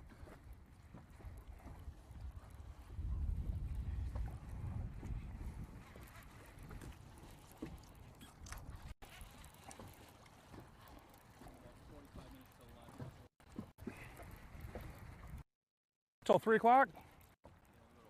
Really? I could have sworn it used to be.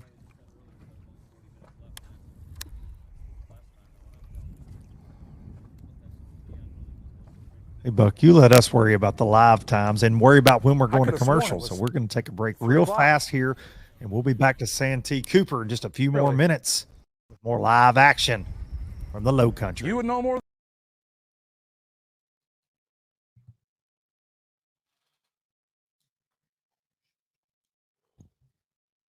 No audio. No audio on the commercial. Okay. Reaching the top, it's about lifting others up. The future isn't just about selling tackle. It's about 3 simple words. Let's go fishing. Here's to the original influencers. The Yamaha VMAX V6 SHO continues to deliver the level of performance that pro bass and multi-species anglers demand. Underneath a bold and aggressive new look, an upgraded charging system with 40% more charging power meets the amped-up demand for today's advanced electronics. The VMAX SHO, raw power, reliability, and exhilarating performance for every angler who loves the sport enough to invest in the best. Yamaha, reliability starts here. Since 1971, Basscat Boats has innovated, persistently thinking outside the box, never abandoning their roots or the commitment to quality through their process. Clearly visible in the new Puma STS, their design and development continues to evolve, improving performance, enhancing the angler's experience, and broadening the appeal of the sport they have dedicated their lives to. Basscat Boats. Feel the rush. We're off the clock to clock more fish, to fill our live wells and empty our coolers, because there's more to explore. The latest Humminbird fish finders work fast, see clearly, and know all the best spots. They fish even smarter paired with the Minn Kota and break down the water like never before. If you like your plans loose and lines tight, then it's time to explore. Only with Humminbird. All right, guys, no insurance talk on beach day. I'm down. Yes, please. Don't get me wrong, I love my RV, but insuring it is such a hassle. Same with my boat. The insurance bills are through the roof. Be cool. I wish I could group my insurance stuff. Like the house, the car, the RV. Like a cluster, an insurance cluster. Yeah, I doubt that exists. It's a bundle! It's a bundle and it saves you money! Hi, I'm Will from Progressive and I couldn't help it over here. Super fun beach day, everybody.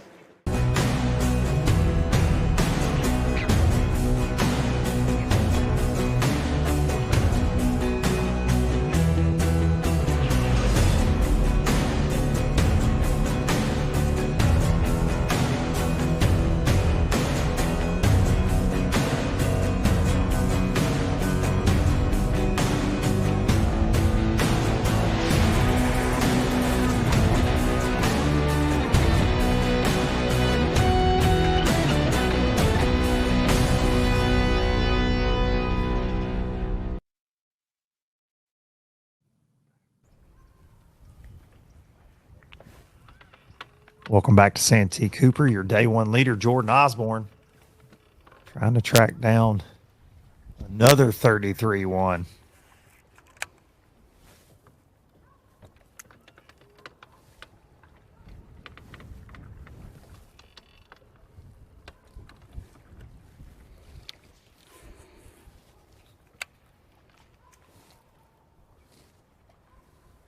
Unofficially in 8th place, though. Hasn't slipped that far, even with 2 bass. So many trees. That's what happens when you break the 5-fish limit record on day one. Gives you a little cushion. Room for error.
can tell Jordan's is really trying to reconnect with a group of fish. He said he spent most of his day yesterday, actually 3 hours running around. Said he went to the bottom end of Moultrie, back to Marion, caught some, and then all the way back to Moultrie and back yesterday in his quest to catch that 33-1. And we've seen him really in a backwater area most of the day until recently here. It looks like he's moved to some of those, what I think Patrick Walters would call staging trees that are on the outside of one of these big spawning areas. A little bit dirtier water than we saw him in earlier as well.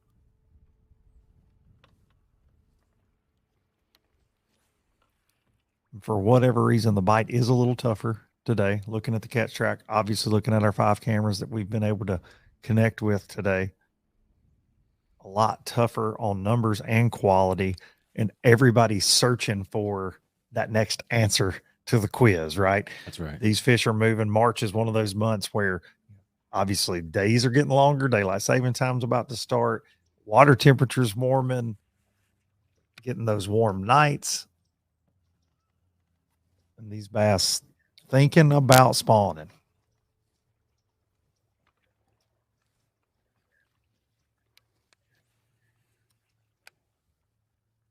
From Jordan Osborne, let's check into the owner of one of those 30-pound bags yesterday, 31.6, Jason Christie. No surprise here.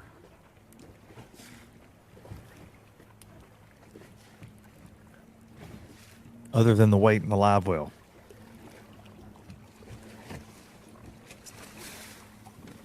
Jason unofficially not out of our top 10 yet. Only 4 so far for 7-1. Same story as yesterday. And then he said it was like you flipped a light switch. Comes in with 31.6, but lost an estimated 8 and 10 pounder that would have put him between 38 and 40 in his mind. And there's not a lot of guys out here that when they tell you that, you're like, okay, that's a fishtail. When Jason Christie tells you that, you go, yeah, you can take that to the bank. Ain't no doubt. But he was even joking with me at weigh-in that he said, it was ugly for a while yesterday. I had 2 little ones for a long, long time and then connected. This is the time of the year. Right place, right time is everything. We've seen it before. We saw it at Hartwell a few years ago with Drew 6. Just happened to be in the right place at the right time. One little isolated cove to himself, and they decided to pull up, and he cold straight did work. And I think this tournament is setting up very similar to that.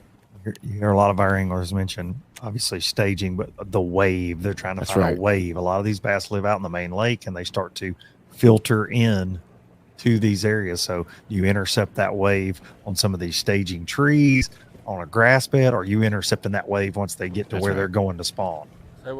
That's definitely the puzzle this weekend.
Proud to have Jason Christie in this 2025 field of anglers, one of the most accomplished anglers in the history of the sport.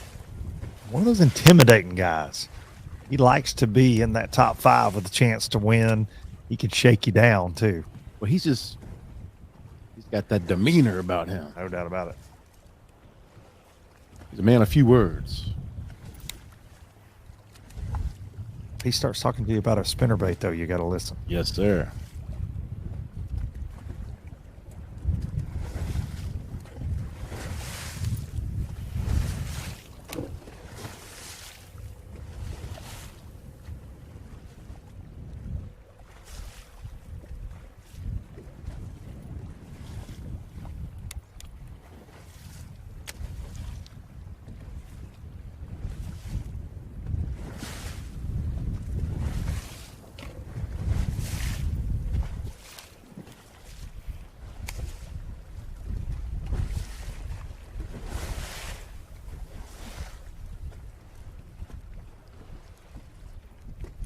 See that wind starting to rock in there a little bit, Jason's area.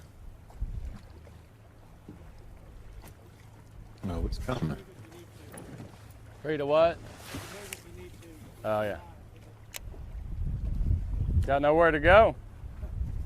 Just fishing.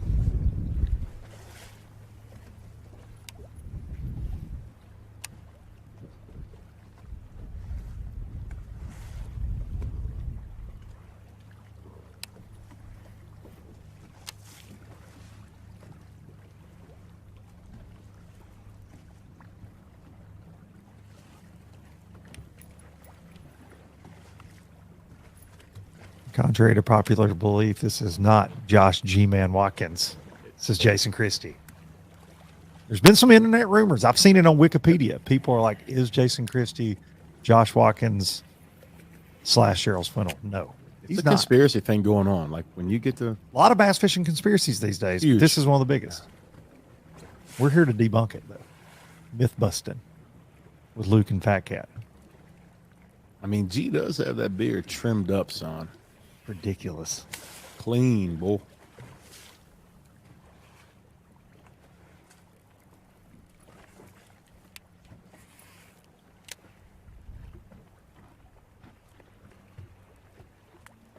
Kind of looks like he just got caught stealing something at a gas station. You said it, not me. Yes, officer.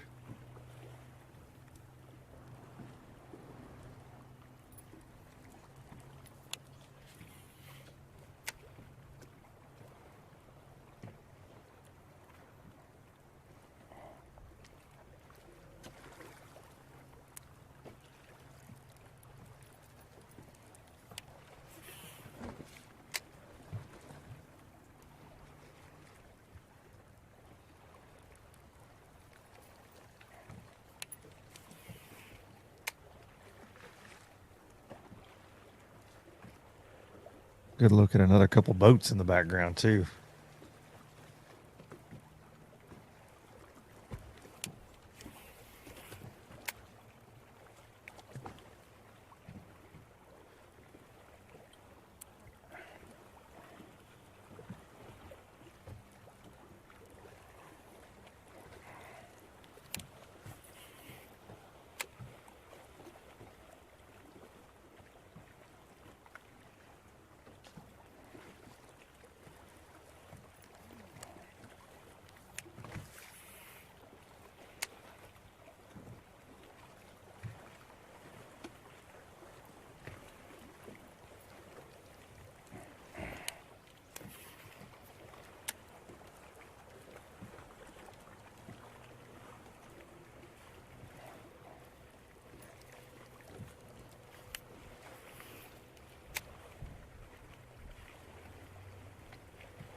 Better hang on, we're going to hit a stump.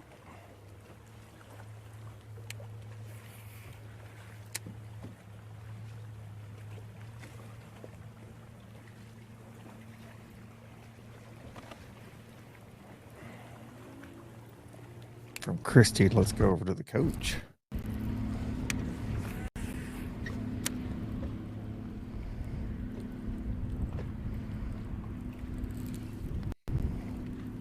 Now when it's not short season. Like, whoa, yeah, gonna get a bite any second.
Come on, baby, give me a big one. Where do I need to go for a big one?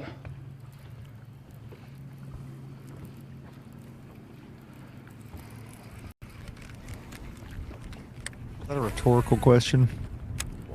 Hope he wasn't asking you, Fat Cat. Yeah, that would be against the rules. That would be soliciting information, and I don't play that, Luke. Okay, buddy? I'll put somebody in a camel clutch. Yeah, you should never solicit information. When you're not supposed to, I guess. Some would say.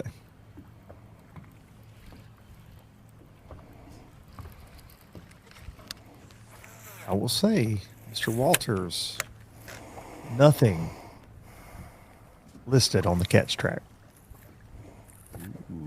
Is he back to his old I need ways? to go to next. I don't know. One's a little cut through. One's on that other bank are pretty good. Because we know he's got bass. Oh, we had that catch track fever yesterday. He loaded it up.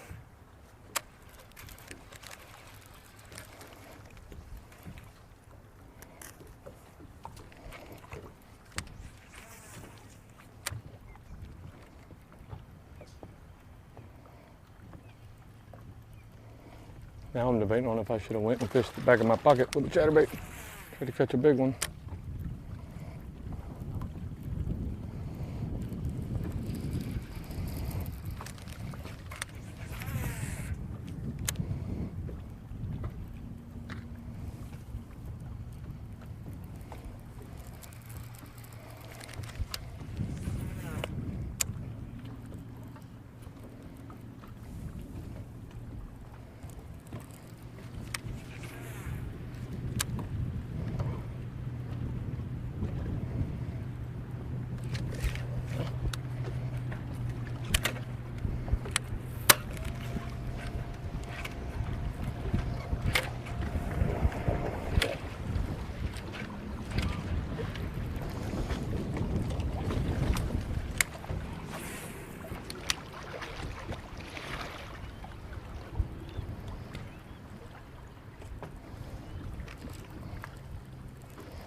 From Walters back to Jason Christie.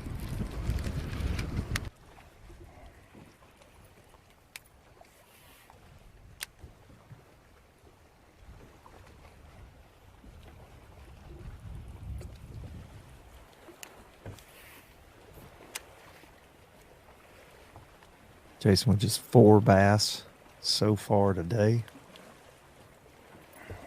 Day 2, the Strike King NPFL Stop 1, presented by Clarendon County Tourism.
I don't know enough about crankbait fishing to say that it's better or worse when it's sunny, but I had to try for anyway.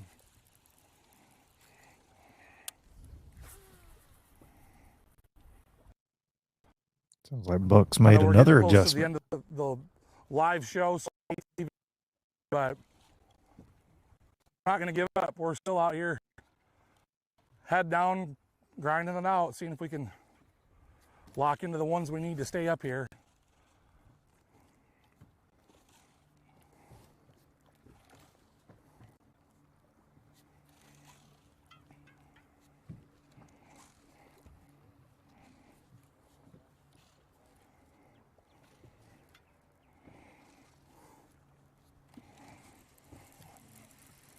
I hate throwing these things.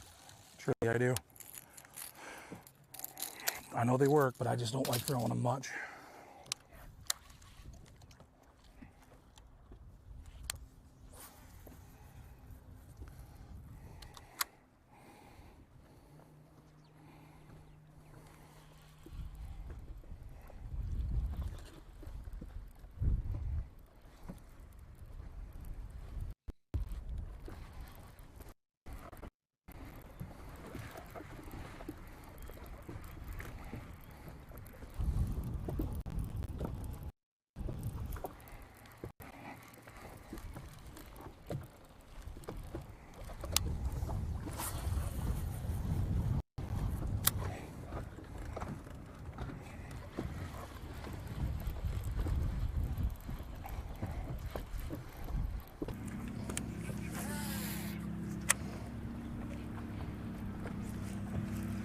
Back to the coach.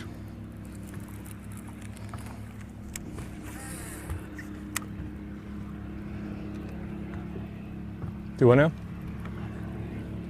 Just caught us a better one finally. Not a good one, but a better one. Small coal. Same thing we've been. I don't know why they haven't been biting all day. It's like, I mean, it's getting window, so you better be in the right place at the right time. So that's the plan. Just kind of, we're gonna fish through here. We need one more good one right here, and then we're gonna make a move to another group of trees, catch a absolute giant, and then we'll go from there. That's the plan. I would like one more good one like that. I kind of want to head back to the side time.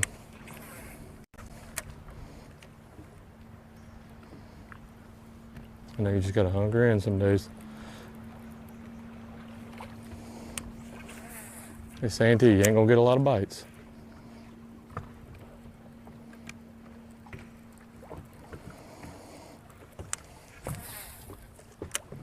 As soon as you want to move, it won't be worth it. I came through there really well. I like that. As soon as you want to move, it won't be worth it. Hunker down in an area where you think they're at. You're fishing Santee. And if you're going to listen to anybody about Santee, that's the man.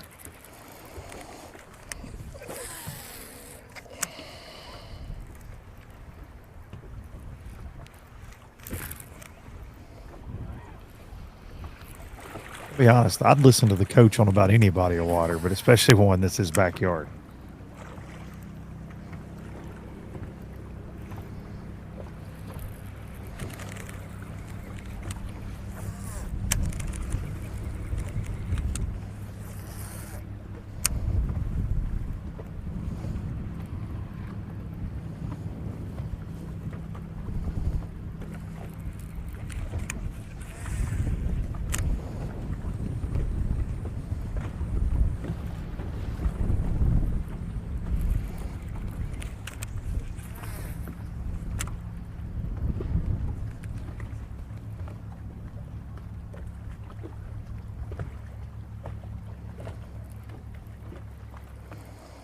Ooh, I got a good freaking Patrick, clump over there. I gotta go 28. check probably. I just remembered it. 2 good clumps. Okay, we got time. 12:41.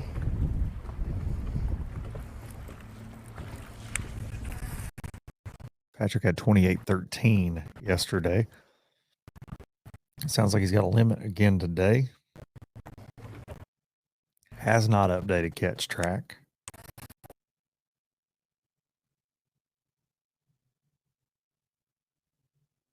But that also takes cell phone service.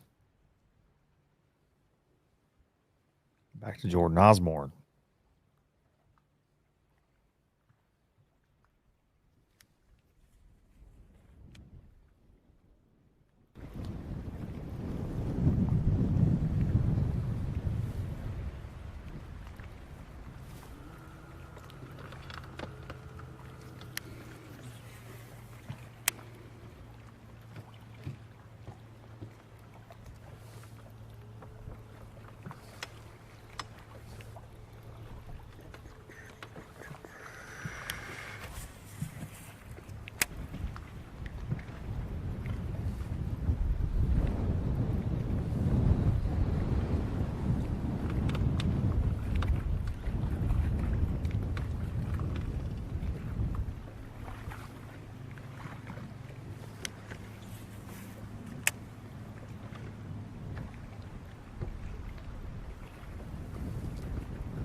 Now to Jason Christie. Oklahoma Pro 31-6 on day one, which would have broken the NPFL record if it hadn't have been for that pesky Jordan Osborne. He had it for a second, though. Crazy for it to be broke 3 times in one day. Big bass tied yesterday. Honestly, it is. To me, it's a record because it's the biggest bass in a regular season event. Jesse Wise caught a 10-9 during the championship in Amistad last year. Brandon Perkins also caught a 10-6, same tournament out of Amistad.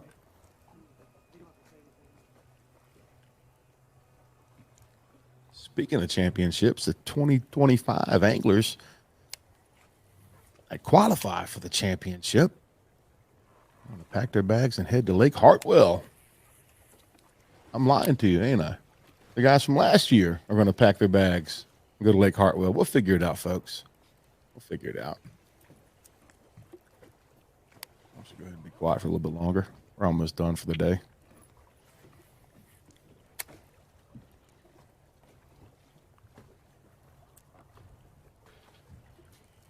Did you qualify for the championship? That's the main question everybody's asking. Everybody's asking. I did qualify. I did. And will they test for steroids this time? Hopefully that's the only drug they test for.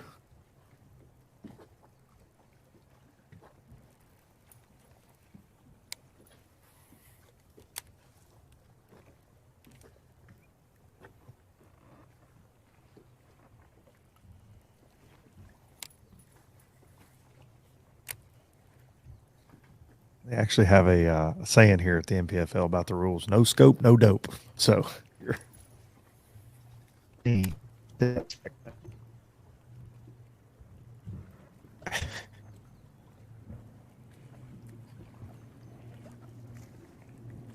How much time do I have?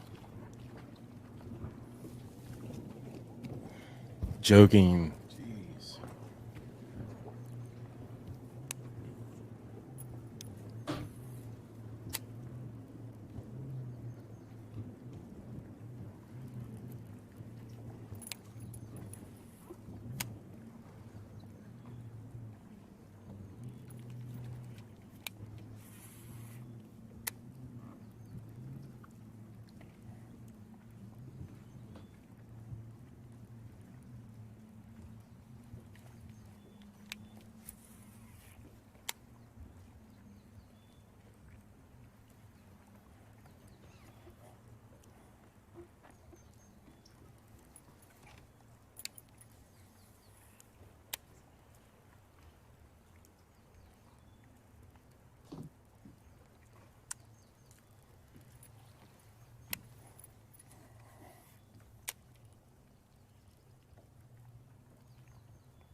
Buck still grinding away on his location where he did magic yesterday, and over 20 pounds today for him so far. He made quick work of it yesterday, Fat Cat. He was out of this area by 10 a.m. A little bit stingier on day 2 here. Strike King stop 1. I know his little spot. He talked about a little bit yesterday at the weigh-in. I'm not going to talk about it now. Hopefully tomorrow he'll talk about it, but it's a sneaky little spot.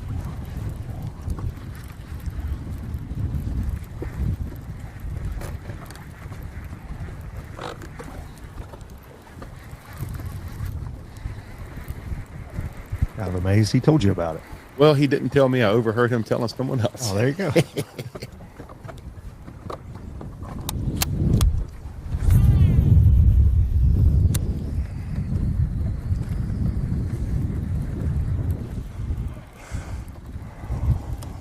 That cat's like my phone. He's always listening. Yeah, you know that, buddy.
Fair to say right now, out of our top 5 that we were covering today with cameras, that Buck has certainly had the best day weight-wise and found himself in the mix going into Showdown Sunday, the final day, trying to chase down $100,000 in that NPFL Shield tomorrow.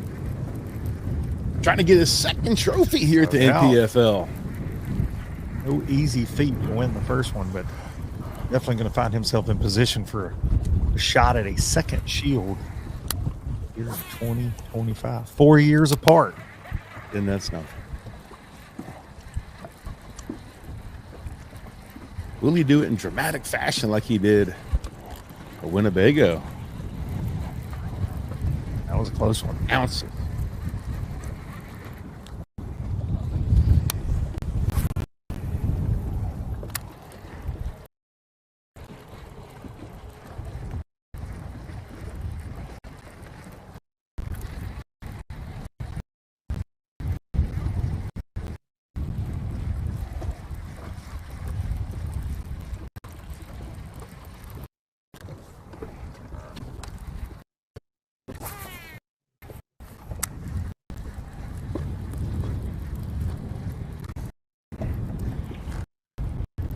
Welcome back to the NPFL Live studio here. Luke Duncan and Fat Cat Newton been hanging with you today, battling through some rocky cell phone signal, which we kind of expected at Santee Cooper. We're down here in the low country in that woolly swamp, as we have said several times today. All of our anglers looking for Lucius Clay and his friends, and it's been a lot stingier day on Santee Cooper than we expected, because that bar was set higher than high yesterday. I want to be Mr. Rainbows and Butterflies, but you can't help but be disappointed in seeing just the the lack of fish catching, the lack of hog handling, as some might say, on Santee Cooper. There's been some action on that catch track, but not so much on live today. That's for sure. But yesterday afternoon, it started really popping off around this time for a lot of our anglers at 12 to 2. We're headed into our closing minutes here of live, but a lot of these anglers, they still have several more hours. That last flight not due until 5:30 p.m. And that's really that last flight took advantage of that late check-in time yesterday and brought the heat there to John C. Landing. And we'll be there this afternoon. Are you getting up on stage to do some freestyle? I got my dancing shoes.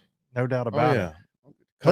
Let's take a dance over and look at the leaderboard here in the closing moments of this day 2, our unofficial leaderboard. And look right there, Mr. Corey Casey, the hometown hero, local boy right there, adding 28-12 unofficially to his 27-3 from yesterday, 55-15 total. Skeeter Crosby, another one of our locals who actually rooms with Buck Mallory, 28-11 unofficially. He got our first limit yesterday, 23 pounds right out of the giddy to start things off on day 1, and adding 28-11 unofficially. Buck Mallory, of course, 31-1, the first one of those record-breaking limits we saw yesterday, and has 20-12 unofficially. Billy Lowen, winner of the Bassmaster Elite kickoff down at St. Johns River, fishing out of his mind right now, 25 even. Buddy Gross, somebody that you and I talked about coming into this event. He is an expert at offshore grass. He's great with Humminbird 360, and to be honest, has kind of been fishing a little non-buddy like, I would say. And man, 25 pounds yesterday, right at it, and 17 today. Jason Meninger fighting, for points, for a paycheck, and has been fighting cancer lately. So we love to see Jason absolutely, no doubt about it. We love having Jason Meninger, former FLW Tour pro, Todd Go, Jordan Osborne, Jason Christie, and Rob Robluski rounding out that unofficial top 10. And of course, everything will become officially official this afternoon at John C. Landing, starting at 3 p.m. here in beautiful Clarendon County, South Carolina. If you're in the area, Strike King's putting on a show. Food trucks, live music. I hear Fat Cat's giving away free hugs. You never know what might happen. Eskimo kisses. But the most important thing that's going to happen, some giant bass are going to come to the stage, that drive-through weigh-in this afternoon, starting at 3 p.m.